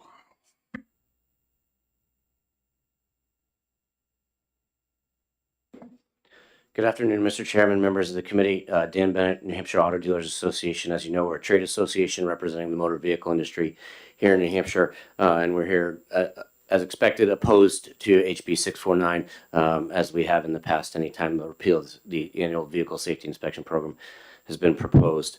I do have handouts for the committee that I'll leave with the clerk when I'm done speaking, as they're filled with a great deal of data and facts related to the program. This program is one that benefits consumers, it supports law enforcement, and it helps keep our roads safe. We all know that preventative maintenance costs less than catastrophic repair, right? It's why you go to the doctor. Preventative maintenance. That's what this program is about. It's about having a trained expert look over your vehicle, identify problems, and get them corrected as soon as possible. There's some real value to the program that you've heard us talk about before, one being safety recall information. There's a tremendous amount of safety recalls that occur. Toyota announced one on Tacomas this morning, 100,000 Tacomas in the 24 model year for leaking brake fluid. They come out on a daily basis. When you receive an annual safety inspection, the Gordon Darby, the OBD2 program, runs a check with NHTSA based on the VIN number for that specific vehicle, whether there's an open safety data recall and whether it's been repaired on your exact vehicle, not just in general, not just Acadia's, that specific vehicle. So it has tremendous value that way. In 2022, through the program, when the safety recall notification process started, there were 36,000 notices given to citizens. In 2023, there were 21,000. In 2024, there were over 10,000. And this year already, you know, a month and 11 days, there's already been 465 safety recalls handed and put in front of citizens. So not just a little postcard that shows up in the mailbox. This is on the vehicle inspection report that every customer gets when they get a safety inspection. So it's tremendously helpful information and helps consumers get them fixed and get that problem fixed on the manufacturer's dime. The manufacturer pays for it, not the consumer. So one of the things it's important to note, we talk about states that don't have safety inspections. All of our neighboring states have inspections, and they do it for a reason. You've heard me before talk about our climate. Our climate is unique. It's why all of our neighbors have these programs. I heard someone mention New Jersey scrapped their program, and they did. New Jersey scrapped their program a handful of years ago because it was a state-run program with union employees that cost the state $9 million a year. The New Hampshire solution is a free market. It's a free market program where a small business sets up, they decide to elect, receive training, become certified, reviewed by state police, and become a safety inspector. If there's a failure at that shop and it's identified to the customer, it's the customer's choice. No one's held hostage. You have the decision to shop it, to get it. You can do the repair on your own. They're allowed to leave. They have the option to get it repaired either with that mechanic if they choose to, or they can shop the price or do it on their own. So that's an important component of the program as well. The state doesn't set the rate, the shops do. So vote with your wallet if you don't like what you hear. You know, what we have seen in other states too, and I think you heard from some folks before, the standards remain the same, right? So now it's on law enforcement, roadside or while traveling, to enforce that. So what this proposal here invites is increased law enforcement scrutiny. So I did give you a bunch of facts, but here I'll give you some opinion. I don't think a whole lot of people want increased law enforcement scrutiny, right? So that's what this program would provide. It could just be, say, pulled over for a speeding ticket. Law enforcement may now be required do a little walk around the car, you know, check the tires, look for lights. So increased enforcement. Getting back to some data, you know, the most recent study related to safety inspections from 2023 was done by the Journal of Transportation Engineering, and it found that states with safety inspections have 5.5% fewer annual fatalities than those without. So those states are in fact safer. It looked at 50 states over a 44-year period, so pretty exhaustive. we have an annual safety inspection program, and we still have, and it's in my handout, so I'll give it to you. Even with an annual safety inspection program, we still have a 14% vehicle failure rate, which means those car vehicles roll into the shop with a 14% failure rate. If you get rid of the program, I can't imagine how that number would escalate. So we anticipate a whole lot more of unsafe vehicles on the road that can lead to accidents, injuries, fatalities. So, just to get back to what Mr. Fitzgerald said, I'll conclude after that. You know, emissions reductions, according to the EPA, are a piece of a pie, right? We've all given our pound of flesh. Okay, so if cars get a free pass and no longer have to be emissions tested, the reductions have to come from somewhere. And what we had to ask is, who's going to make up that piece of the pie? Is it the mills, the power plants, the truckers? Somebody's going to have to make up for those emissions reductions to keep those numbers down. So that's an impact that could then happen. And then just importantly, you all have a copy of the bill in front of you, I'm sure. And if you look at the fiscal note, it starts at $1 million hit to the state. And then in 27 and 28, it's a $3 million every year hit to the state and look to the revenue. So we'd ask you to carefully scrutinize the fiscal note as well. So with that being said, and I apologize for bouncing around, but I know there are a lot of folks here. I'll give my handout to the clerk, and I hope that you all get a chance to read it because there's some great content, data, and facts included in that sheet. Thank you. Questions from the committee? Representative Sinclair. Thank you, Mr. Chair, and thank you. You mentioned how many thousands of recall stickers, or not stickers, but notices are given out, 34,000, I think, this year, or something like that. Do you have the numbers of how many people never responded to those in the state? Two? No, sir, I don't. Sorry, Representative St. Clair, that's not a data point that we would track. Thank you. Further questions? Seeing none, thank you very much. Thank you, Mr. Chair. Next up, Chair recognizes Dan Goodman from AAA, opposed to the bill. Okay. I'll put him aside then for a moment. Next up, Chair recognizes Jim Moody, Representative NHMRO, opposed to the bill, looking for 3 minutes. Good afternoon. Good afternoon, Mr. Chairman. On behalf of Tracy Boravarge, President of the New Hampshire Motorcycle Rights Organization, Chair of the Motorcycle Safety Task Force, motorcycles representative on the New Hampshire Traffic and Safety Commission, and board member of the Motorcycle Riders Foundation, the national voice for on-highway motorcyclists. And on behalf of NMRO, we are opposing HB 649. Her testimony was the same that was given approximately 2 weeks ago, so I'm going to skip over a lot of these. But I do want to highlight specifically for motorcycles. Provisions for motorcycle exhaust system sound testing during annual inspections would be eliminated if this bill becomes law. Many years ago, NMRO worked with state agencies and other organizations to bring objective sound testing to New Hampshire to address complaints of excessively loud motorcycles. We believe the Society of Automotive Engineers, SAE J2825, measurement of exhaust sound pressure levels of stationary on-highway motorcycles is an effective procedure that provides owners, inspection stations, and law enforcement with a clear measurement of New Hampshire registered on-highway motorcycle sound levels.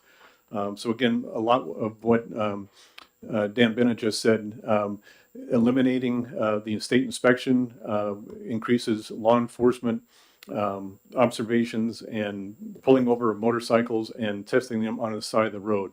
If it's warranted because it sounds excessively loud, that's great. But at the same time, it's a safety issue. Every time law enforcement pulls somebody over, it's a safety issue for the motorist, the motorcyclist, and the state police. Again, thank you for your time. And again, we oppose HB 649. Thank you very much. Questions from the committee? Representative Guyson. Thank you, Mr. Chair. So am I interpreting your testimony correctly? Is it your testimony that passing this would cause law enforcement to profile motorcycles that could be loud for the sake of that? I know there obviously NMRO has testified, and I believe there is not a motorcycle. Well, there is a motorcycle profiling bill that was I think passed last year or the year before. Again, it's a common occurrence. Still, anytime you give anybody a chance to pull over a motorcyclist, law enforcement may take it.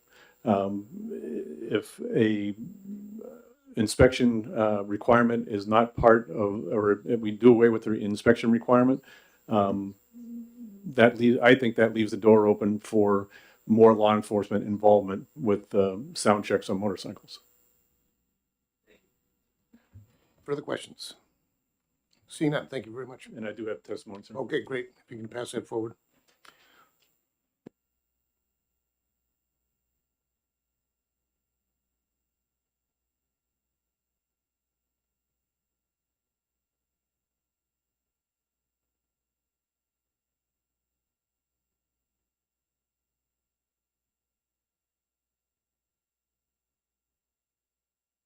All right, next up, Chair recognizes Jason Hennessy in support of the bill, representing himself, looking for 3 minutes, and I'm going to start holding people to what they've been requesting.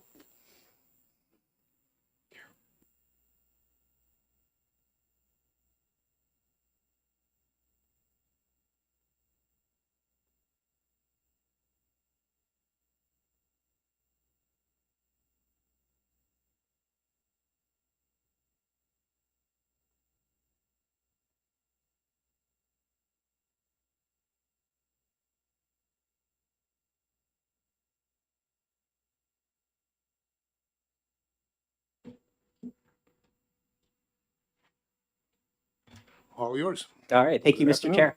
Honorable members of House Transportation. My name is Jason Hennessy. I'm a resident of Amherst, New Hampshire, and I also hold a PhD in computational sciences and statistics. And I'm here to talk to you about 4 points today. The first one is that the data shows that inspections do not actually improve the safety of either fatalities or crashes, according to multiple studies. Second, most other states have eliminated their annual inspections. Third, that we can realize some significant cost savings from eliminating inspections. And fourth, that safety inspections disproportionately affect the poor. So first, the question is, do inspections actually improve safety?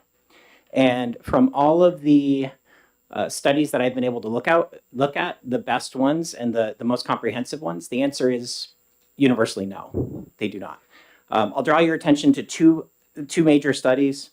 The first one is a 2015 study by the U.S. Federal Government Accountability Office, who did a literature review and a new study themselves for the Senate, the U.S. Senate. And what they concluded was that studies GAO reviewed and GAO's analysis of state data examined the effect of inspection programs on crash rates related to vehicle component failure, but showed no clear influence.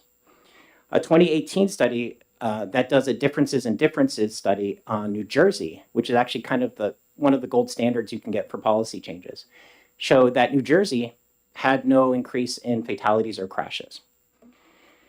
And why is that? Well, if you look at the fatality rate, even just from 100 years ago when we started having inspections, it was about 24 fatalities per 100 million miles driven. And that was 1921. By 1970, it was down to 4.7. And in 2022, it's down to 1.3. So cars are getting safer. We don't have as many equipment-related failures. And from the evidence that I can find, only about 2% of actual fatalities or even crashes are vehicle equipment related. So you're taking a small percentage of a shrinking number. And that is why none of the studies that I've been able to find actually can show any correlation between fatalities and car inspections. Second, most states have realized this. We are in a tiny minority. Now, I've heard some people say, oh, well, we have very unique conditions because we salt the roads. So I got my PhD in South Dakota. And let me tell you, their weather is more intense than ours. You know, you're encouraged to actually pack a box in your car in case you get stranded for 2 days, because sometimes the snow is so bad they can't get out to you to pull you out of the ditch. So states like Alaska, Connecticut, Iowa, Montana, Minnesota, Michigan, North and South Dakota, and Wyoming all have no inspections. And you would think that if that's a problem, they would have implemented it.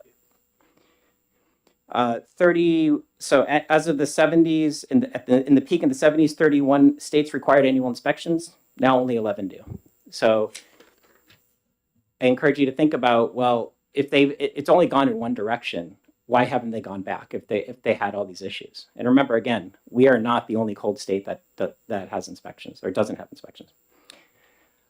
Third, we can realize some significant cost savings for our population and potentially the state by eliminating inspections.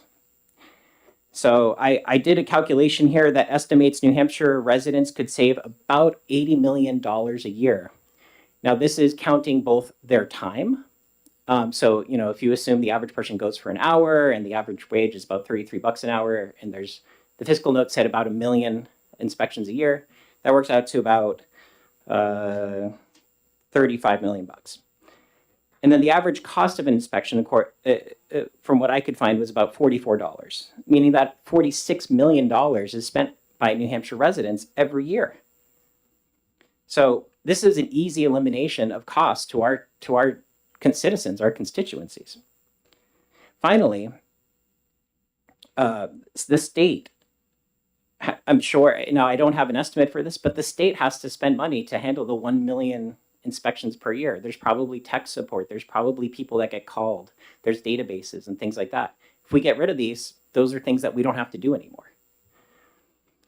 And then my last point, eliminating unnecessary inspections can improve the cost of living. The number one issue that I've seen for New Hampshire in many studies is the housing, is cost of living here. It's very high compared to our neighbors and the rest of the country. This is an easy way for us to improve that. While high-income earners, you know, don't bear the brunt of the inconvenience, they can take time off of work. They, you know, the money is not going to, for repairs or whatever, is not going to affect them as much. People on the other end of the economic spectrum don't have that luxury. They have to take time off of work. They'll have to foot higher repair bills, and having a car in New Hampshire is a necessity. So if we want to make it more affordable here in New Hampshire, we need to get rid of this. I'm sure there are many anecdotes of cars that have been found to have major problems, but the fact is, as I mentioned earlier, that cars are safer than they were like over 3 times safer than even 50 years ago. And most people won't drive a car that has major safety issues. Eliminating safety inspections returns the responsibility back to the driver to ensure that they have a safe car. The same is done in the vast majority of states, including liberal ones like California, Minnesota, as well as conservative ones like Texas and Florida. And with that, I'd be happy to take any questions. Thank you, sir. Questions from the committee? Representative Pataro. New Hampshire currently doesn't allow auto insurance. We don't mandate it. The states that don't have inspections, is there any correlation to those states requiring auto insurance? Thank you for your question, Representative. I don't have that data offhand, so I can't answer that. Further questions? Seeing none, thank you very much. Thank you.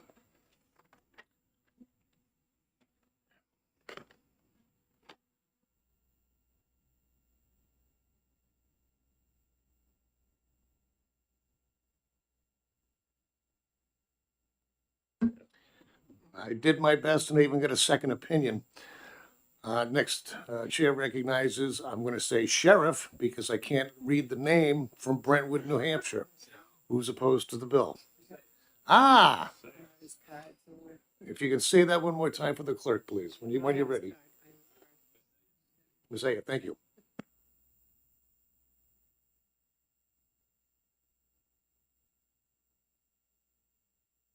There you go. I've come before this committee today. If I can just get you to state your name again, sorry. My name is Chuck Massahos, Massahos. I'm the sheriff of Rockingham County, but I'm also a business owner, owning an auto repair facility in Londonderry, New Hampshire, called Londonderry BP. I came today in 2 different versions, but after listening to some of this testimony, when it comes to law enforcement, we hold our vehicles to a higher safety protocol because of all the traffic stops and all the work that we do to those cars. Safety inspection program is an essential in the state of New Hampshire, and there's a couple reasons why. Now, I listened to someone say that New Jersey doesn't have inspection program.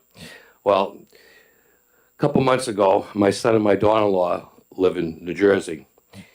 And my daughter-in-law, with the 2 babies in the back seat, had a blowout because all her tires were bald, and they live 4.5 hours away from me, so Dad can't inspect that vehicle. So to say that the program is not worth having is absolutely wrong. I mean, I feel, in my opinion, for doing inspections for over 40 years, I think the average rate of an inspection is $45 compared to my $150 labor rate. And if you do an inspection correctly, you're looking at about an hour to inspect a car, to do it correctly. The average person has no idea if their tires are bald, their brake lines are leaking brake fluid that could cause an accident. I had a car come in 2 weeks ago, and luckily it didn't hit anybody because his ball joint let go and he landed up in the middle of the road. So I think the state has a great program when it comes to the inspection. It's safety of everyone that lives in the state and from out of state. Our environment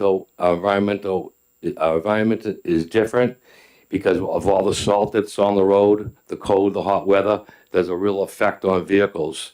In my personal opinion, the emissions program is a great program because not only does it help our environment, but when we do an inspection and the emission report comes out, there's a lot of safety recalls that we hand to the customer and say, hey, listen, you need to get a hold of the dealer. It's going to save you money and it's going to be right for the vehicle. But I'm going to end it because I know I only got 3 minutes. I oppose this bill. I think it would be a big mistake for New Hampshire to drop the New Hampshire safety program. And I hope that, after listening to all the testimony today, I hope that you all agree with the people that are in this room that it's not right to get rid of this program. Thank you very much. Thank you, sir. I take any questions? If there are any questions? Seeing none, sorry to stop you. Next chair recognizes, looks like Jeffrey Kelman, representing himself in support of the bill. 2 minutes, looking for. Welcome. Good afternoon to the members of the committee. Thank you for your time. My name is Jeffrey Kelman. I live in Bedford, New Hampshire. So I just wanted to, and I only have a couple minutes, I'll keep this pretty short because it looks like there's a lot of people speaking on this today. I just wanted to mention that in my own personal experience, I've seen a lot of highly subjective enforcement of seemingly trivial things sometimes.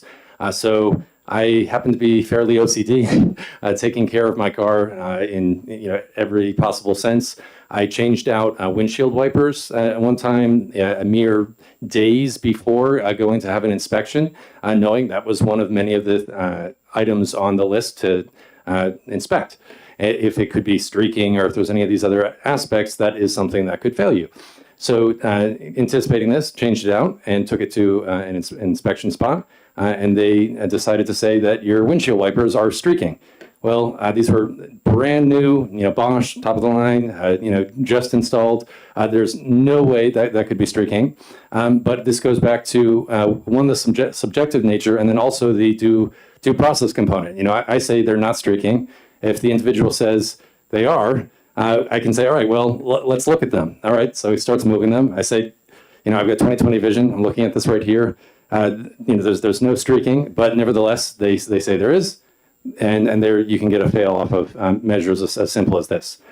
This is obviously a very small anecdote, but taking that across hundreds of thousands of people across the state, and even on something as simple as that, we've heard from another individual that the cost could amount to the tens of millions, but both in terms of time and the actual physical cost. So. I have to imagine that that's something, if we could avoid, that would be beneficial for the residents of New Hampshire. And so I don't think I mentioned explicitly, I am supporting the bill as a result of that. Thank you. Thank you very much. And I would take questions if there were any. Any questions from the committee? Seeing none, thanks. Okay. All right.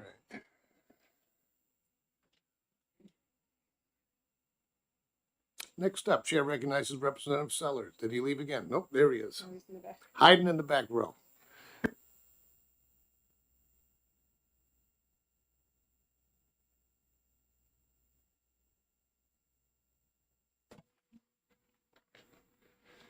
Good afternoon, committee. Representative Walsh, Chairman Walsh, thank you for the time. I'm Representative John Sellers, Bristol Bridgewater, Grafton 10. Of course, I'm supporting this bill. I just had my inspection today, well, yesterday, last week, but I had to go back in for repairs. Over $1,000 for something I could have actually done if the weather was warmer. I don't have an indoor garage, but it was all mechanical. I could have easily done it if the weather was warmer, but it wasn't. So I had to actually go ahead and pay the man and pay the bill. You know, thankfully I have the money, but there are a lot of people out there that don't. And that's what this bill hits as well. It does really hit the poor and the elderly. A lot of us elderly people only have the Social Security or maybe a pension. That's it. So, and they have to go in and for that sticker once a year, and you are kind of at the mercy. It's not like you're standing by the mechanic as they're inspecting the vehicle. It's in the garage, you're in the waiting room. They come back in, say, oh, you need this or that. And they might show you, they might not show you, but you're at the mercy of what they're saying. I mean, even for a simple wiper blade, I've seen them go $20, $30, $40 just for a single blade. I mean, it's quite a bit of money. So as I brought up about the cost for the poor and the elderly, it really is an issue. If you really want to help them out, this program has to go. And again, I heard also as well, it will be a savings, a cost savings to the state. I look at inspections, and I might have said it last year when I was on this committee, that it's only a moment in time. It's good for that one moment. As soon as I drive out that door, something could happen. And if I'm that poor or something, I might not fix it for another 6, 7 months, you know. But something truly could happen as soon as I walk out that door or drive out that door with the vehicle. So it is one snapshot in time. A couple other things that we talked about on this committee before is, you know, so much pitting on brakes, 50%. It's subjective. Are you going to count how many pits are on the brake and say, oh, that the brake is already half used? How about the rust? You're saying, okay, it can only have so much rust or so many, you know, so part of an inch or this or that. And it's like, it's somewhat subjective. So, you know, that's the problem with the inspections. Everything is not, you know, precise. It's what the mechanic says, yeah, it is gone past that point. The last thing I suppose I want to say is New Hampshire, we're very unique in New England, and we could really be a beacon until New England. I mean, showing people that we are different and that this is time that we have to change. We just have to do it. And not only that, this is a mandate. You're mandating the people, you have to get an inspection. This is not liberty or freedom. This is a mandate. So I'll take any questions if I can answer any. Any questions from my new child, Representative St. Clair?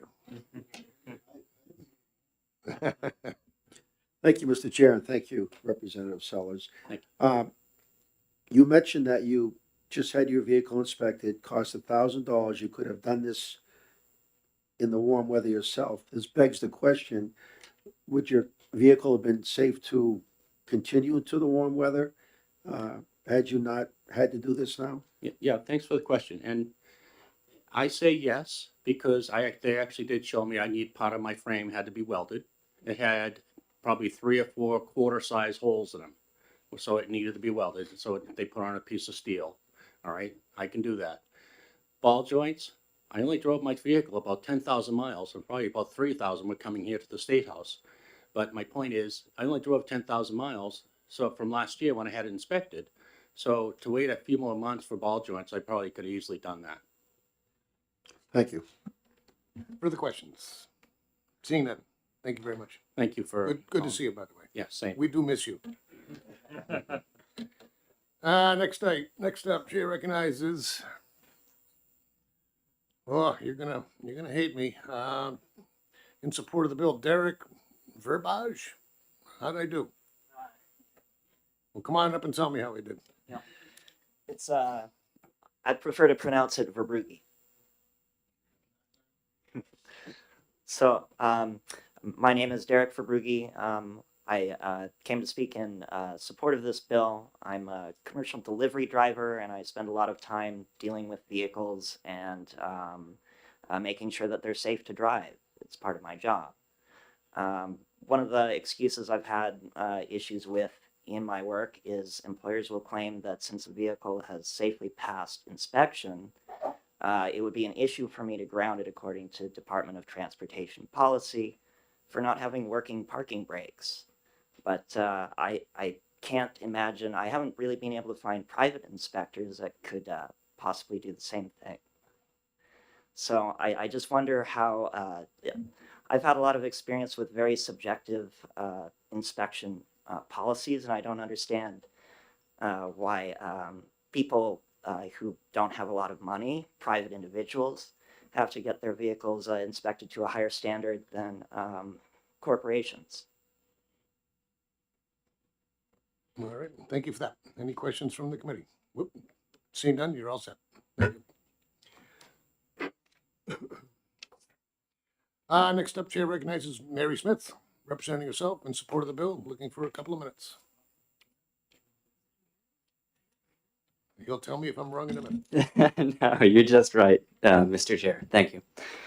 Chair, members of the committee, my name is Mary Smith. I'm a resident of Manchester, New Hampshire, and I'm here to talk in support of this bill. This isn't the first time I've talked in support of this bill or its various iterations in the past bienniums. This bill keeps coming up because people keep wanting it, and I keep wanting it. And so in order to keep my testimony novel, some of the things that I want to bring to you is that driving is the most dangerous activity we engage in on a daily basis. For most of us, it's going to be the most dangerous thing we do. And we live in a state where the motto is live free or die. I don't think that the level of intrusion into people's lives that you've already heard about in the testimony today is emblematic of that motto, live free or die. And another thing I'd like to note, given my experience of testifying for this bill and similar bills over the bienniums, is that so far, not always, but almost everyone you've heard in opposition to this bill so far has had a direct financial interest relating to the bill, where they are directly profiting by this system's continued existence. I mean, I have my own personal experience of having a wheel bearing that I replaced myself after it was caused to deny inspection. I looked at the wheel bearing, I took it apart, it was perfectly good. There was no pitting, it was beautiful, but I had to go through all of the effort myself because where I got the inspection, they wanted to do the work for something that wasn't an issue, and wow, the amount they asked for me to pay them to do the work for something that wasn't an issue was incredible. So I said, no, I'll handle it myself. Another thing I wanted to mention is that, this also usually comes up about the now maybe $225 million that could be withheld. Okay, that's a big threat that we didn't really get more detail about. Okay, we weren't told, and as far as I don't know, how is this handled with all of the other states, the 35 or 39, depending on if we're talking about emissions or other inspections or exactly how they handle it, that don't comply with this sort of onerous regulation that we have on individuals in New Hampshire. Do those states, is all that money withheld for them? Like, if they have SIPs that then turn into federal improvement plans because of possible hypothetical lawsuits brought by citizens, what happens in those states? Do they lose that money? We didn't get an answer. Nobody told us answers on that. The last thing that I want to mention was that we heard New Hampshire doesn't require auto insurance. That's actually not true. It doesn't require auto insurance unless you have been in an auto accident. There are cases where you will be required by law, and you can look at the statute yourself, to have insurance for a certain amount of time. I forgot what the form's called. You can look it up on the DMV website. Yeah, I guess I'll just end on that. I've heard, the failure rate that we heard today was 14%. 14%, you'd expect blood in the streets. I've heard higher. I've heard around 20% in the past, and we didn't have blood in the street then either. So this is ridiculous.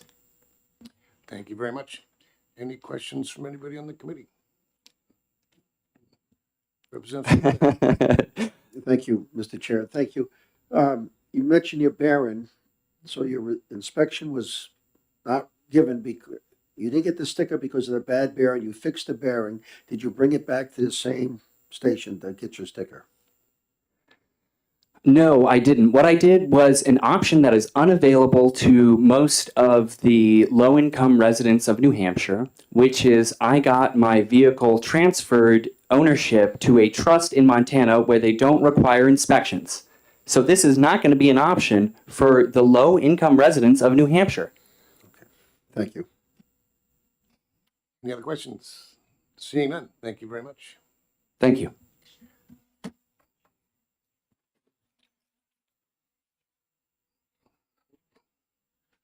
I've never seen this before.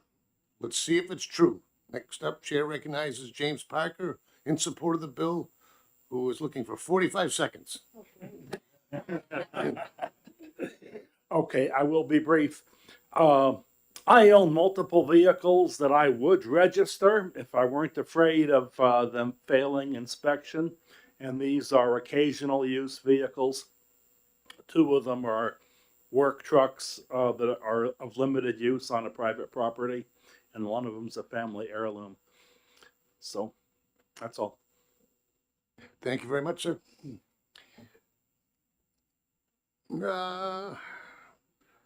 Next up, Chair recognizes Steve Zemanek in support of the bill, representing himself. All right, I'll try to keep this quick. This is it. If you get me going on this, I can start ranting for hours. So I'll try to keep it quick. And I can stop you too. All right. My name's Steve Zemanek. I live in West Manchester in Ward 11. And basically, I think that the entire New Hampshire inspection sticker is nothing but a complete scam at this point. And I say that as somebody who works on their own vehicles. I'm an automotive hobbyist. At one point, I worked at an auto dealership. I fix cars for friends and family on the side. And I've done everything from rebuilding a transmission to or rebuilding an engine and major suspension work, welding, you name it, I've probably done it. It's, but it's a side hobby for me. There's a few problems with the inspection system in New Hampshire. And a lot of it is the rules are often vague, or they're subject to interpretation. Sometimes the shops get creative with their interpretation. There's no consistency between inspection stations. One of the frequent questions you'll see asked online is, hey, where should I go get my inspection sticker done? And people start answering, and the truth of the matter is, if the system was actually fair, it wouldn't matter. But there's no consistency. And not only is there not consistency between stations, but there's not even consistency between the same mechanic, or the different mechanics within the same station. When I worked for a car dealership, the service director said, oh, when you bring your car and have, Bob look at it, he's a lot more lenient than the rest of them. But the rules should be the rules and not subject to subjective interpretation. And as people have already brought up, there's no appeal process. The other thing is, I think it's time to just get rid of the program altogether, because New Hampshire's legislative attempts at correcting or fixing this program have basically failed. In 2018, the governor signed House Bill 1517, which would basically codify the rules on rust, and it's in the RSAs now. And I see people get jammed up on rust problems that would not violate that law, but because of subjective interpretation, that they get jammed up. And one side note to back up Representative Sellers, the whole expires on your birthday thing is really annoying if you were born in the winter and you do need to make your own repairs. And you know, if it was good for a whole year and you could do it when it was warm out, I think more people would be okay with it. And one thing that was brought up is that New Hampshire's inspection sticker system is a free market solution. And I disagree, because if this was truly a free market solution to a problem, in the states that don't require an annual inspection, the insurance companies sure would mandate it. But the insurance companies don't require people in states without inspection to get an inspection done. And also, I think that the fiscal note on this bill is incomplete, and I think there's a lot of missing revenue that's unknown that would probably come to New Hampshire if this program was abolished. And a lot of it is people are afraid to register their cars in New Hampshire because of the inspection regulations. So people register their cars and family names and stuff out of state, so they don't have to deal with it. I grew up in, the other thing is, I grew up in Massachusetts, and they have inspection stickers too, and I never had a problem down there. If you needed an inspection sticker, there's plenty of shops that they only do inspection stickers on Saturday. You just show up, you wait in line, and they would have you in and out in like 10 minutes. I've gotten inspection stickers without even getting out of the car. They come up like a NASCAR pit stop, and they jack up the car, check the suspension real quick, turn on your lights, honk your horn, do the OBD test. All right, you're good. And here you need an appointment, and they want you to drop the whole car off for a whole day, and it takes over an hour, and it's majorly inconvenient when you don't have a problem with the inspections. And I've always driven older cars, so it's every year it's something that I'm not expecting them to give you a hassle about, and they, and sometimes they do. But at one point I finally bought a new vehicle, or at least it was certified pre-owned 1-year-old vehicle that had quite a bit of miles on it. And I bought it from the company I was working for, and I was like, all right, when a couple months later, because it's my birthday, I got to go get my inspection sticker. I'm like, all right, cool. Finally, I have a brand new car. What could they possibly fail me on? Finally, I don't have to deal with this headache. Well, surprise, surprise, I get a phone call from the service advisor, and he goes, Steve, got a problem. You're going to need new front brakes to pass inspection. And when I bought the car, they told me it had new brakes all the way around. So I said, well, if I need, I was told I had new brakes all the way around when I bought it. I got to stop you for a second. Okay.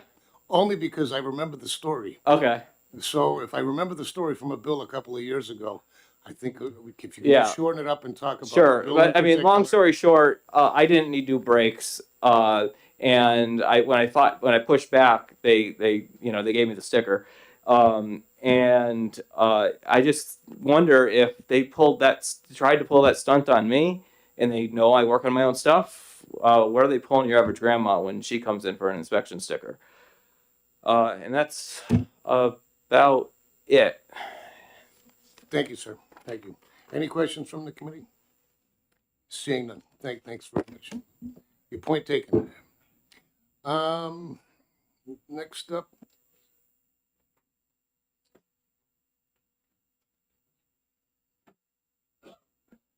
I've actually got two representatives from state police. Are they independent testimonies?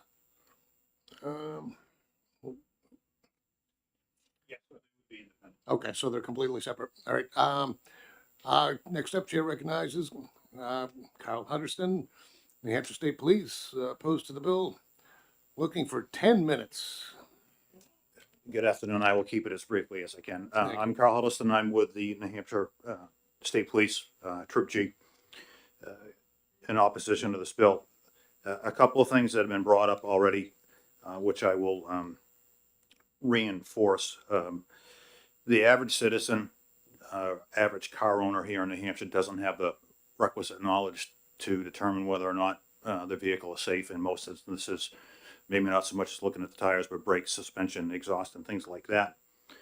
There is an appeal process through Troop G if you have an issue with an inspection that was done. We do get complaints from time to time. The other aspect of this is that eliminating this particular program would force law enforcement roadside to basically determine whether a vehicle was safe for operation or not. Most of law enforcement has not been properly trained or certified to determine that, especially on a roadside inspection. One of the other things that has not been mentioned in here, which I will bring up, it's more of a consumer protection issue than anything else. Every time a vehicle is inspected, the mileage is tracked. So if I've got a vehicle that's got 200,000 miles on it, if I'm not honest, I could roll the speedometer back 100,000 miles and try to sell it as a vehicle with 100,000 miles on it. The system that we have in place now would actually catch that. So if I got it inspected last year, it had 220,000 miles on it. I sell it, it gets inspected again in the state, and it only has 120,000 miles on it. There would be a trigger that would notify us that, hey, there's a tampering with the odometer, which is certainly a consumer protection issue.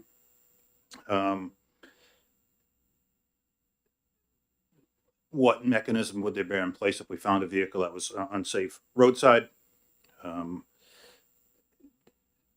Everything else, I think, has been said here. And the sheriff also talked about the consumer not being properly trained to recognize whether or not a vehicle is safe for operation. Thank you, and I'll answer any questions that I can.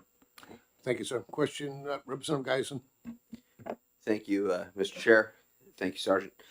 So you can now, police officers and state troopers right now can pull somebody over for observing while driving an unsafe act or an unsafe piece of equipment. Is that correct, sir? Yes. Follow up? Follow. So is it your testimony that you would have to train your police to go on fishing expeditions to inspect vehicles on the side of the road if they is not something that's evidently unsafe? No, what I meant was that if somebody stopped a vehicle for speed or whatever, if they...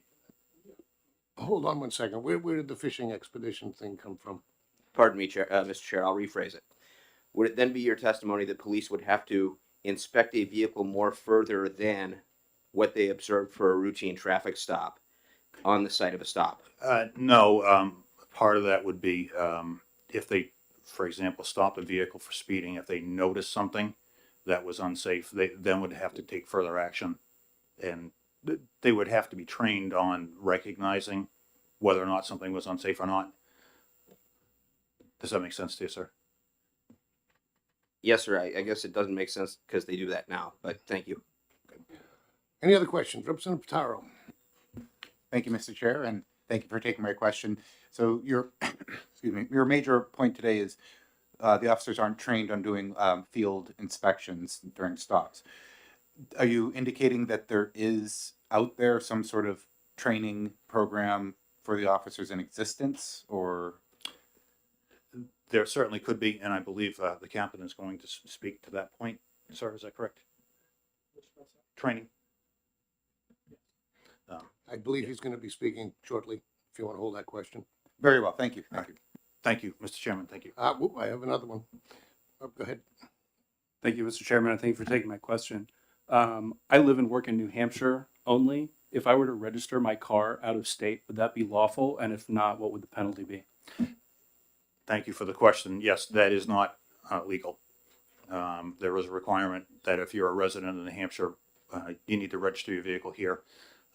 Depending on, I believe it's a $62 fine for that. Any other questions from the committee? Seeing none, thank you very much. Thank you. While we're in the mood, next up, Chair recognizes Matt Amatucci, representing the New Hampshire State Police, opposed to the bill, looking for a couple of minutes and I believe a few questions. Welcome. Thank you, Mr. Chair. Thank you, committee members. My name is Matt Amatucci. I represent the New Hampshire State Police in opposition to this bill. This bill would have a great impact on the Division of State Police and all of law enforcement in New Hampshire. This bill would require additional training. That training would have to start at the academy. It would continue to field training and then additional in-service training. It would increase responsibility for our troopers and law enforcement who are already stretched thin and being asked to do more with less resources. State Police has primary patrol responsibilities in 68 towns and unincorporated areas, and secondary patrol responsibilities in another 75 towns and unincorporated areas. That's nearly 56% of the state. And this continues to grow as resources are stretched thin and diminished amongst local law enforcement, county law enforcement, and state police. Currently, we have 62 vacancies. In 2024, the New Hampshire State Police had over 170,000 calls for service and conducted over 99,000 motor vehicle stops. The items to be inspected on a vehicle include 13 primary areas. Some of these areas include steering and suspension, brakes, tires, and wheels.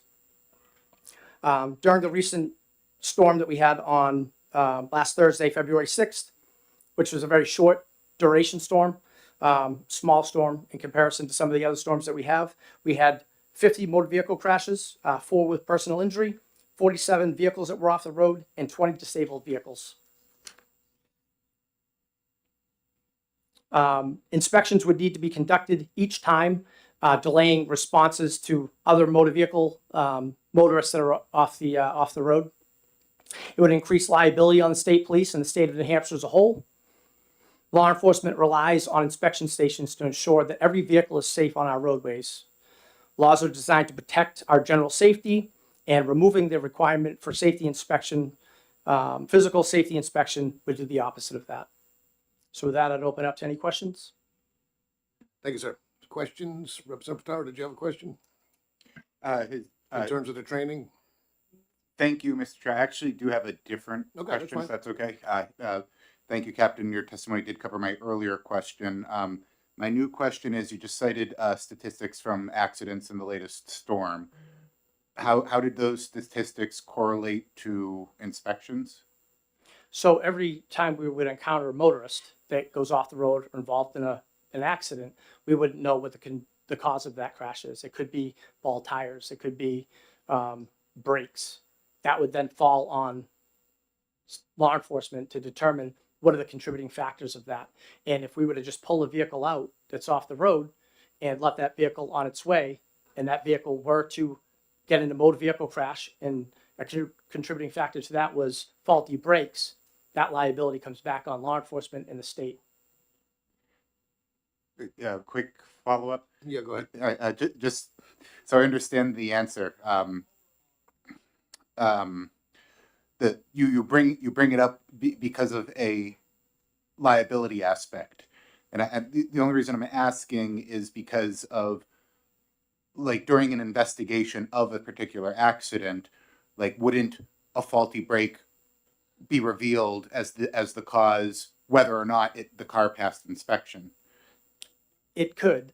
Okay. What I'm saying is roadside, we don't get into that depth of investigation. I don't have the training as to, if the brakes aren't working.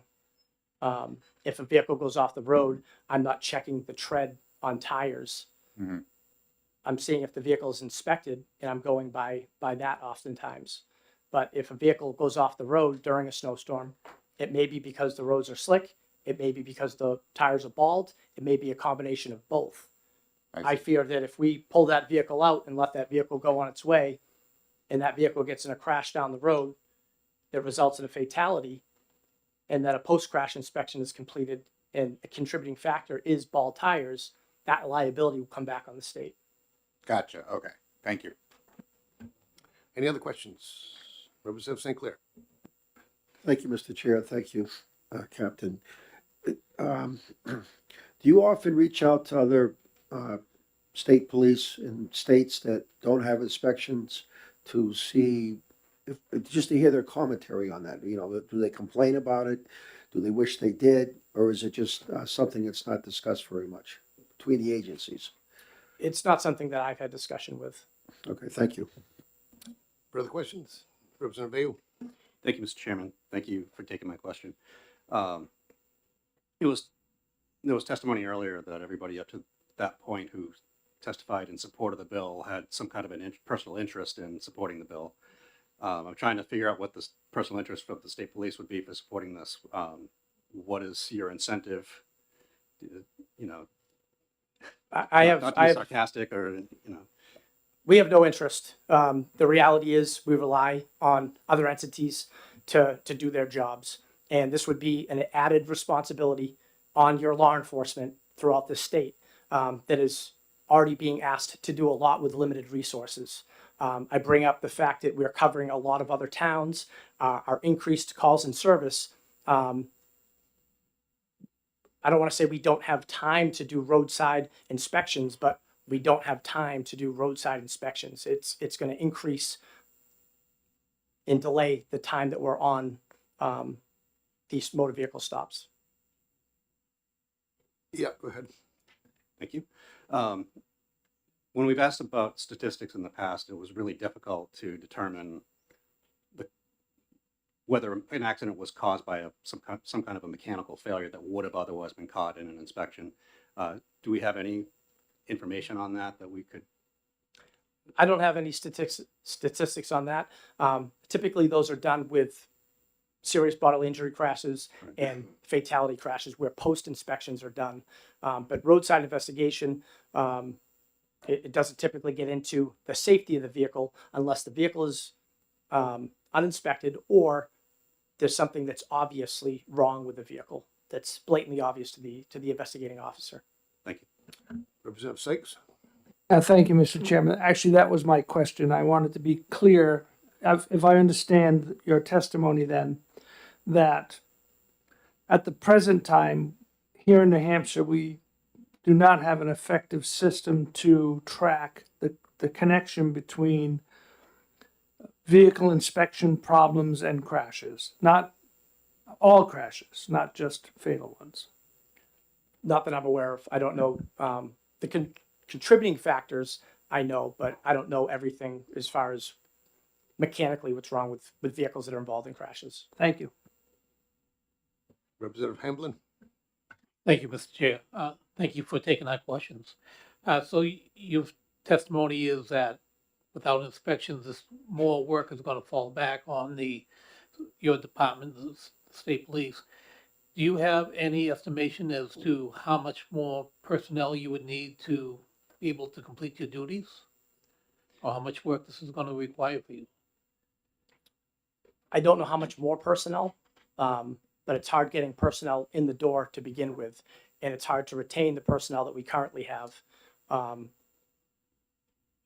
Our responsibilities have increased exponentially over the last decade, and this would just be one more thing that would be required of us, starting at the academy, through field training, and additional in-service training, and liability. I mean, if we are required to do this, we're going to do it the right way, which takes time. Thank you. Yes, sir. Further questions? Seeing none, thank you very much. Thank you, sir. Next up, and I apologize in advance, in support of the bill, is it Yakov? Why don't you come? I can't do it. Welcome. My name is Yakov Abuhav, and I support the bill. Thank you, sir. A few years ago, when I lived in Manchester, I first bought a motorcycle and was needed to register it. I called all the shops in town and around outside of town, only one shop would inspect motorcycles because the state changed the mandate on what shops had to do, and and shops just would not inspect anymore.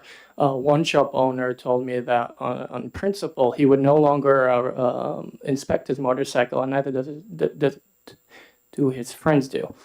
Around where I live at the moment, there are less and less shops who actually inspect vehicles in the first place for various reasons. Either they fail or they just don't want to deal with it because they can make more money fixing cars rather than inspecting them.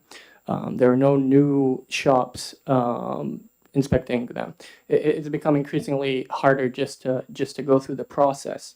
And a lot of issues that come up are not really safety related, but for people, it's a lot of money, and I know a lot of people who simply don't inspect their vehicle because they're not going to spend a few $1,000s on something that is mostly just a look and not rather an actual safety issue.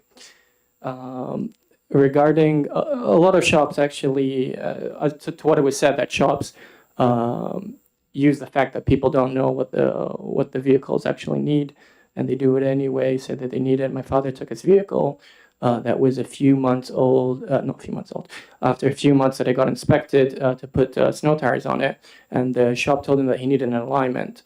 What turned out to be is that the shop basically tells everybody they need the alignment because they find just a tiny fraction deviation to use that as an excuse to tell people that they actually need to do an alignment.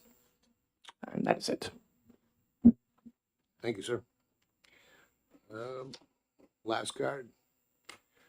Chair recognizes Director Marasco from the Department of Motor Vehicles in opposition to the bill.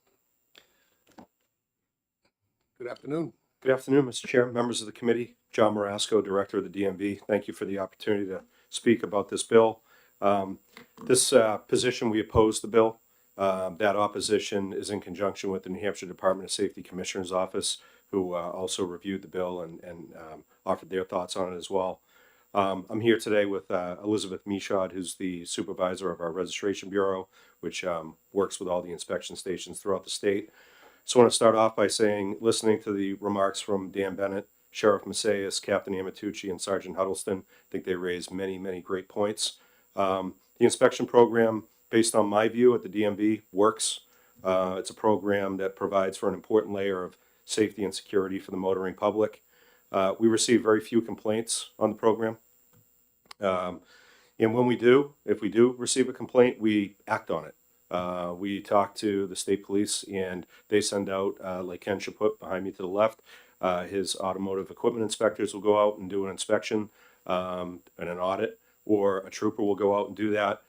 We've actually, since, well, the bill continues to come up, these types of bills, we've added to the vehicle inspection report so that there's a number there that a customer, if they don't feel like the inspection was done properly, they can call, they're referred to the DMV, and then we communicate with the state police to make sure that we follow through on that particular station, to make sure we do have uniformity and that inspections are being done fairly. The other thing is, I think we've moved into a technology age here where maybe if we were having this conversation 10 years ago and it was a one-off of, well, I don't feel like this station's doing it the same way as that one, or that this inspection was fair. I've seen firsthand, and I've testified before this committee, Grapponi Mazda right here in Concord, Amanda Mosmer, the owner, invited us up some time ago to see how inspections are conducted there. I saw inspections that were going on with the customer looking through the glass to see the inspection taking place, and the video that's produced after the fact with the mechanic going through with each section of the vehicle that was inspected to say it's red, it needs to be repaired, it's green, it passes, it's yellow, and it needs some attention. And Dan Bennett can speak to this more than I can, but many inspection stations around the state are using this technology to improve transparency. So between that on the front end and Troop G and the AEIs on the back end, I think we're in probably the best place we've ever been with making sure that the public feels comfortable with the inspection. We're going in the right direction. The other thing is I want to share a personal story. Since I've been in this position, I did have the opportunity to meet with the owner of a large dealership here in the state, who brought me outside and showed me several stacks, tall stacks of tires that had been taken off of vehicles when they had come in for their yearly state inspection. And that was it for me. When I saw those tires row after row after row and asked the question, that those are from inspections, those would have still been out there if they hadn't come in and been caught. And so visually for me, that was the clincher. The other thing with this particular bill is I'm not quite sure on the repeal of RSA 266.5.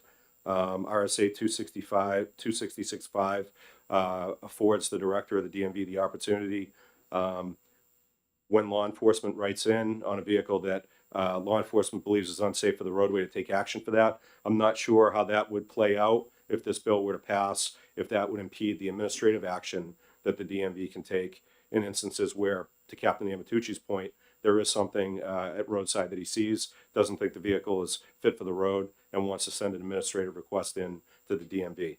And the last thing I would say before taking any questions is we did complete the fiscal note on this, so that is available for you as well. Thank you, sir. Questions from the committee? Representative Sykes. Thank you, Mr. Chairman. I have a question for Director Marasco, if you would, sir.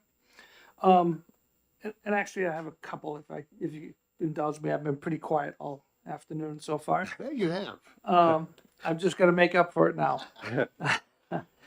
Well, not so much. Anyways, Director, do you have, the DMV have any data trends in terms of with respect to complaints? In other words, we've instituted some changes legislatively to try and make citizens' access to make a complaint more easy. So I'm curious to see what the effect might have been on that, if there's any data to show. Thank you, Representative. That's a great question. Liz Michaud does track the complaints that come in. Liz, do you want to speak to? Can we get that, please? We can get the numbers. Before the executive session, sir. Yes, sir. Yep, we'll get those. Thank you. You got it. Further questions? One more question. Sure. Thank you. I did ask for two. We heard testimony earlier today that there are fewer shops doing inspections, and I'm also specifically about motorcycles. So I was curious if you tracked data with the numbers of shops that do motorcycle inspections and car inspections, and if there's any trend that is identifiable for that as well. We can get you that as well, Representative. All of the openings for inspection stations and renewals every 2 years go through the DMV, go through Liz and her team in registration. So we can get you the numbers for the number of stations and try to break down that information that you'd like. All right. And I will have one at the very end. Okay. Thank you. Any other questions? Representative Hill. Thank you, Mr. Chairman, and thank you, Director. Is it fair to say that from your position, you're more worried about the safety part of it than the emissions part of the inspection process? Yes. Thank you. Well, Representative Gott. Oop. What's that? I thought you asked for two. No problem. No. Representative guys. Thank you, Mr. Chair. Thank you for taking the question, Mr. Director. Do you know what percentage of actively registered vehicles are inspected in New Hampshire, or can you get that information? we can get it through the Gordon Darby system. I know I was speaking with Liz and listened to some of the testimony prior to my coming up here, that the 14% failure rate and approximately 1.2 million vehicles inspected in the state every year. But we will make sure we have that exact information. That's what we have through Gordon Darby. Thank you. Any of the information that's being requested, this is a second committee bill, so I don't know how long it'll take you to get that, but as soon as you can would be great, because I think next week we're probably going to be looking at trying to exec this. Yes, sir. It won't take long. Okay. Any other questions from the committee? Representative Foote. Thank you, Mr. Chair. Thank you, Director. Do we know roughly how many numbers of complaints the DMV's received for fraudulent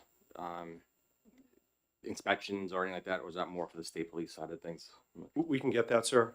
Liz has the Supervisor Michaud has the complaints that come in, so we can get you the number of complaints and the types of complaints Thank you. that come in. You're welcome. Any other questions from the committee? Seeing none. Thank you very much, Thank you, Mr. Director. I have no other pink cards, but I think I have a question. I have a question of the chair. Thank you, Mr. Chairman.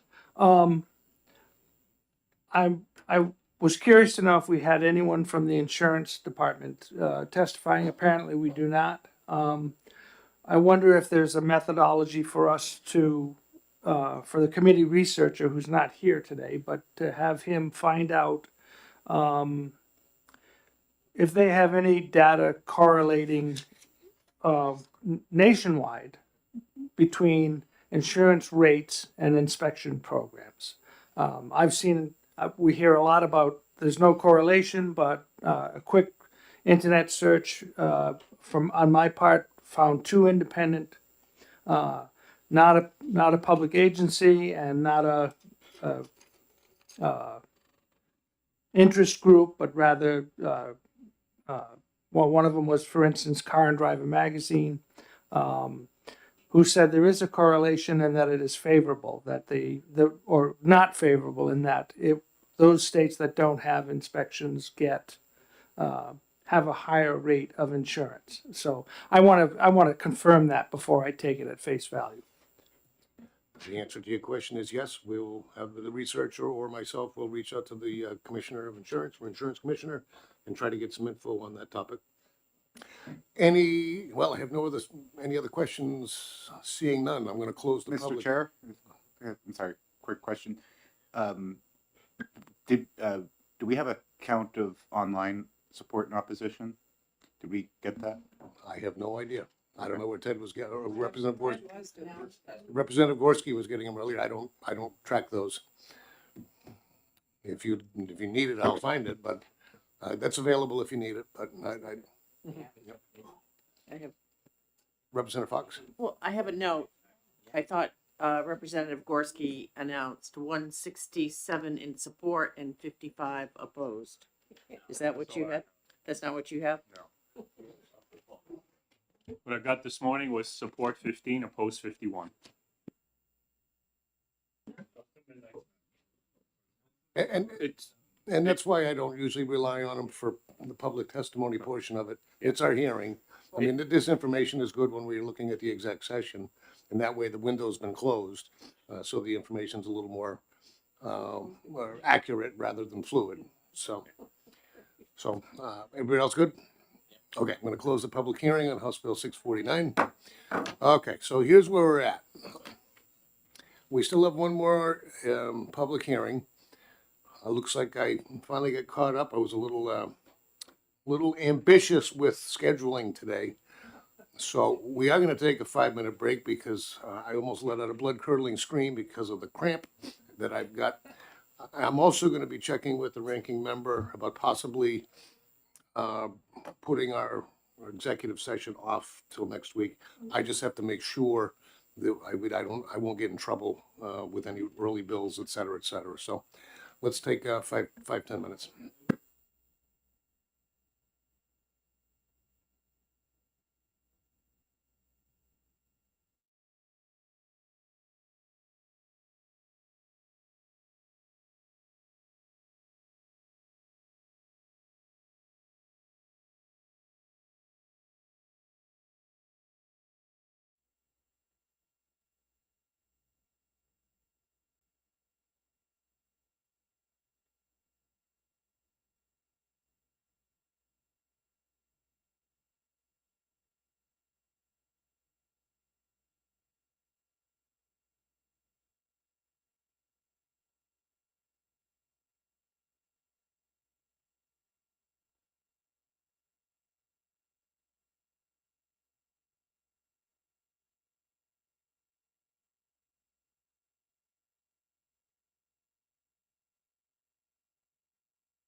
Okay, welcome back, folks, being 3:16. I'm going to open up the public hearing on House Bill 715 relative to personal electric vehicles. And the chair recognizes Representative Gould, the prime sponsor. Welcome.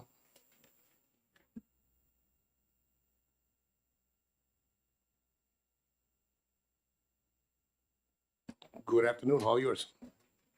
Is that?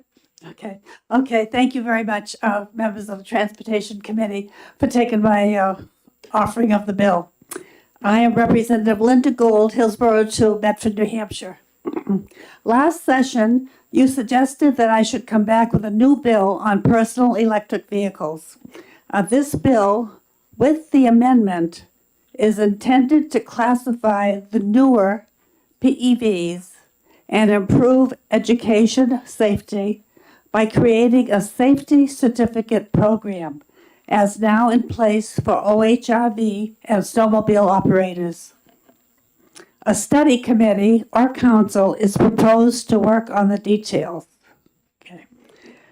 This is a hot topic, by the way, around the country, and New Hampshire can be at the forefront dealing with this issue.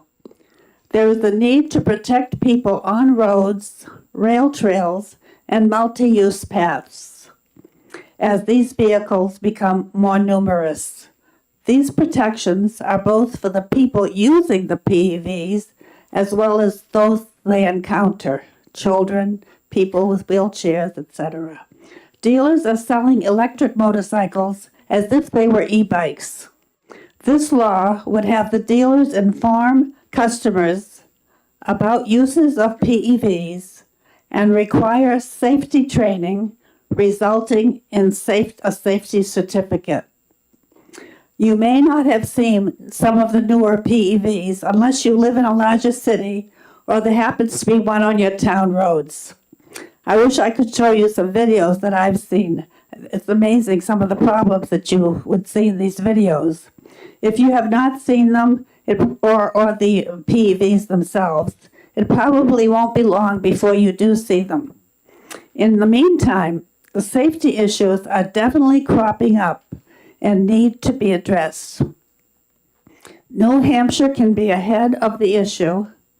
I believe this bill with amendment, which you should have, is a good start to address this issue. After me, technical issues, questions can be answered by Mr. Dave Topham, who will be speaking after me. You should have the amendment, and you should have this little testimony that I just gave. Okay, thank you very much. Thank you. Any questions from the committee? Representative Hill. Thank you, Mr. Chairman, and thank you, Representative, for coming before us today. You and I served on a rail trail bill at one point, not too long ago. And in there was a question about whether the federal government had classified electric vehicles for the rail trail, and it was in relation to whether they could be used on rail trails that had federal funding at all because they were classified differently. Is this touching upon any of that federal classification of electric bikes and the fact that they could not be used on federally funded rail trails? Well, I don't. You're looking puzzled, so I'm going to say no. I don't quite understand some of the part of what you're asking me, but I know this bill does explain the different classifications and what they can do, what they can't do. And as I said, Mr. Topham could be more specific about that particular part of it. Okay, And- I'll hang on for that. Yeah, I'm sorry. No, thank you very much. Appreciate it. Representative Guys. Thank you, Mr. Chair. Thank you, Representative. So I just have a quick question. After reading this over a few times, I'm trying to figure out how this plays off of things like electric scooters and electric wheelchairs for the handicap, including those that are capable I of can't quite hear what you're saying.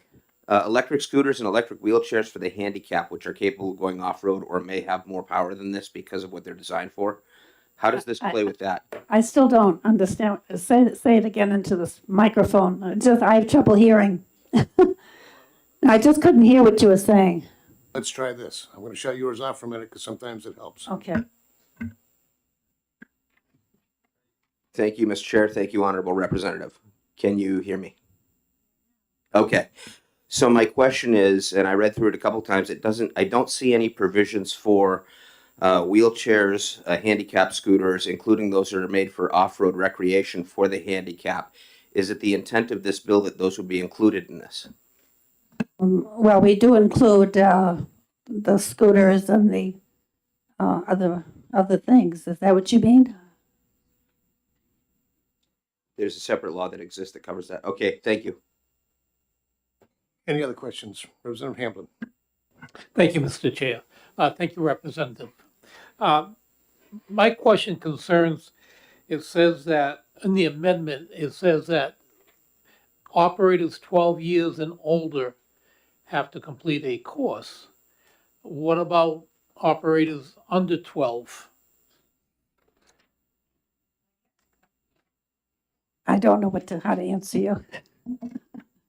I would think that that would be up to the parents at that point. I don't really know. I'm not going into the those details for me at this point anyway. I don't know how to answer you. I have just one myself, and it follows up with Representative Hill.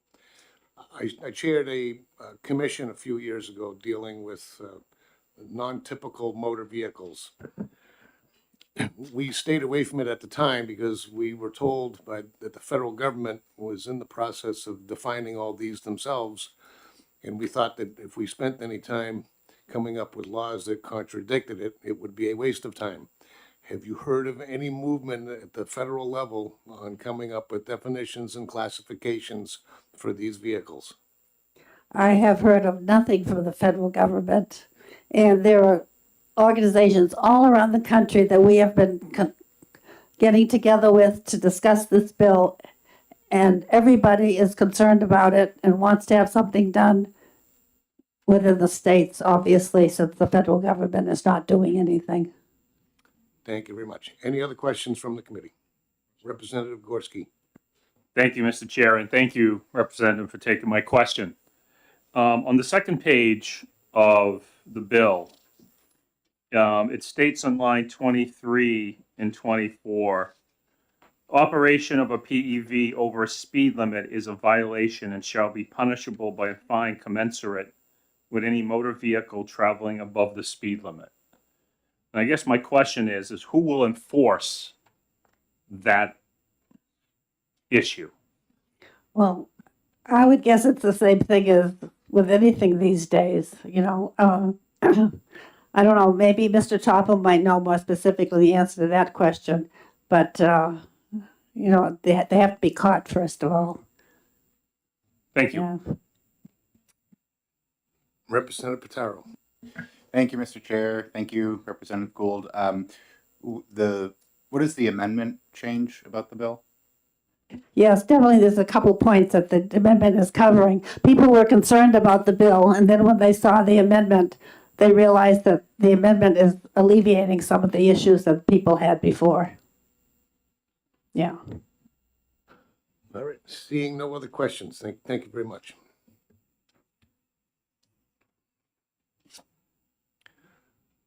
Chair recognizes David Topham, representing Hampshire Rail Trail Coalition, is in support of the bill, does have written testimony.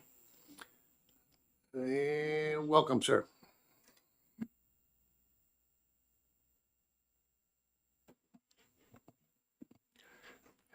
Good afternoon, Chairman Walsh and committee members. For the record, my name is Dave Topham from Salem. And as a quick background, my pleasure to be with you again. I did speak on this particular topic last year also.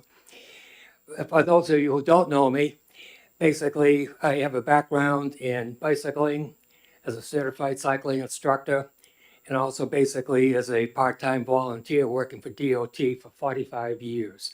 I will say literally there has been a single program, safety brochure, anything that came about through DOT in the past 45 years that I haven't known about, somehow or other had my fingerprint on. So basically, I have some gray hair and glad to do what I can moving it ahead. Also say back in 2019, I was the primary author of House Bill 148, which made true e-bikes, I'm talking class 1, 2, 3 e-bikes, legal here in New Hampshire. Okay. We had also legislation we put in last year, which was not that well defined. It was House Bill 1543. That's basically water over the dam at this point. Now we're looking at out-of-class electric vehicles primarily here in this House Bill 715. Just a quick word about my other background. I serve on multiple boards, including Bike Walk Alliance of New Hampshire, which did speak to folks, spoke to you this morning from that group, and the president of the New Hampshire Rail Trails Coalition. Also on the board for the Granite State Rail Trail, and probably most important for today's discussion, where we go from here, I'm a member of the Department of Safety Traffic Safety Commission. Lucky folks on board here today. So, and Linda Gould, Representative Gould, just passed out something to you, which I'll refer to briefly. This is 9 pages, some color printing involved. Not to belabor it, but say this is something you can glance at, because I find one of the key factors, and talking with my friends here in the Department of Transportation as well, the key factor is education. Education on what it is that we're talking about. What are the vehicles? Who's using them? Where are they using them? Why are they using them? So hand in hand with that overall concept of what's going on here, I have been personally involved for the past year. I won't say how many hours, but definitely at least 8 working sessions involving about 10 states, including national organizations, including the League of American Bicyclists, Rails to Trails Conservancy, People for Bikes based in Oregon. And one of the most informative sessions that I had recently, and glad to get the input, in August, I attended the Traffic Safety Commission meeting over here at the US building, and a lot of input was received then that caused me to rethink some of my overall perspectives that I had received from the outside world, talking to the other organizations, bike clubs, regional groups, you name it. Again, there's probably hundreds of hours that have gone into that in the past year. Or that I boil it down to what I call a series of viewpoints. What do I think? Kind of coalesce the whole thing together. A couple key points I think I'd just like to mention before we get into any nitty-gritty details here. I think you all have to admit that technology moves much faster than legislation. You know, the advance of these newer devices, whether they are I call it the out-of-class electric vehicles, OCVs, motorcycles with pedals that can go 60 miles an hour by hitting a throttle button. They're being sold and used as e-bikes. If you're talking about high-speed scooters, one-wheel devices, and even now electric unicycles. These are newer units that, in fact, a lot of people don't even know what we're talking about. So the first few pages of this handout basically just tries to define what they are, where they're used. And I won't go into the details, but again, class 1, 2, 3 e-bikes are totally legal here in New Hampshire, with the caveat being that class 3 that can attain 28 miles an hour if you are pedaling, not allowed on rail trails. So by federal standards, there was a question asked a little bit earlier. It has not changed nationally at all that e-bikes, true e-bikes, class 1, 2, 3, are classified still as bicycles, low-speed electric bicycles. They are allowed on rail trails all the way through, even federally funded ones, because, again, they are bicycles. They're not motor vehicles. That's the key factor. They're not motor vehicles. And that's the way the law is written currently here in New Hampshire. My problem, our problems, rail trail folks, and road users, you see a picture here on about page 3 about what they call this 12,000 watt Mad Boss bike. 16 horsepower. It'll do 60 miles an hour. It's being sold as if it's an e-bike, even in Derry. Here it is. Go use it. It's only an e-bike. No registration, no licensing, no training. Just take it and run. So they have a problem, especially when they're on even roads. I see talk about lane splitting, vehicles on roads. It still comes down to the fact that these vehicles are all over the place, again, with no license, no registration, they're just out there. The guideline, by the way, that came about, that's overall safety guidelines for e-bikes came out in 2003 from the Consumer Product Safety Commission. That's been recently revised, and they're looking at currently battery safety, safety characteristics, braking, all well and fine. I've been following those details intimately, but they are not looking at where and how these devices are used. They're not saying about they can be used on roads or not. So keeping on from there, and a little bit about the definitions we talked about, I'm viewing everything, and this bill views everything that is above the 1 horsepower, 750 watt, if you would, powered speed of 20 miles an hour, which is the limit for true e-bikes, class 1, 2, 3. They are not powered over 20 miles an hour. However, this is not attempting to address, I call the low-end electric recreational toys. The girl has a little Barbie Jeep in the driveway that might go 5 or 12 miles an hour. That's a recreational toy. They don't belong on our roads, part of the transportation system. Anyway, so that gets to basically, I view that as local municipalities got to control that when your neighborhood. They might be allowed on sidewalks, they might not. I don't want to get into that. I'm looking at transportation type vehicles. So saying up front that the bike ped community, including yours truly, I'm not against these higher powered devices, but where and how they are used is the problem. They do provide opportunities for many people. Maybe they can't afford a car. Maybe they're handicapped. We talk about ADA compliant folks. All these devices can be used by ADA type folks, just using that term generically, because they need mobility to get around.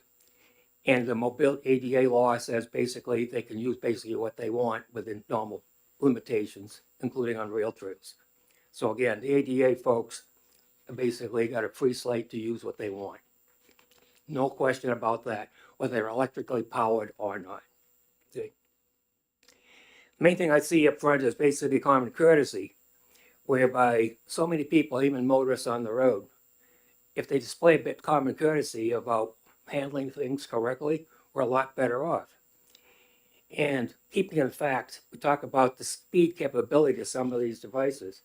I think it's like page 4 or so of this handout. You've got a chart that lists a comparison of different types of vehicles, whether they're e-bikes, moped, scooters, all up to motorcycles, whether they're registered or not, and the horsepower range. I've come to realize, and I think you will also, it isn't so much the power or speed that the device is capable of, it's how it is being used. We all drive cars. I think everyone in the room is driving a car. It might be able to do 120, 30 miles an hour on an open road. It's totally legal if you're driving 65 miles an hour on Route 93. It's totally legal if you're using it for 30 miles an hour in a congested urban area. Just because the vehicle can go fast doesn't mean it has to be used at that speed. So just keep in mind, I think speed is actually more important than the classification and power horsepower of a device. Don't forget again the idea of equity. I mentioned a little bit the folks who need to get around, whether they've lost a license, like a DUI case, talking with folks Department of Safety just a little bit ago. Some of these folks have no other way to get around. And if they can use an e-bike or a vehicle of some sort to accomplish their needs, missions, food, whatever, all well and fine. I don't see any problem with that, provided they are following the law. Again, wrapping up my little quick testimony here, it might be more than 4 minutes at this point. Talking with Department of Motor Vehicles a bit, some of these devices do not have VIN numbers on them, vehicle identification numbers. It becomes a little bit problematic how you register them if you don't have a number. Secondarily, as I found out in the world of effectively electric unicycles, which again, a little picture over there, the one wheel where you stand to sit on that and you just go, that a lot of those folks don't own one of these devices for 3 or 4 months before they rotate out and they get a different one. It's like a hobby. But nonetheless, I know people, even the likes of in someone in Nashua, is using one of those to get around because he is disabled. He can't walk, but he can use the EUC to get around town. So not a problem. Might be ADA compliant. Maybe he hasn't gone that route, but he still can use them for transportation, and not opposed to that at all personally. And the idea is, again, the education that was brought up in the amendment, basically the main point of the amendment. We have a lot of things to discuss, more than we can basically get into the weeds too much of this afternoon. I appreciate your time. But it still comes down to the fact we talked about having a safety education type of a program, or the safety certificate program. You folks probably know full well that our Fish and Game has a safety program for, again, the age 12. You asked where that came from. I zeroed in on that. Age 12 and up, they have the safety certificate program for children, if you would, getting onto snowmobiles and OHRVs. They take this online course. They get a safety certificate. They're required to carry it. Say, yes, they know something about this device that they're getting on. Not getting on there and suddenly hit the throttle and crash because they don't know what's going on. They do charge a minor fee for that. I think it's about $35. And it's not a license. It's basically saying you've had training. You have some information. When it gets to how that can come about, I'm fully aware the state of New Hampshire is under very tight budgets. Things are being cut back a lot this year. There's not enough money to go around.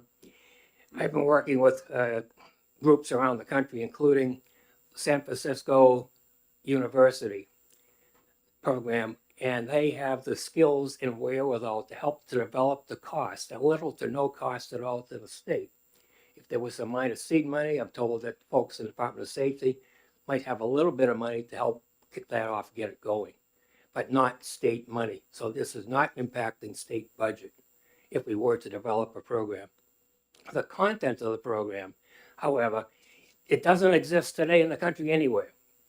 I've looked high and low. We do not have a program where you just go out and grab it for e-bikes, and especially the EUC community.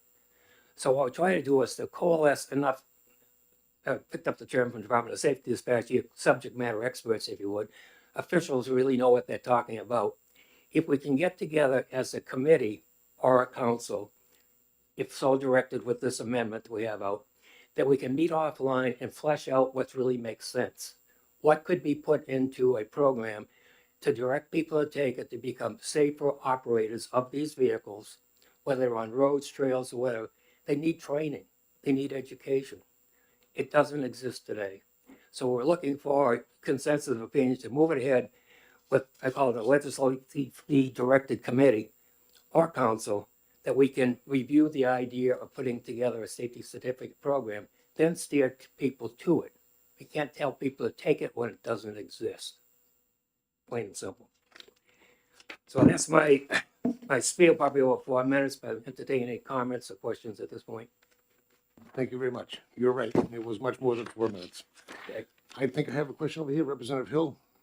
Thank you, Mr. Chairman.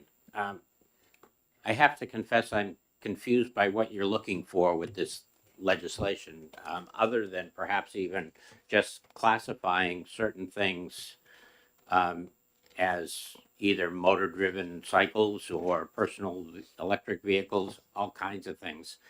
But I also, in following up somewhat on Chairman Walsh, some of this is, I believe, under consideration by the federal government as we speak, although maybe not at a snail's pace here. But I am concerned, there was another bill that we had last year, not yours, that was concerning because of the electric motor vehicles were being suggested by some judges for people that had lost their license to go get one of the electric bicycles that were perhaps even going as high as 60 miles an hour, which I think the minimum speed on the highway is 45, so they would qualify to ride on the highways without licenses or registrations. So I see the need. I'm wondering what it is you want us to do. Do you want us to create a study committee? I don't see those words here. I see it in testimony, but not words. So I'm I'm trying to find out what it is you want done. If I might answer that in two parts. First of all, as far as the use of vehicles are concerned, whether it's the DUI crowd, whatever, they want wheels to get around. The problem we have is somebody is on one of these, quote, electric motorcycles, whatever, the 16 horsepower one, for example, referenced over here. Currently, they are not classified as a motor vehicle. If they were classified as a motor vehicle, and I'm all in favor of that, on the RSA's today, a motor vehicle, including a motorcycle, can be electrically driven. It's not excluded as a motor vehicle because it's got a battery on it. Okay, so if these higher class vehicles, higher speed, higher power, were in fact classified as motor vehicles, then they would have to be registered, insured, licensed operator, and the law would be there to take action on, because if you're using an unauthorized vehicle on the road, you got a problem, right? Okay. Yeah, I've got to ask a question here. Are you all set? Yes. Just in terms of the bill itself, how it's written itself, I'm a little confused as I read through this too. It just kind of sends you in a bunch of different directions. For example, on page 2, line 1 through 5 of the bill, I'm not even looking at the amendment yet. Due to the nature of personal electric vehicles not having vehicle identification numbers and frequent change in ownership, a typical vehicle registration is impractical. Instead, a person operating a personal electric vehicle must be certified as a skilled user by completing the New Hampshire Department of Motor Vehicle Safety Exam. What do those two things have in common, and how do they relate to each other? How can you, just because you don't have one, how do we change the whole topic and go into It's a something good point. else? So it's addressed a bit, I think, in the amendment.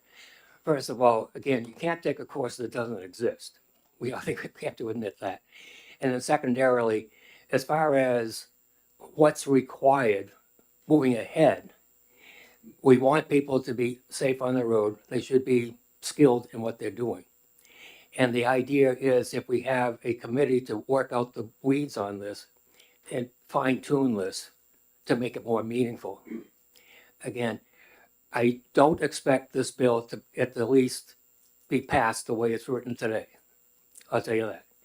But if we say this is enough of a problem that we need to get our heads together and work out the details through it, like of a study committee, whatever you wish to call it, if it's so directed, we can work out the details. Because right now, law enforcement doesn't know what to call these things.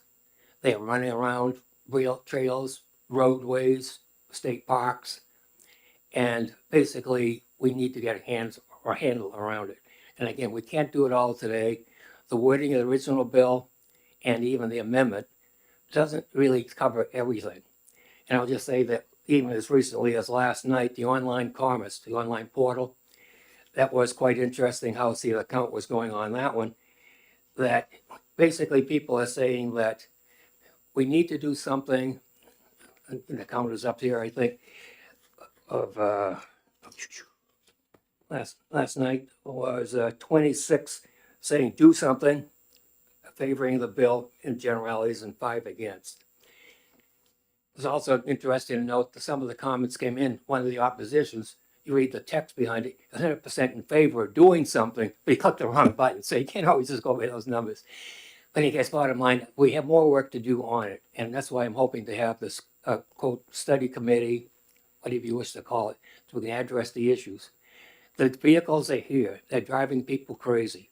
Back here in August, at the Safety Commission meeting, we had 3 officers from the Manchester Police Department, we had someone else from Keene, we had State Police, we had DMV, all say, this is a problem, how can we get our hands around it?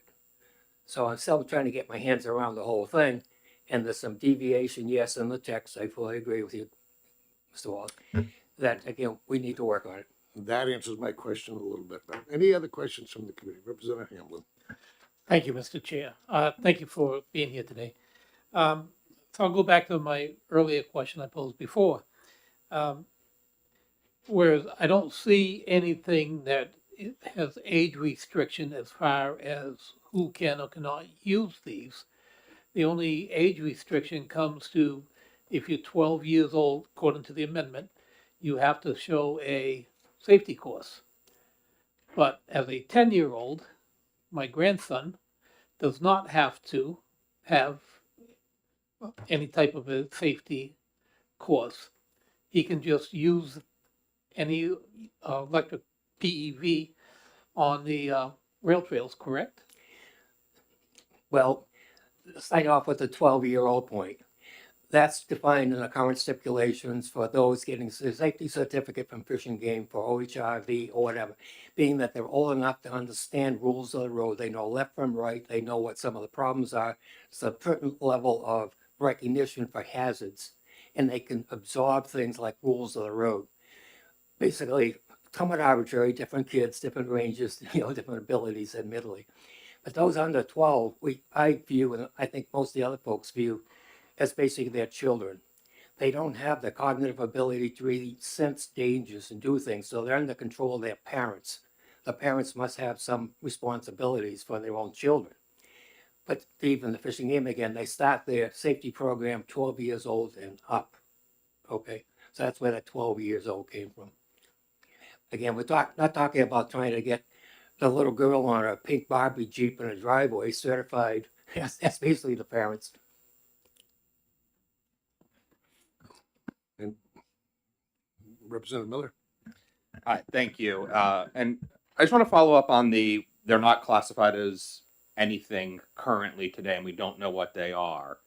I just briefly looked through what a moped is, for example, and it's anything that goes 30 miles per hour or less. It could be any electric motor or not. Yep. A motor driven cycle, I believe the limit is a 5 horsepower engine. So if we're talking about, a higher and a larger engine than that, it would be something else. But I'm curious, is it a problem the state police have said that it's not? We don't know what these are? Is it dealers don't know what these are? Who is saying we don't know what these are vis-a-vis the current legal structures we have?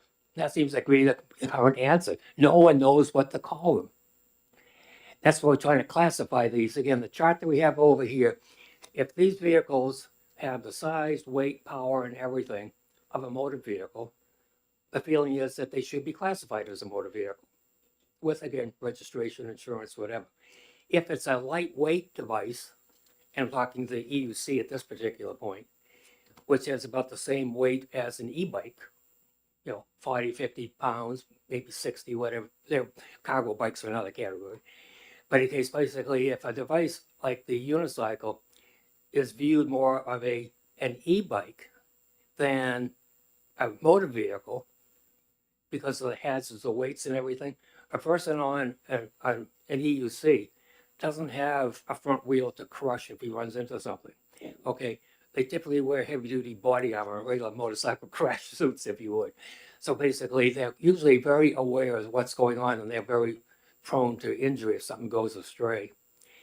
And by the same token, them using these devices, they mentioned a fellow in Nashua, whether he's fully under the ADA coverage or not, people are using those for transportation to get around. And if they want to go on a rail trail, as I've encountered folks in Salem, 12, 15 miles an hour on an EUC that might have a maximum capable top speed of 50, it's totally fine if he's doing the rail trail at 50.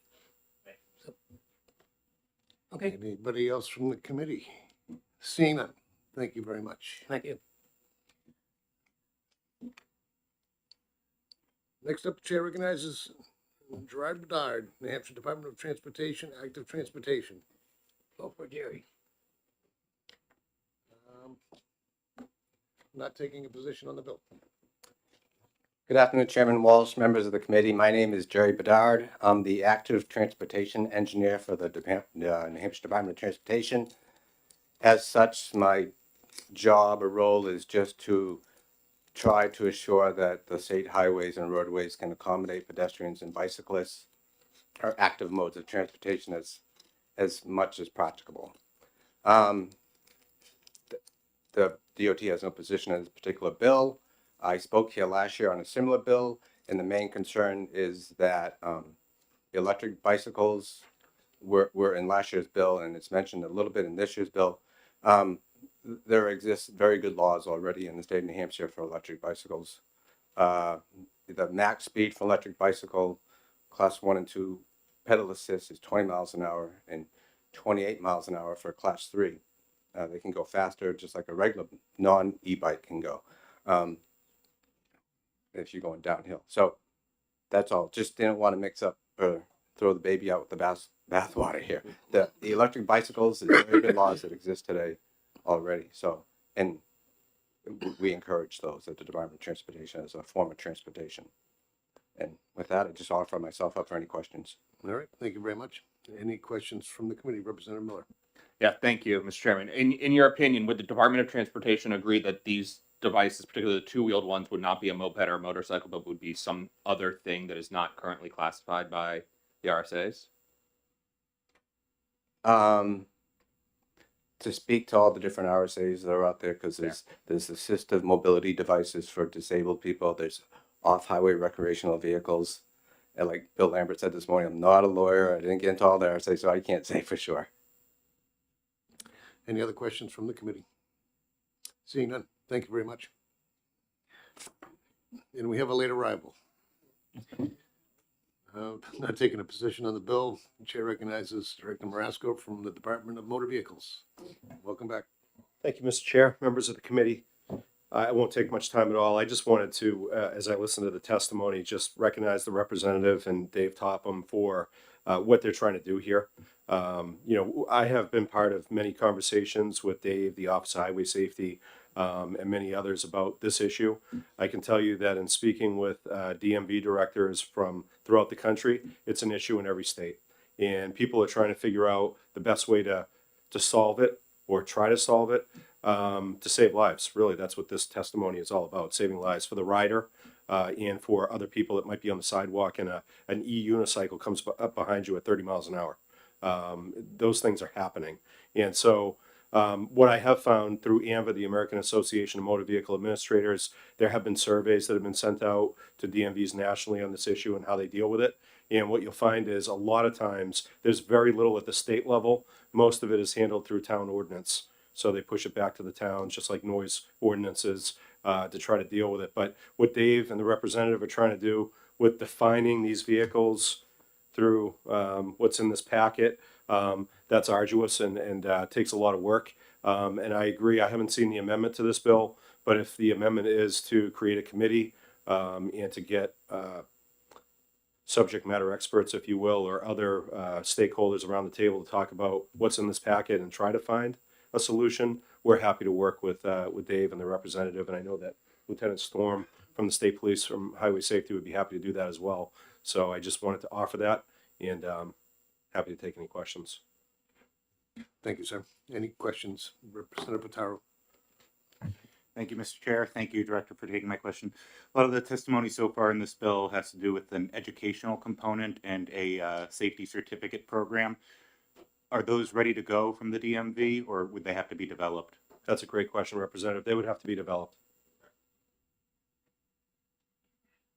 Representative Geisen. Thank you, Mr. Chair, Mr. Director.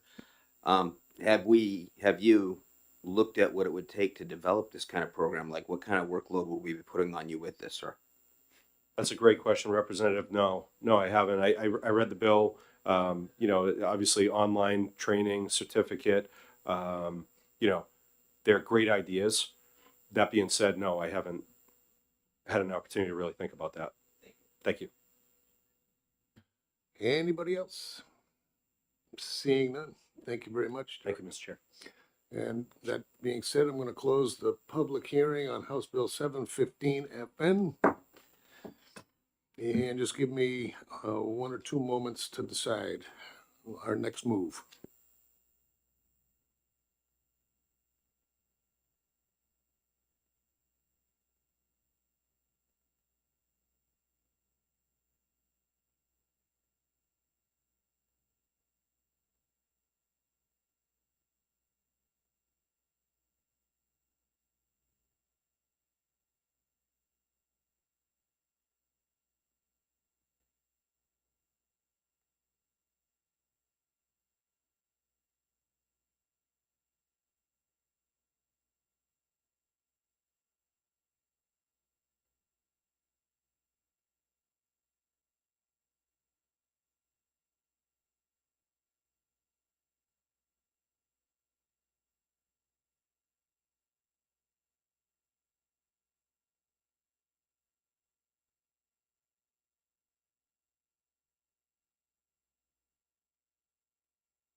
All right, folks. I have made a decision. First of all, I usually do pretty good at scheduling, but it looks like I was a pretty aggressive this week, and we're looking at 4 o'clock. Realistically, that doesn't get some of us out of here till 6. Right now, we only have 6 bills left to hear. That's not bad. We're in pretty good shape. It's only February 17th. We do have considerably more than that to exec. But our first deadline is March 6th for early bills to report out that have to go to a second committee. So this is what I think we're going to do. We're not going to go into exec session today. I'll say it publicly. I'm not taking up any of these. We're not going into executive session. I will reschedule these. What we're going to do next week is hear the rest of our bills. So we have 6 more to hear, and we will exec at least the early bills, maybe a few more. I'll go through the schedule. We're going to take school vacation week off, and then we're going to come back in the first week of March. I think it is March 4th. the 4th. That Tuesday. To clean up everything that hasn't been exec yet. That actually works pretty good because I know there were a couple of bills that people were looking at amendments, a couple of bills that people were still trying to do a little bit more work on. We've already pushed a couple of down the road a little bit. Sorry for the transportation metaphor, but I think that's a good plan. And it doesn't beat us up tonight, and we'll make all our deadlines. So that's the rule. Anything for the good of the committee.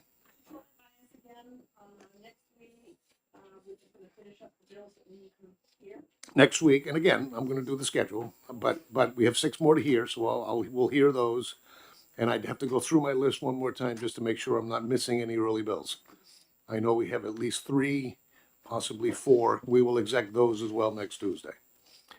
And then the balance of executive session, we'll have a nice long 4th of March and clean up everything in the committee, waiting for crossover.